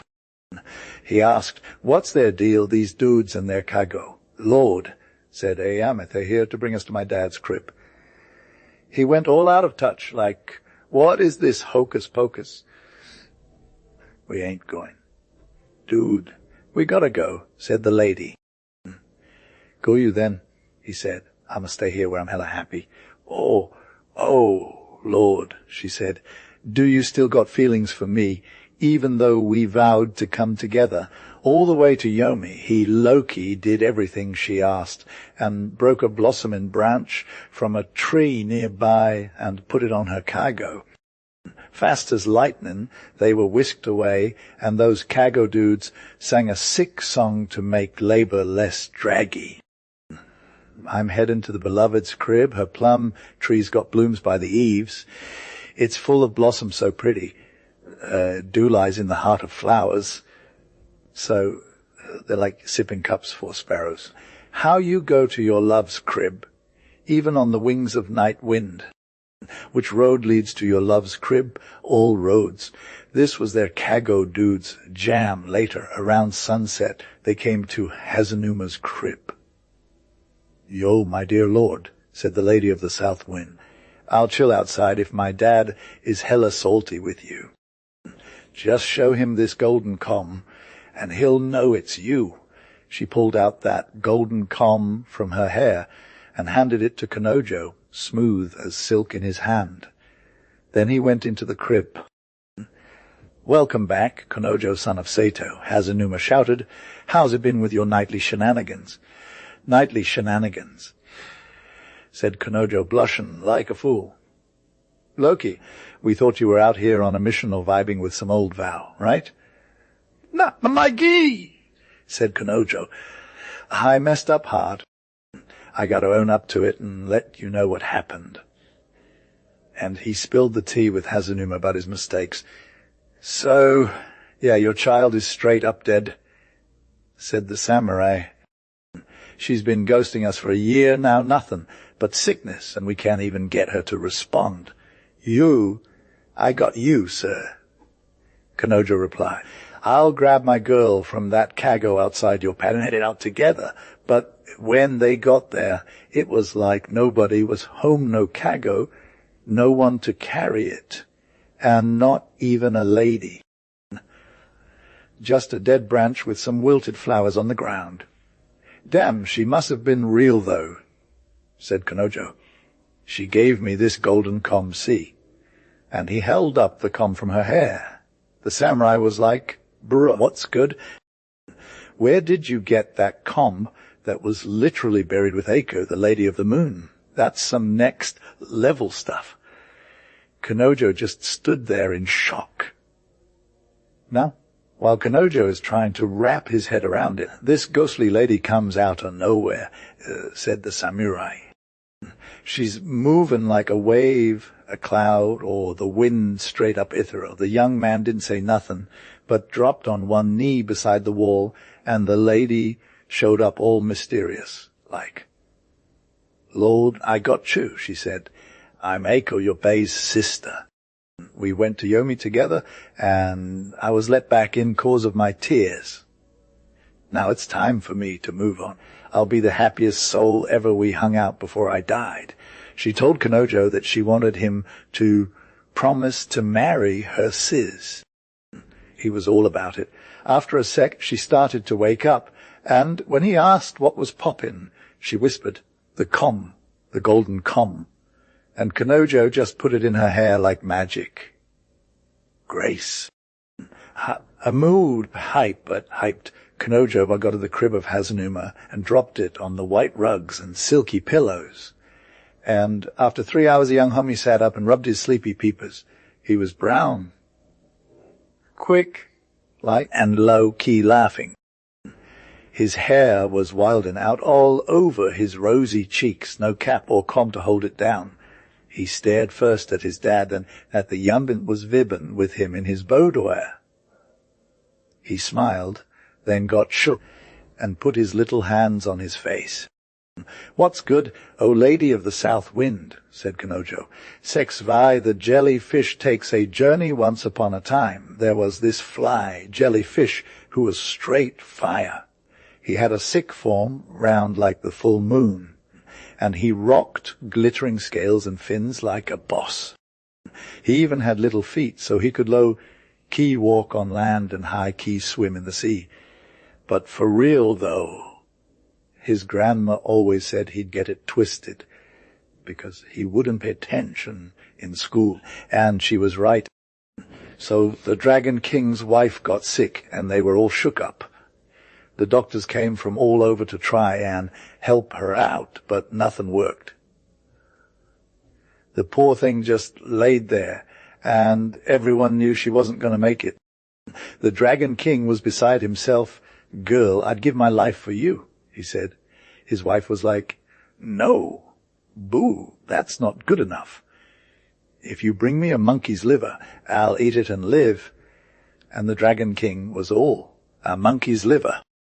That's why I asked his jellyfish dude to go fetch one for him.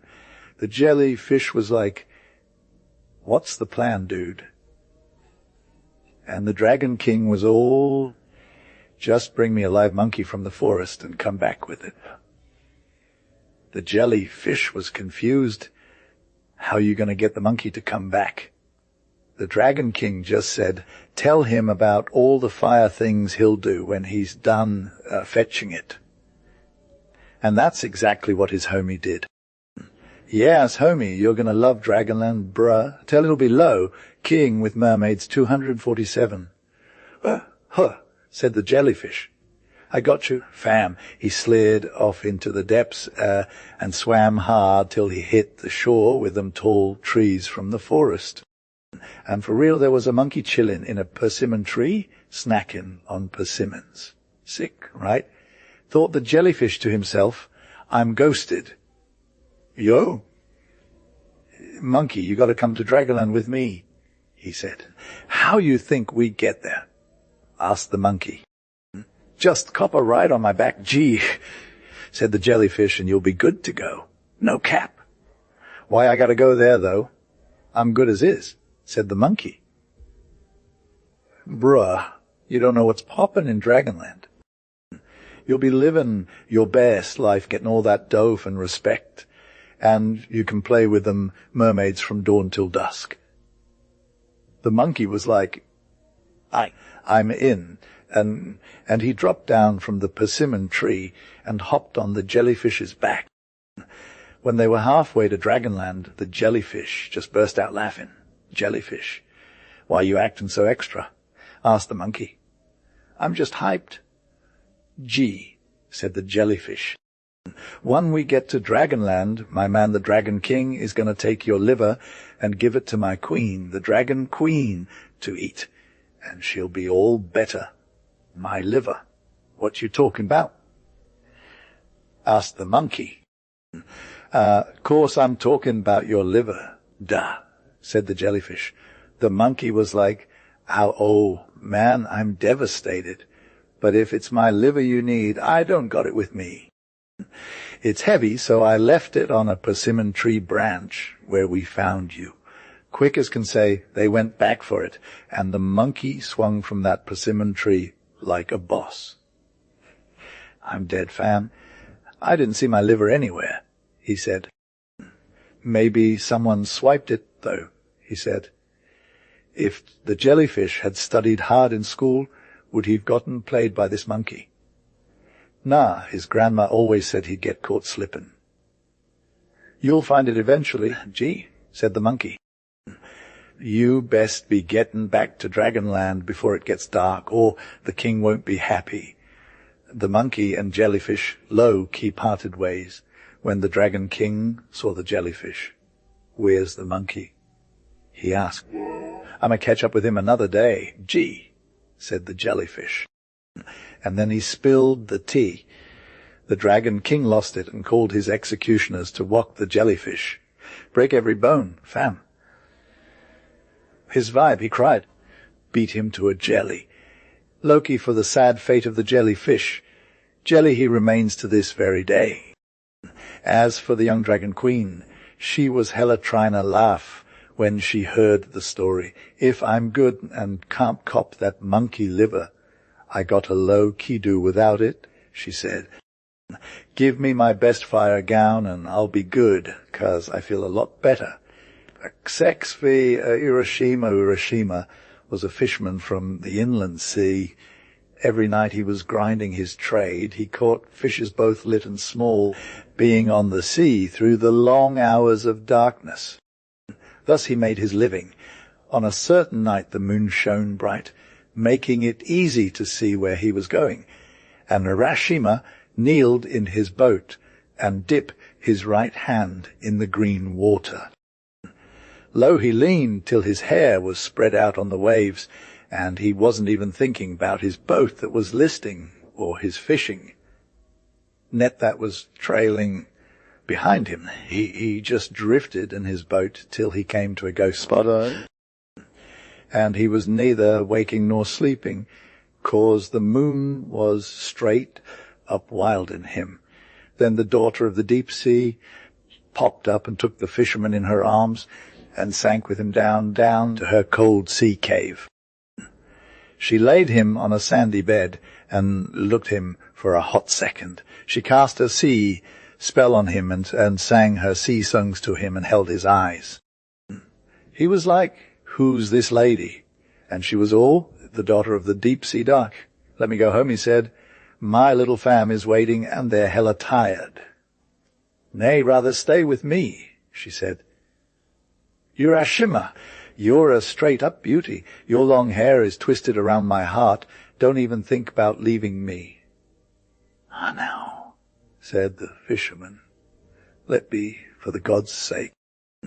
I gotta go to mine own." But she said again, "Urashima, you're that fisherman from the inland sea.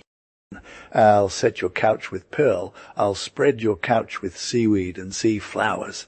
You'll be the king of the deep sea, and we'll reign together." "Let me go home," he said. "My little fam is waiting and they're tired." But she said, "Urashima, you don't got to worry about the deep sea tempest. We'll roll rocks about our cavern doors. You won't die." "Ah." "Now," said the fisherman, "let be, for the God's sake. I got to go to mine own. Stay with me this one night." "Nay, not one." Then the daughter of the deep sea cried, and Urashima saw her tears. "I will stay with you this one night," he said. So after that night was done, she brought him up to the sand and the seashore. "Are we close to your crib?" she asked. He told her, "We're right outside. Take this." She said, "A memory of me." She gave Grace was low, keytote salty when she handed him a sick casket made of mother of pearl that was hella rainbow tinted. Like the claspiece was straight fire coral and jade too. "Don't even think about opening it," she said. "Cool fisherman, don't be a fool." And then she just dipped out of here and was like ghosted. You feel. The daughter of the deep sea, Urashima was all, "Peace out, I'ma go home, bruh." He ran beneath the pine trees, vibing on life. He tossed up that casket to catch some rays and was all about the sweet scent of the pines. So he's like, "Oh, yes, kids' dinner time." But they were all, "Nope, we're good." Like, what even is this? Urashima showed up at his crib, and it was straight ghost town. 4 walls, some moss, nightshade on the threshold, death lilies by the hearth, lady ferns everywhere. Like, where's the love? He sat down all, what in the world? He went to the village like, thinking they'd know him or something. But everyone was all, "Hey, who's this guy?" And he's like, "I'm Urashima, fisherman dude." They were all about the small talk and asking if he was just passing through. But honestly, it was all in vain. He asked around, but nobody knew squat. He ended up at a spot outside the village, watching the sunset. His heart was heavy as lead, so he's like, "Hey, dude, have you seen a fisherman here?" And no one was all, "Actually, I know that guy." Then some peasants passed by, singing their country songs and carrying baskets of wild strawberries or lilies on their backs. Pilgrims in white with staves and rice, straw hats, lords and ladies in fancy attire. But then an old dude shows up. The fisherman's all, "Whoa, old dude, you've seen some things. What's the deal?" And the old dude is like, "Yeah, I know Urashima. He was born and bred around here. Old man Loki told Grace, there was this dude with that name, but for real, his homie was straight up drowned like 20 years ago. My granddad had trouble remembering him when I was little, fam. Urashima said, is he ghosted? The old man was like, no cap, more dead than he's alive. His sons are ghosted too, and their sons are ghosted, you feel me. He was all, peace out, you stranger. Then Urashima got hella nervous, but still said, got a roll to the Green Valley where the dead sleep. And he went to the valley saying, bruh, this wind is Loki chillin' through the grass. The trees are shaking and the leaves are all like peace out. I'm ghostin' you, he said. Hey, sad moon, you showin' me all these quiet graves. You're straight up no different from the moon back in the day. He said, here's where my sons' graves and their sons' graves are at, poor Urashima. He's as dead as he is alive. But I'm still feeling ghosted, fam. Who's going to help me? Said Urashima. The night wind was all, nothing. Then Urashima went back to the seashore and was like, who's going to help me? But the sky was all, I'm good. And the ocean waves just kept rolling. Urashima said, that casket is for real. He opened it, and this faint white smoke came out, and it was like totally gone into the horizon. Gee. Urashima was low-key tired, and he's all, I'm so dead. In a hot second, his hair turned all white as snow, and he started shaking. His body was getting smaller. His eyes were dimming. He who was once young and straight fire swayed and fell like a leaf. I'm old, I'm out of here. But then he dropped the casket lid and said, nah, the smoke's gone for good. What matters? So he laid down and died ex via Tamamo. A peddler was vibbing with his pack on the major high road to Kikyo when he found this leal girl all alone by the side of the road. What's good, my little sis, he said. Why are you out here, solo? The child was like, you're just a dude with a staff and old sandals. He was all, I'm headed to Kyoto and the Mikado's palace to sell some fire gear to the ladies of the court. You want to come too? Who are you? Said the child. I got no name, bruh. Where are you from? The peddler asked. The child was all, nowhere, fam. He said, you're like 7 years old or so, but she just shook her head and was like, we got no age, I'm ageless, G. Why are you here? The peddler asked. She said, I've been waiting for you, Loki. The peddler laughed and said, take me to Kyoto. He offered. So they went their ways, and soon they rolled up to the Mikado's palace in time. The child was killing it, dancing in front of the son of heaven, all light as a seabird soaring. Grace's vibe was Loki, lit when she stopped dancing, and the Mikado slid into her DMs. Little homie, he said, what's good? Hit me back. Tall grown up god, son of the gods. I'm hella nervous, said the child, Eka Tamamo. Ask without being shook, said the Mikado. The child was all, let me stay in the bright presence of your highness. Da, so be it, said the Mikado, and he took her under his wing, and, she became the real deal at everything, singing, playing instruments, painting, sewing. She could spit bars like a boss, and her poetry was on point. The philosophers were nothing but child's play for her, and she knew Confucius like inside and out. She was called the exquisite perfection, the gold unalloyed, the jewel without flaw. And the Mikado was Loki obsessed with her. He was so in love that he forgot about his royal duties and responsibilities. Day and night he had Tamamo by his side. He started to get a little rough around the edges, so rough that his servants were all like, "Yo, what's good?" And then he got listless and just plain sad. His doctors were all, "What's up with this guy? He must be possessed or something." "Nah, man," said the Mikado, "I'm good. I'll do my own thing." He was straight up crazy for Tamamo. He took her to his summer palace and threw a sick party in her honor. The whole high-end crew came out to celebrate princes, lords, ladies. Everyone was there, and the Mikado, he was all wild-eyed and passionate, with Tamamo looking fly in her scarlet get-up.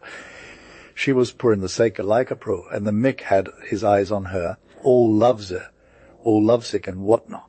"Other women are basic compared to you," he said. "You're the one I'm really feeling, Tamamo." He was hollering it from the rooftop so everyone could hear him, and then he just broke down, laughing like a fool. my lord," said Tamamo. And then the sky got all dark, with clouds covering the sun, and it started pouring rain. The torches went out, and the whole place was pitch black. Fear and horror took over, and everyone was running around like headless chickens, trying to figure out what's going on. It's low-key lit when the tables get flipped. The dishes and drinks are all over the place, and the sake is everywhere, soaking into those sick white mats. Then this glow up happens. It's like Tamamo's Vi is giving off major fire, and it's streaming out of her body in these long flames of fire.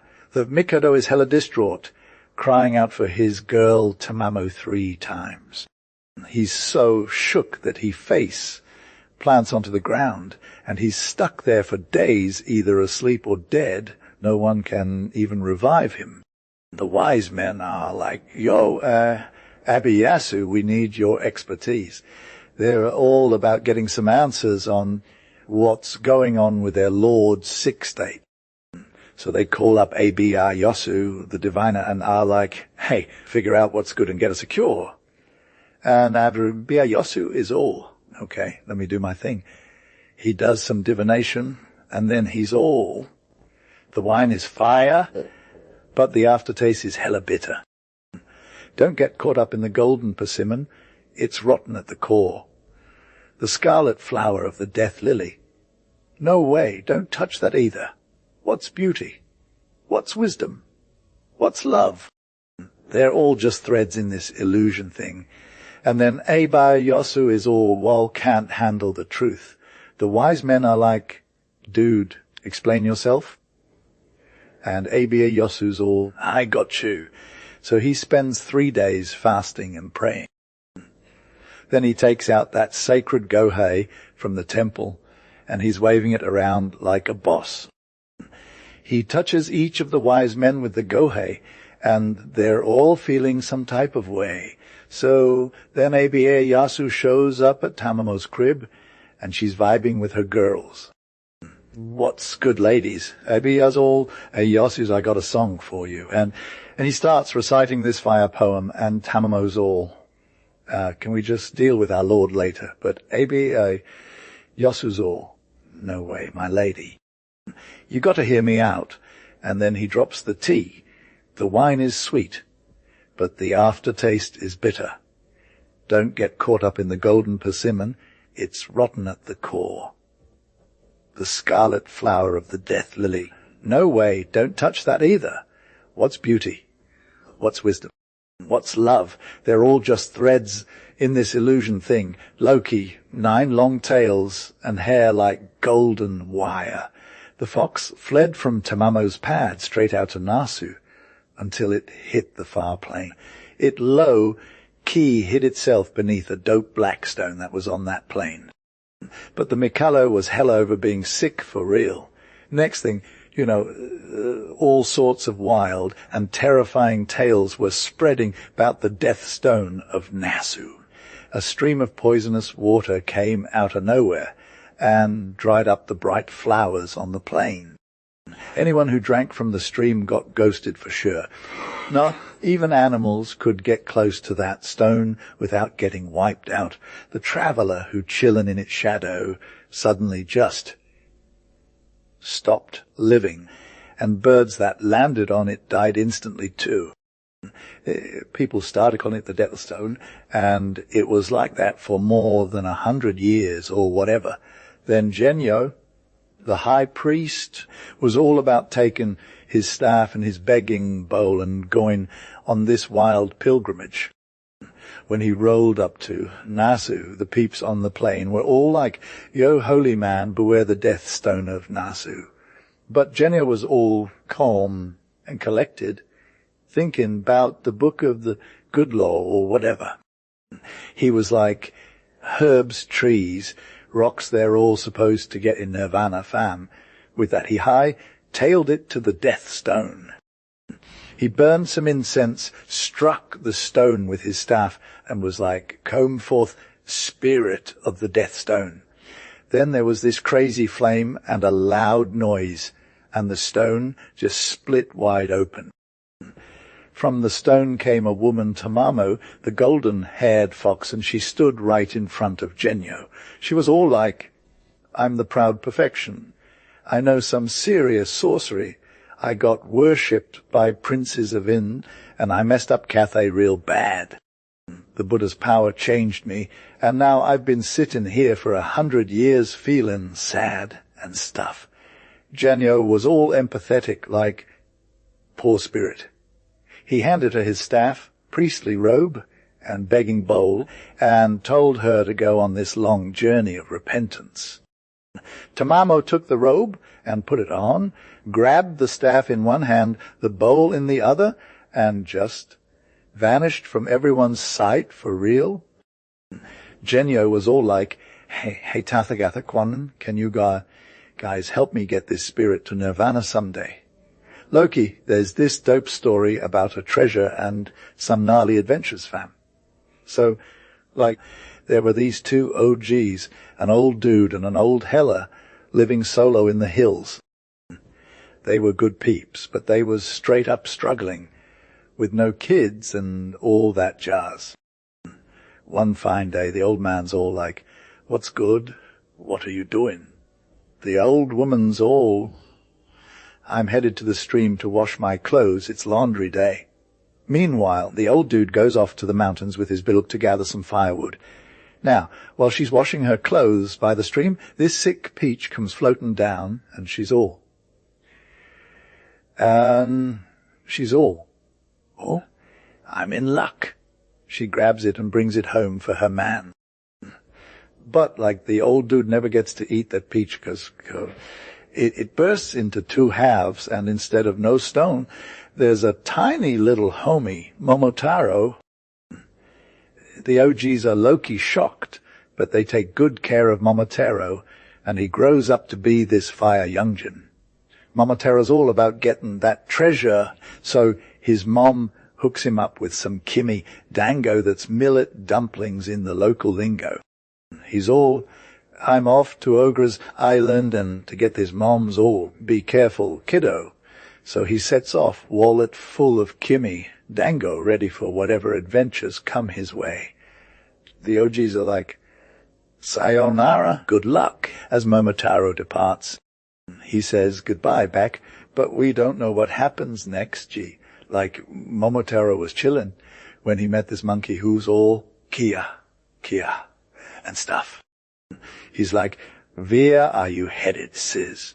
And Momotaro's all, "I'm low-key heading to Ogre's Island for an adventure." The monkey's all, "What's in your wallet, bro?" And Momotaro's all, "I got the firest millet dumplings in Japan, doh." So the monkey gets a dumpling, and they're vibbin' together. Next thing you know, they run into this pheasant who's all Ken, and wants in on the fun too. They trade another dumpling for company, and now there's like 4 of them trekking to Ogre's Island. They finally arrive, and Momotaro's all, "Where's brothers?" Listen up. He's got a plan, okay? The pheasant got to fly over the castle gate and peck the ogress, while the monkey climbs the wall and pinches them. Then the dog and Momotaro bust in and fight those ogres till sundown. They win. No cap. After that, they grab all this treasure magic jewels, invisible gear, gold, silver jade coral. It's like a whole vibe, bruh. Momotaro's all, pick your jam brothers. So the monkey, pheasant, and dog are low-key stoked. The monkey's all, kia, kia, kia. Pheasant's all, can, and dog's all, wow, wow. They're like, super grateful to Momotaro. Grace was low-key living in Matsuyama, Ikaigo province. So like, one time, her dad had to dip out to Tokyo for some biz, 'cause he couldn't take their little fam with him. He said bye and promised to bring back fire gifts, so she was all good. Her mom, though, was hella nervous about the long journey. She'd never left the village before. But she was also super stoked, 'cause her hubby was the first dude from their area to hit the big city where in his high-ranking folks lived. It's lit, fam, they got all sorts of dope stuff going on. Anyway, after a hot sec, Grace's mom was like, hey, I think he's coming back. So she whipped up some fresh threads for herself and their little Grace John and got ready to meet her hubby at the door. You can imagine how hyped she was when he finally showed up all safe and sound. And poor Grace Ja was so stoked about the toys her dad brought back. Dad's like, hey, babe, check out this fire gift I got you. He pulls out a wooden box with some fancy design on it. Inside, there's just a plain all-metal piece that's all white and sparkly. One side's got some sick illustrations of birds and flowers on it, while the other is straight up clear like ice. Dad's all proud. I learned something new, honey. And Grace is like, wait, what am I looking at? She looks into the box and sees her own face staring back, but she's not sure if it's real or not. Her hubby's all, babe, that's you in there. Everyone has one of these mirrors in Tokyo. Grace is low-key obsessed with the mirror for a hot sec. She can't stop looking at herself, 'cause it's like seeing her own pretty face or something. She thought a dope mirror was way too fire for everyday use, so she locked it up tight in its box and put away low-key among her most valuable things. Years went by and she and her hubby were still living their best lives, having this little mini me of a daughter who grew up looking just like her mama, and being super dutiful and affectionate was how everybody felt about her. Mindful of not wanting her little girl to get too full of herself, 'cause she thought she was straight fire. The mom kept that mirror hidden away, worried it'd make her mini. Me think they were all that. She never said a peep about it, and the dad had ghosted the whole thing, so the daughter grew up keeping it real like her mom had, but didn't know how fly she was or even saw that mirror no more. But then stuff went down for this happy little fam. The good mama got sick, and although there was all over her 247 with love, the mama just kept getting worse and worse, till it was defo time to dip out. When she realized she had to leave her hubby and Cheldy behind, the poor woman felt some real sorrow for those she was going to leave hanging, but most of all for her little mini-me. She called the girl in and said, hey, baby, you know I'm hella sick. Soon I gotta hit the big leagues and leave your pops, and you fly solo. When I'm gone, promise me you'll look into that mirror every night and morning. That's where I'll be watching over you. She handed the mirror to her daughter and said, make sure you do this. Okay, the kid promised, crying tears, and so the mama seemed all calm and chill, then just gone.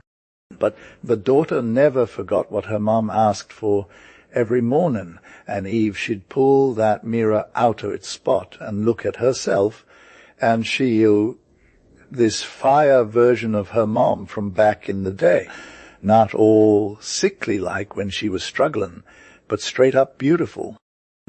To her mom's spirit at night she told stories about the trials and struggles of the day, and to her mom in the morning she'd be looking for sympathy and encouragement, 'cause whatever was coming wasn't always going to be lit.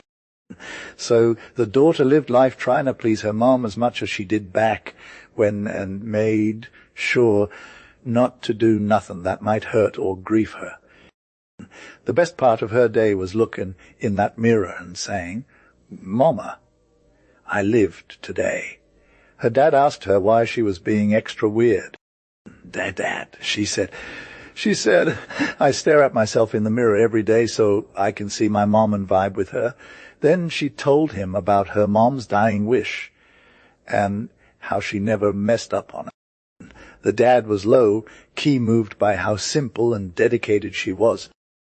He couldn't even bring himself to tell her that her reflection in the mirror is just her own face, but it's becoming her mom's all the time.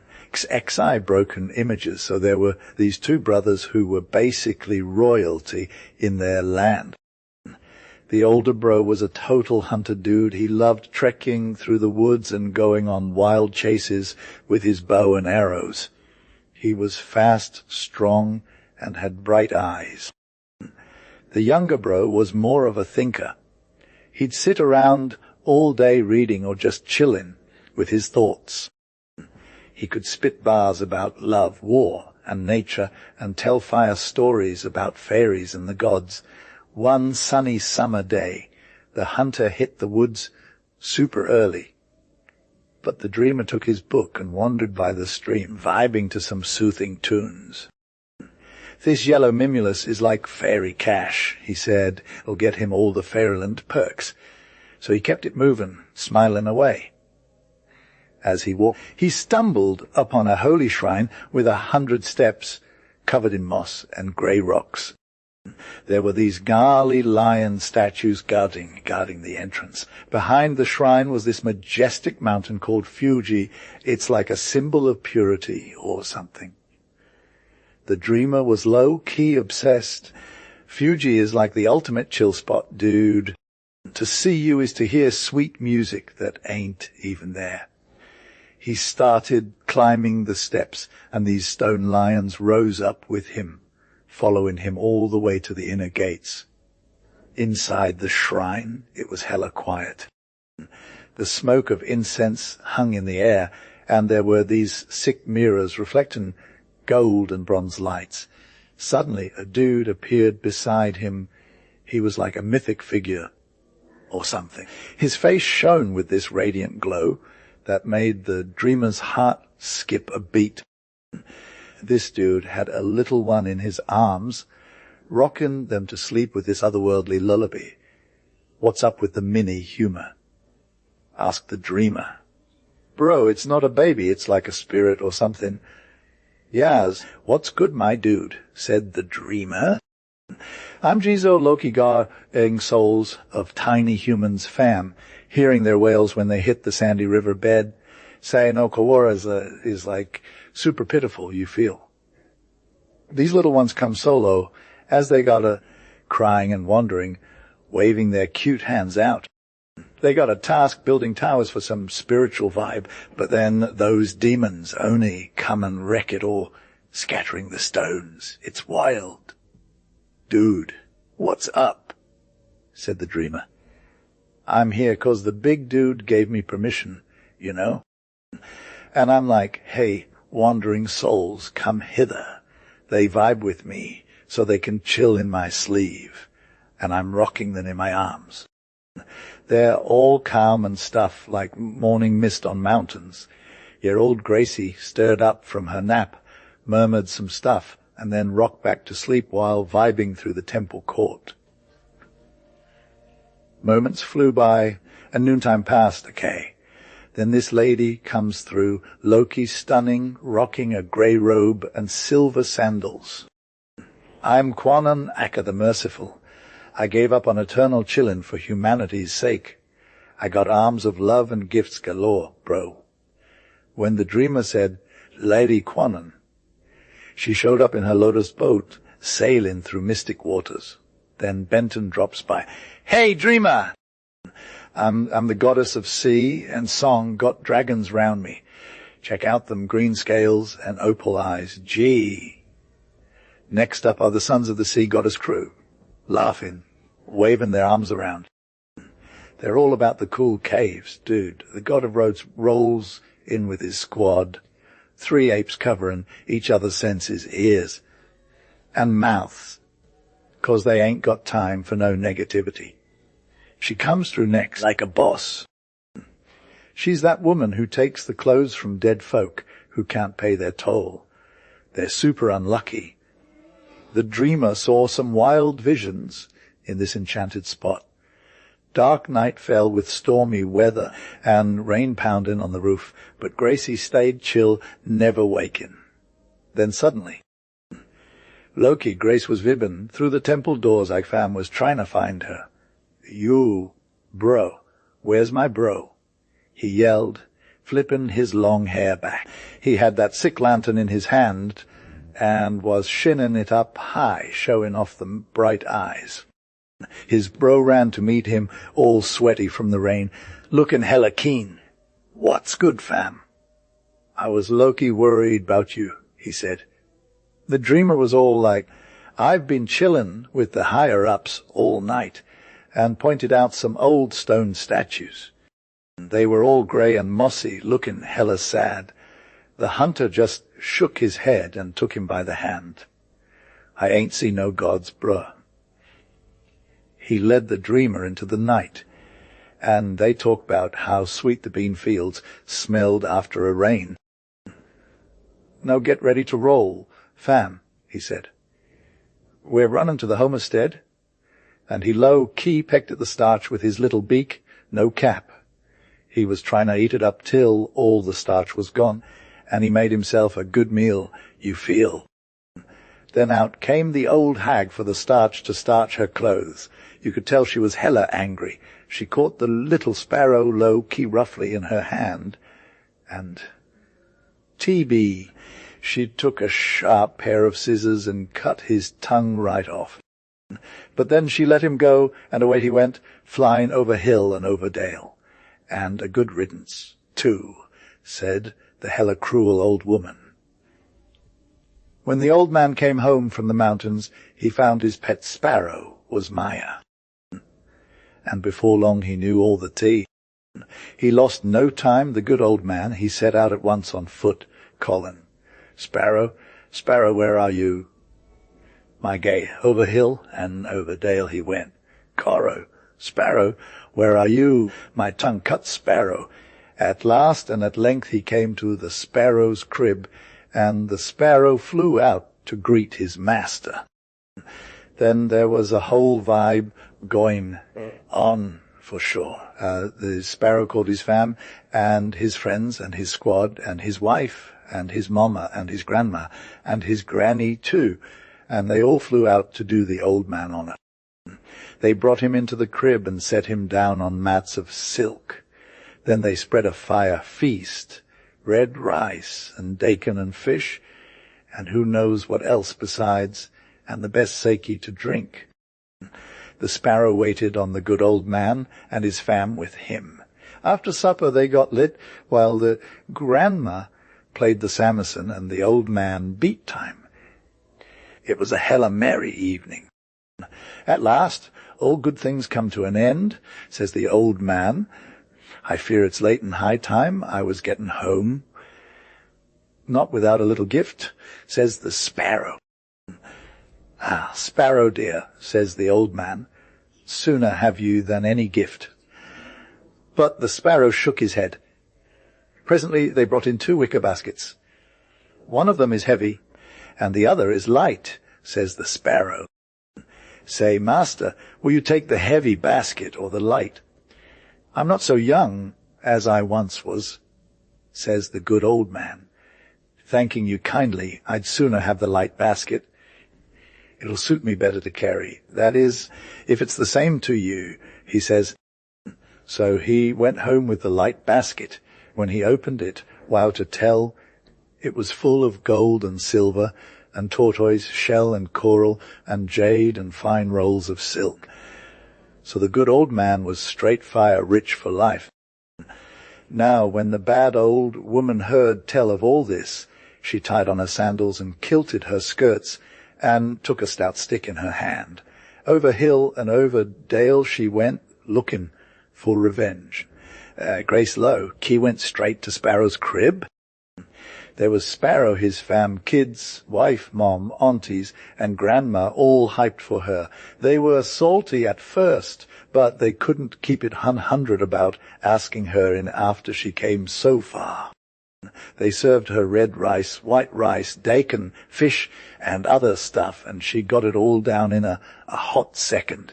Then she sipped on some good sake and was like, "Time's up, lem get my gifts." They brought out 2 wicker baskets. Sparrow's like, "One's heavy, one's light," says, "You feel me? Take the heavy or the light. Grace is all. I'll take the heavy one. Let's get this over with." So she grabs it and starts moving, and bruh, it was as heavy as lead. When she left, sparrows were low, key laughing at her. No sooner did she cop home than she's like, "Now for the gold and silver." And she smiles, hasn't smiled in a minute. She opens up the basket and she's screaming, "Hey, kawaii, obakida, oba." It was full of ugly imps, elves, pixies, demons, and devils. They come out and play tricks on her, tease her, poke her, push her, pinch her, and she's like freaking out over here. Sky the nurse illustration, the nurse P. 243. Samurai dude was married to a fire wife named Matsu, who was low-key the real MVP, had 1 son. Fujiwaka, Samurai dad, was always off doing his lord thing. So Matsu took care of Fujiwaka. She's like the pine tree, strong and evergreen, just like her name. At Idi's crib, they got a super special sword that was key to winning battles. It was from this hero dude who took down 44 enemies with it once. Samurai Dad kept it safe with his household gods. Fujiwaka comes every morning and evening, salutes the household gods, and respects his ancestors' memory. Matsu's always there, showing him the sword in its red, gold brocade wrap. And when Fujiwaka asks to see it, she's all, "You got this, my dude." She held it high and showed off the sick steel to Fujiwaka, bruh. The kid low, he made obeisance till his forehead touched the mats. You feel? At bedtime, Matsu spit some bars and lullabies, though. She sang this fire song. "Sleep tight, my little G. Sleep tight, you know the T, right? The secret of the hair on Nenenyama. Sleep tight, my little G. Sleep tight. You got it now." Then Matsu was all like, "Will you sleep now, my Og Fujiwaka?" And the kid was like, "I'm out, Matsu. Listen, my Og." She said, "Can, sleeping or waking, remember. The sword is your real one. The sword is your vibe. The sword is your money. Keep it real, guard it tight, and cherish it. Fam. Sleeping or waking, I got you," said Fujiwaka. Now, in a hella dark day, the mom of Fujiwaka passed away and died, and there was major sadness at the ID crib. Years went by, and the samurai found another ride, got a son named Goro with her, and Fujiwaka became the real MVP of the house of Ide. But his stepmom, Lady Sadako, was low-key salty. Black magic was cooking in that sauce. She was all bent out of shape as she walked around with her baby in her arms. At night she was tossing on her bed, being extra. "My kid is hella broke," she said. "The Fujiwaka's got the goods, and I'm a hot mess. Evil fortune be upon him," though she was all up in her feelings, thinking about a plan. When Fujiwaka was 15, she turned him out of the crib with a measly outfit on his back, no shoes, and not a single penny to get him started. "Hey, Lady Mom," he said, "you're straight up dissing me. Why you take my birthright?" "They got none." "Fam," she said, "you make your own moves if you can. Your bro Goro's got the spot." With that, she shut the door in his face, and Fujiwaka was all sad. But Omatsu showed up and was like, "My og, I got you to the ends of the earth." She had her game face on. Robe was kilted, staff in hand, and sandals on feet. My lord," she said, "I'm coming for you." Then Fujiwaka cried some tears and laid his head on Omatsu's chest. "Ah! Nurse, nurse! What about my pop's sword?" "I lost it, bruh." "Yes, Grace is low key, my goat, and I'm hella attached to that sword of Ida. It's like my everything, you feel. I gotta keep it safe, protect it, and take care of it. But now it's Maya, and I'm shook. The whole house of Ida is hella upset. Omatsu, the nurse, is all like, 'Girl, I got you,' and gives Fujiwaka some gold to go his way. Meanwhile, Omatsu goes straight up to the sword spot in the household altar and buries it deep in the ground. She's low-key thinking about how she'll get it back safely to her young lord. But then Lady Sadako finds out the sword is gone, and she's all like, "Nurse did this." Omatsu just sits there, sealed lips and all, refusing to spill the tea.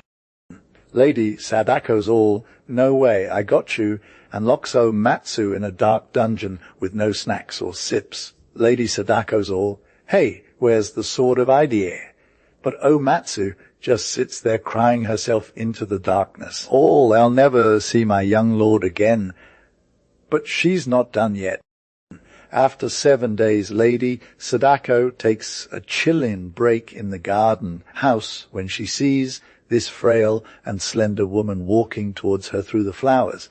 It's Omatsu, low-key broken and weeping away while trying to get that sword out of the ground.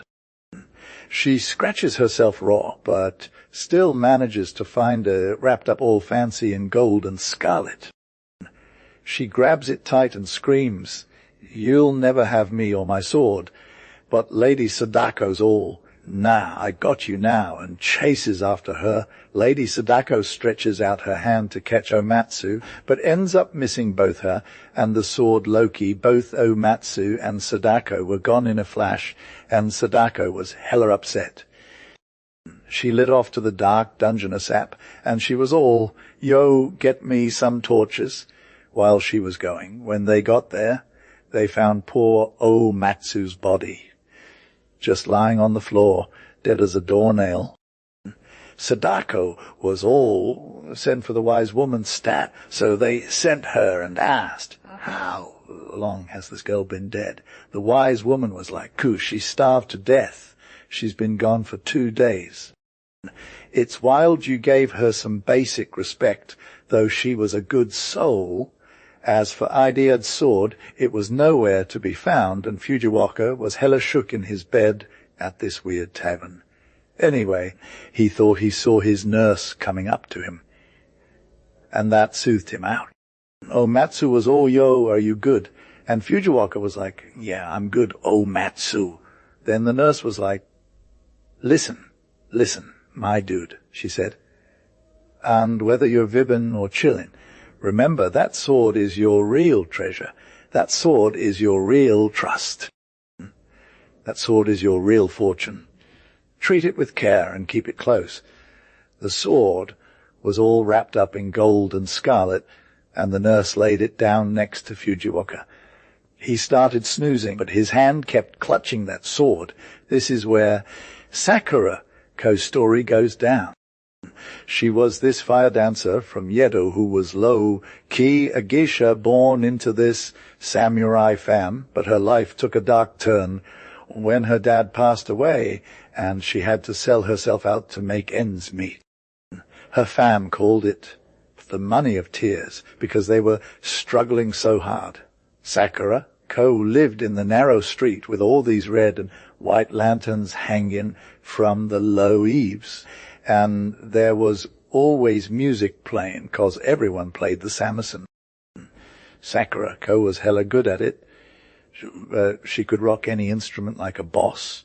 She made 6 songs and sang them too.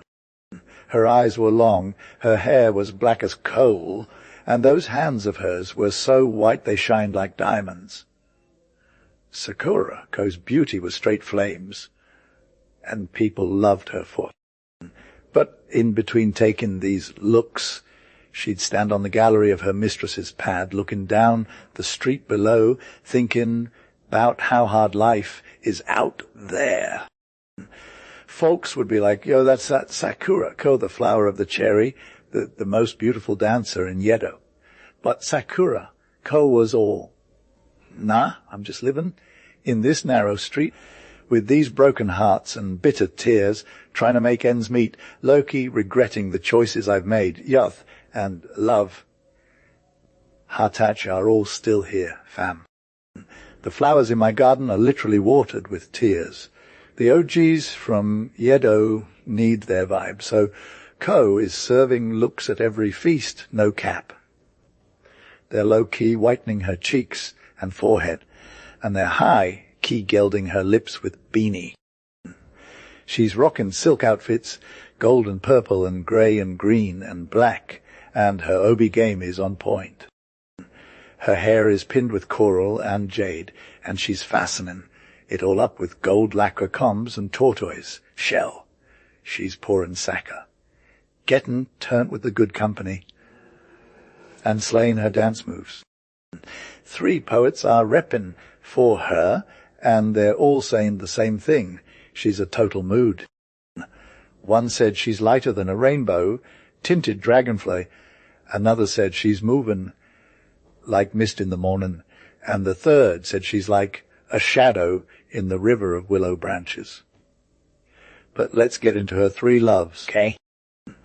The first one was nothing but a rich dude who thought he could just swoop in and take Sakura, Ko. He sent his servant to the Geisha Street with some cash, but she shut that down. You lost, fam. She said, you need to hit up the toy shops and get your master a doll. After that, the dude came himself, and he was like, come to me. Oh, flower of cherry, I gotta have you. Sakura, Ko was all must. Is that even a thing? And she looked him dead in the eye. He said, aye, must is the word, oh flowered.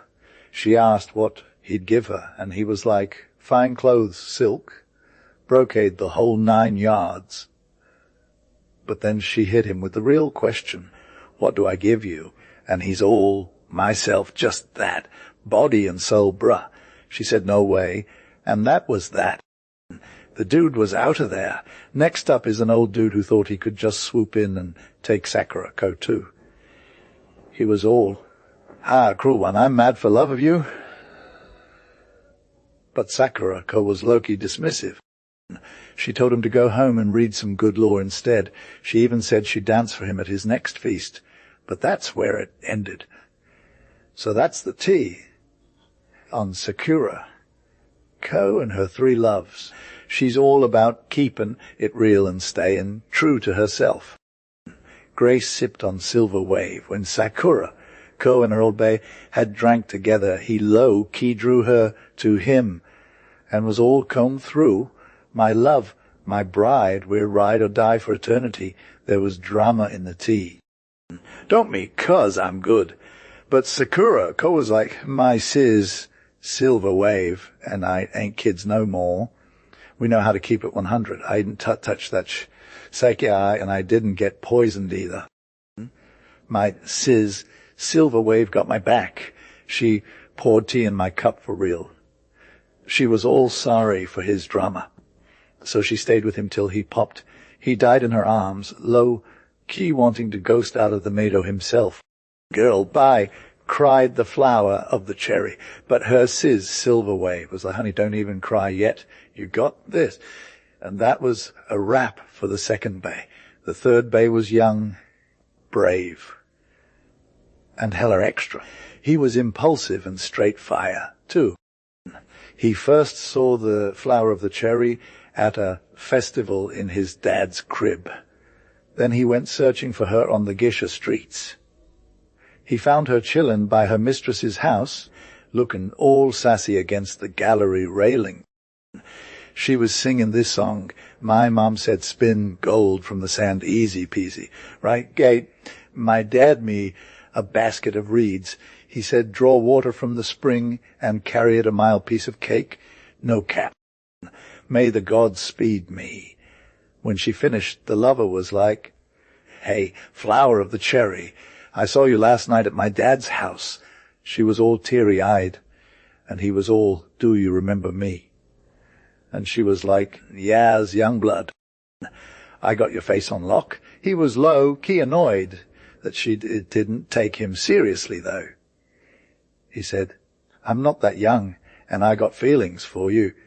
O flower of the cherry, be gentle, hear me out, be my ride or die. But she was all, Chell, go home and stop thinking about me. You're too extra for me. And he's like, old. He said, there ain't no year between us. You must be playing hard to get. She just shook her head and said, it's more like an eternity, boo. But the young blood was all in. His blood was on fire. He couldn't eat or sleep. He pined away, turned pale, and just went wild. Grace was hella weak and kept getting worse. Fam, one night he passed out cold at the entrance of that geisha street, and Sakura came home from this lit festival at this firehouse thingy at dawn. She found him and was all quiet for a sec, but then she took him to his crib outside Yedo and stayed with him for 3 whole moons, you feel. After that, he got better super fast, and the good times started rolling for both of them. This is like the best time ever, said Flower of the Cherry one evening. I'm so grateful. T, her boy, was all, hey girl, grab your Samson and let's vibe out together while you sing. And she did like a total boss. She went, I got this song that's gonna make you feel me. My mom used to spin thread from the yellow sea sand, which was hella hard, brew. He said, my dad gave me a basket of reeds and told me to draw water from the spring and carry it a mile. He went on about how hard it was. Like, really hard. But then she dropped some truth bombs. My heart remembers you, but I gotta forget you for real. My heart can't handle that. My lord, this song is like goodbye forever, she said. I'ma leave you and forget you too. He was all, nah, boo, I'll never forget you in 1,000 lifetimes. She just smiled and added, may the gods bless you with an even sweeter wife and some kids. He went, no one but you for me, and no kid without yours. Oh, flower of the cherry. Oh, flower of the cherry. Oh, bye, she said. The next day she was gone, and he was all, Veer did my main go. He searched high and low, weeping and crying like a hot mess. But it was all in vain. She was ghosted. Yedo City didn't even know Sakura, no more the queen of the dance floor. And her boy was low, key sad for a minute. But then he found a new ride who took him back to being whole. He married this girl and had a son, and time healed all his tears. Years later, when that little dude was 5, he's chillin' in the gate of his dad's crib. This wandering nun comes by and asks for food, but the kid is like, hold up, I got this. So he gives her rice from his bowl, laughs, and starts getting all hands on with that wooden spoon. The nun grabs him and looks into his eyes. She's all, girl, you looking me straight in the eye because... The kid was like, why? And she said, once upon a time I had a little girl who looked just like you. Bruh, I low, key left him, and he was hella hurt, boy. Sorry little dude, said the kid. Honestly, though, it was prob better for him, sis far gone fam, and when she dropped the tea, she ghosted out of there. V Hanasaka, Gigi in day old days lived this odd couple, right? They were straight fire, hard, working, and honest, but they had that hella poverty life. Now, in their golden years, it was all they could do to cop both ends, the whole fam. But they didn't even complain. Not even a little bit. They kept it lit like the day is long. If they ever went to bed cold or starving, they just said nothing about it. And if they got a bite to eat, you know they shared it with their doggy, 'cause he was hella fond of him. He was low-key loyal, high-key clever. One evening, the old man and old woman went out to get some dirt in their garden, and their dog went with them, too. While they were grinding, the dog was sniffing around, and then he started digging up the earth like it owed him money. "What's good? What's poppin'?" says the old woman. "Oh, just nothing, man," he's playing Tom. But the old woman was hella suspicious, like she knew something was up. So she went to check on the dog, and the old man followed her, leaning on his spade. Loki, the dog, had dug a pretty big hole by this point, and he was getting it done with them paws of his. The old man helped out, and before you knew it, they found this huge, full of treasure, all silver, gold, jewels, and the whole 9 yards. It's no joke. They were hella stoked. They gave their dog a big ole, and he was licking their faces like crazy. After that, they took the treasure, and the dog ran around, barking his tail off. Now, next door lived these other old folks, not as fire as the odd couple, but straight up salty and jealous. When the dog found the hidden loot, they peeked through a hole in the bamboo fence and saw the whole thing go down. So you think they were happy? Nah, not even close. They were so extra angry and salty that they couldn't even enjoy their day or get no rest at night.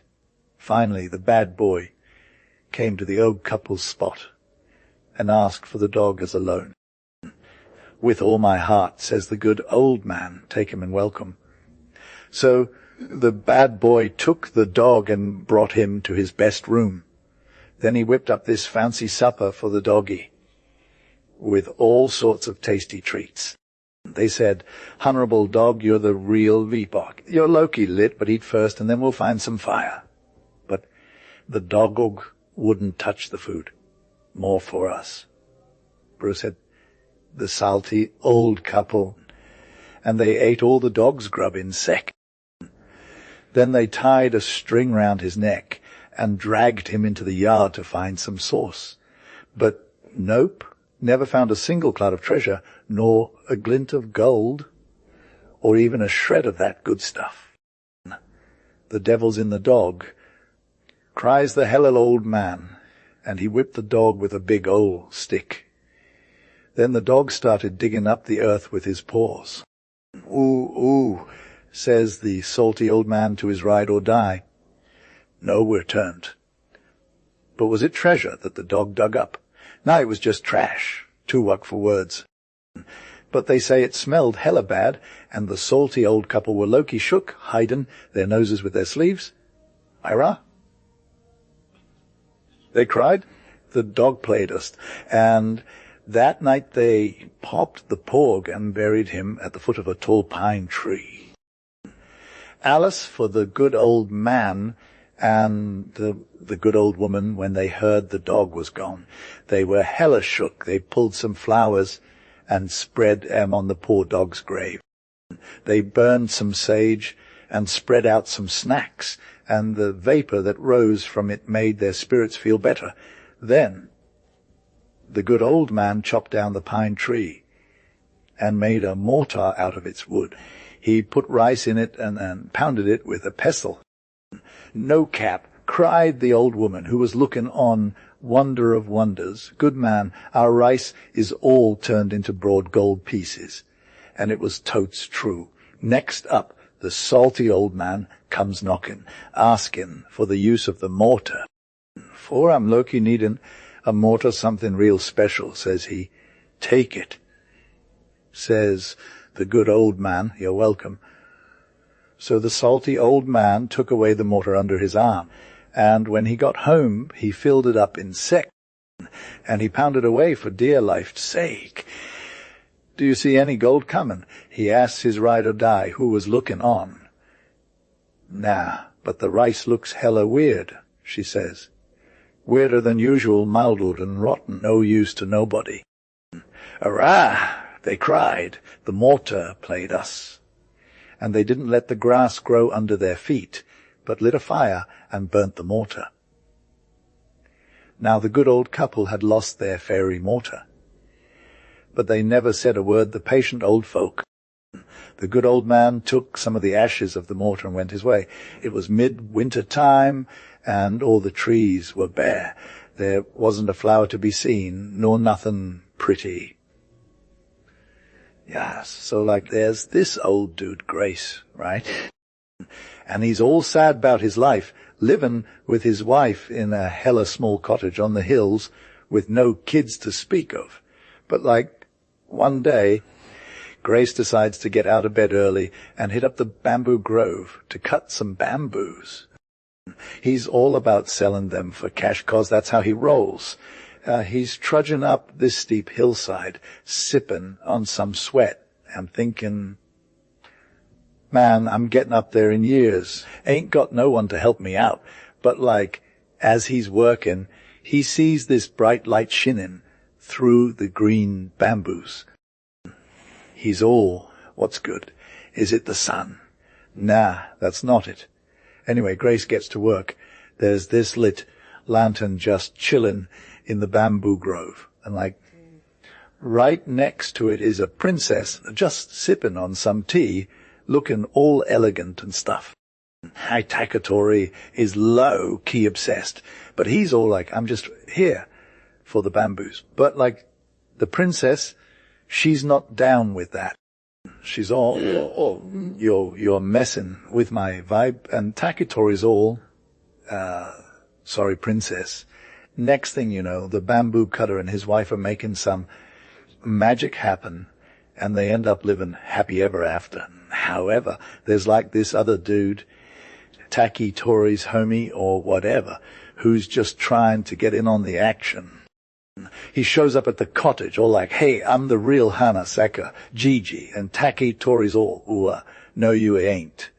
But like the dude keeps trying, and next thing you know, he's getting caught by the prince and his crew. There's like this big old mess, and Takitori's wife is all upset 'cause her husband got caught with a fake identity. Anyway, it turns out that good vibes win in the end, and Takitori and his wife are living their best lives. Yes, like Grace couldn't even, 'cause the glowy thing came from day ground fam. Takitori was low-key trying to get through bamboo forest and see what's good with the bright light. And sure enough, it was coming from this one big old green bamboo, Tibia. He grabbed his axe and cut down the bamboo, and then he's like, a chic, tiny green jewel, no cap. It was hella big, too, like the size of 2 fists. Takitori was hyped, like for real 5, and 30 years of cutting bamboo. And this is day first time he finds a gem at the root. He's getting emotional, bruh. As soon as he picks up the jewel, it literally breaks into 2 with a loud noise, G, and out comes this tiny but straight fire fairy, and she's low-key beautiful too. The fairy's all like, hey, Takitori, and he's all match. He's like, is this real? Are you a real fairy? And the fairy's all, yes, sir, I'm a fairy, and I'm here to live with you and your wife for a hot sec. Takitori's all, oh, poor guy, we're so broke. But the fairy's like, peace out. That jewel's got gold pieces in it. Let's get this money. They head home, and Takitori's wife is like, what's good? A fairy living with us. And Takitori's all, hey, babe, meet the new fam. She's low-key skeptical at first, but day fairy grows like a weed, fam from tiny to tall, fresh and fair. Takatori calls her lady beaming bright, 'cause she came out of that shiny jewel. He's livin' his best life, gettin' rich, spendin' that dulled in a sick house, havin' servants. The lady beaming bright is straight fire. To everyone wants a piece of her beauty, and there are hella suits comin' to serenade her. Yes, Grace was low, key trying to get with Tori and the good wife, but she was all like, nah, I got my own vibes. So she's chillin' with them for 3 whole years. And then Mikado comes swingin', thinking he can swoop in and be her queen. He's all about that brave love of life, right? But Lady Beaming Bright is like, Lord, no way by. Then she's sittin' on the garden gallery at Tori's, just vibbin' and tacky. Tori is like yoke. The moon is looking hella bright. The good wife is all. It's lit. It's like a brass saucepan, you feel. And Mikado is all, I'm seeing some tears in her eyes. It's like she's a sad lover or something. Takatori is all about the moon, too. He's like, it's a highway to the stars for show. Lady Beaming Bright is all, hold up, y'all got a thing to tell you. She's like, my dad's the king of the moon, and I'm headed back home. And then the mist comes down. It's like the King's Squad showed up. They're all lit with torches and feathers. They're bringing the heat. The Lady Beaming Bright puts on a sick heavenly robe, and she's out there. She leaves Takatori a jewel as a keepsake, but Mikado is all, nah, I got my own thing going on. He takes the elixir of life, makes a fire, and it's like, bye, Felicia. Yes, livin' forever sounds hella lit, but I'm ghosted by the low-key gorgeous Lady Beaming Bright. You feel.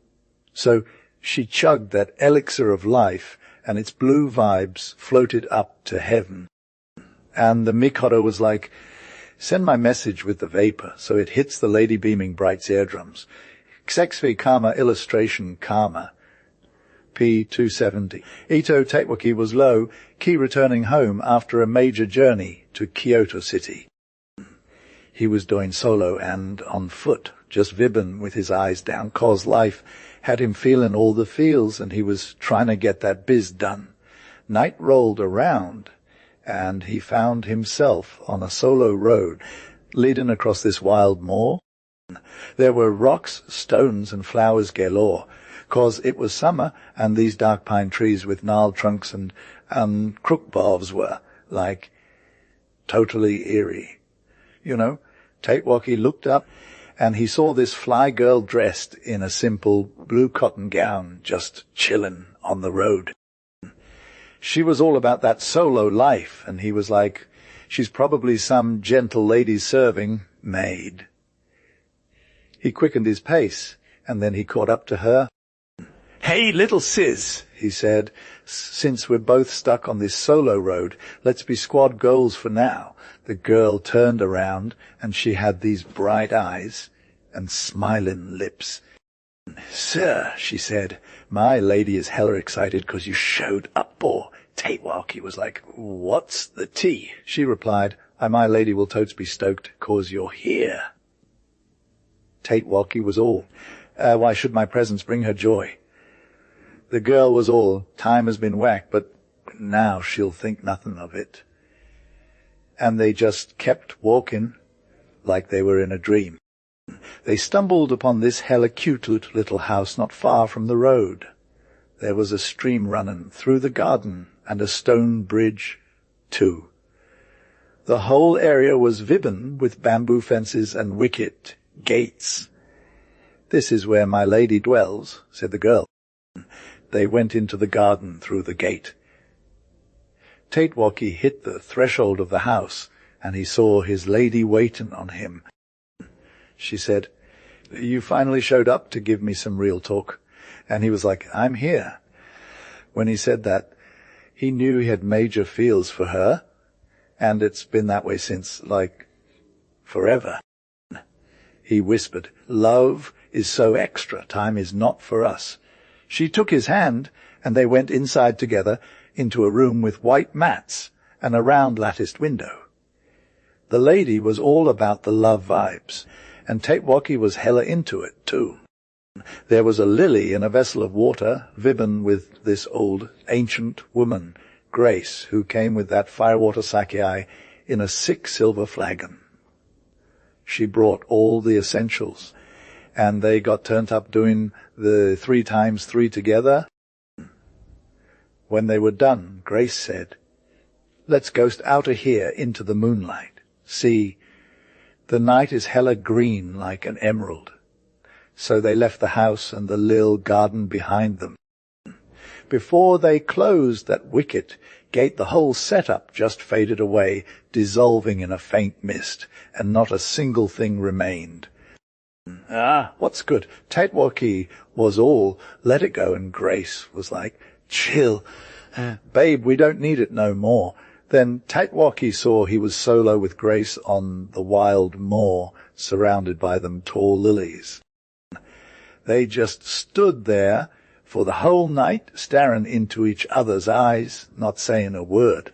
When dawn came, Grace stirred and let out one deep sigh. Tatewaki was all, "What were you crying, gee?" And when he asked, she unclasped that girdle of hers with a golden scale dragon design and translucent peepers. She took it and wrapped it 9 times around his arm and said, "Oh, love, we gotta part ways. These are the years until we meet again." So she touched those golden circles on his arm. Then Tatewaki went full on drummer mode. Who is this hella gorgeous person? "What's your name?" Grace was all, "What's good? You and me. We don't need names. I'm going to my peeps on the plains." "Don't even think about looking for me there. Wait for me." And when she said that, she slowly faded away like a mist, leaving Tatewaki all alone. He went full on dramatic and threw himself down on the ground trying to grab onto her sleeve, but he couldn't stay her. His hand got cold and he was ghost all in the grey dawn. When the sun came up, Tatewaki rose from the dead and said, "The plains. That's where I'ma find her." So with that golden token wrapped round his arm, he sped off to the plains. He hit the broad river, and there were folk standing on them green banks, all hollerin'. And on the river they had boats made of fresh flowers, red dianthus and campanula, golden rod and meadow sweet. The people on the bank called out to Tatewaki, "Stay with us, fam. Last night was the night of souls." They came down and wandered wherever they pleased, and now they're headed back to Yomi. And Tatewaki yelled, "Give it up for the souls, and may they have a hella sweet afterlife." I'm ghosted. So he showed up at the plains last, but didn't find his Loki babe.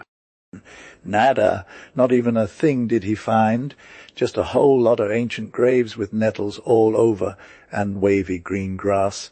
Brosop, Tatewaki went back to his crib and lived a lonely life for 9 whole years. No cat. He never knew the joy of having a squad of little ones running around. Love, he said.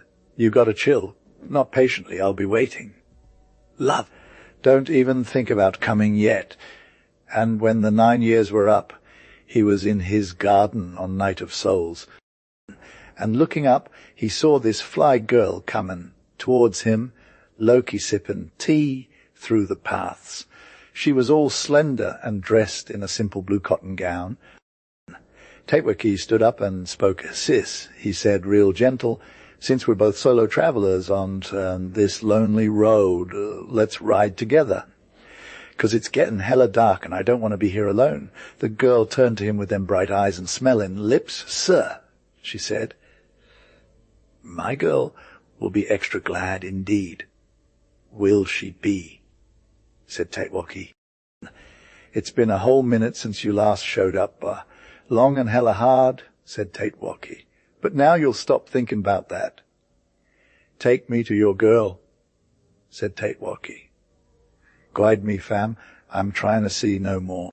Hold my hand, 'cause I'm straight up dead in the legs. Don't leave me, 'cause I'm hella shook. Take me to your girl, said Tatewaki. Next morning, his homies found him a dead body in the shade of the trees. Xexvia, the sad story of the Yoya's daughter, this wandering ballad. Singer came to this firehouse in Yedo where they wanted some real tea. Will you spit some bars or sing a song? Said the ballad singer. Or should we get into a vibe? The peeps at that house were all about it, saying, tell us a sad story. You want to hear a love tale or a war story? Asked the ballad singer. Oh, Ward, let's go with love. They were all vibin', saying they wanted something real sad. All right, said the ballad singer. Listen up and I'll tell you the sad tea about the Yoya's daughter got. So he spit some bars. The Yoya was a low-key hard worker, but his daughter was straight fire, no cap. She was like one of 5 fly girls in Yedo, just as hot as a cherry blossom in spring. In autumn, they lure deer with flute sounds, thinking it's their boo's voice. But really, they get caught, 'cause they're all about that. Same calls to same, life. Youth is to youth, beauty is to beauty, love is to love. It's like a law, and this law was the downfall of the Yoya's daughter. When there was a major fire in Yedo, like half the city got torched. But Yoya's crib got wrecked too. He, his wife, and his 15-year-old daughter were straight up homeless, no roof or anywhere to chill. So they rolled into this Buddhist temple for shelter and stayed for a hot minute till their spot was rebuilt. Man, poros chichi! Every morning she'd hit the spring water to get clean, her eyes popping, cheeks all flushed out. Then she'd rock that blue gown and sit by the water's edge, vibin' with her long locks. She was low-key beautiful, you feel.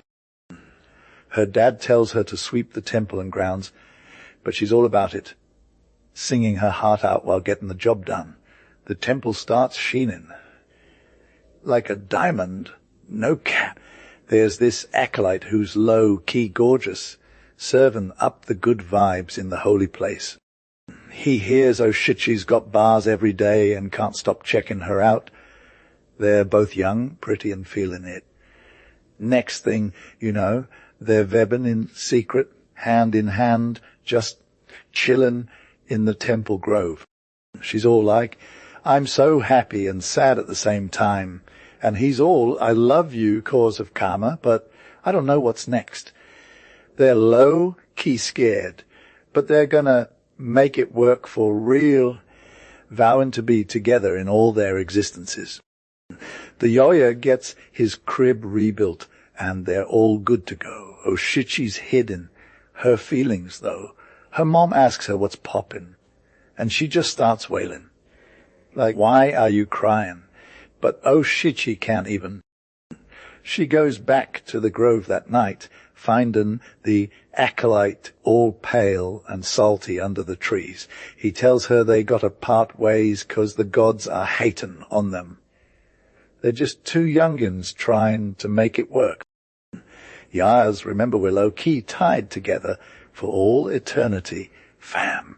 Then they were hella clingy, trembling and sobbing, and they kept saying their goodbyes 1,000 times. The next day they brought Oshichi back to Honjo. She was hella melon listless, like she was growing into this super pale buckwheat, like complexion. She drooped and failed miserably. No longer were people repping her as one of the 5 fly beauties of Yedo or comparing her to a cherry blossom in spring. All day long she was just sitting there, silently seething. At night she'd lie awake in her super low bed, moaning, oh no, about how she'd never see him again and would literally die of longing. Her eyes got huge and blazing bright. Girl, I'm dead, said her dad. I'm so worried, said her mom. She's lost it, be Tauga.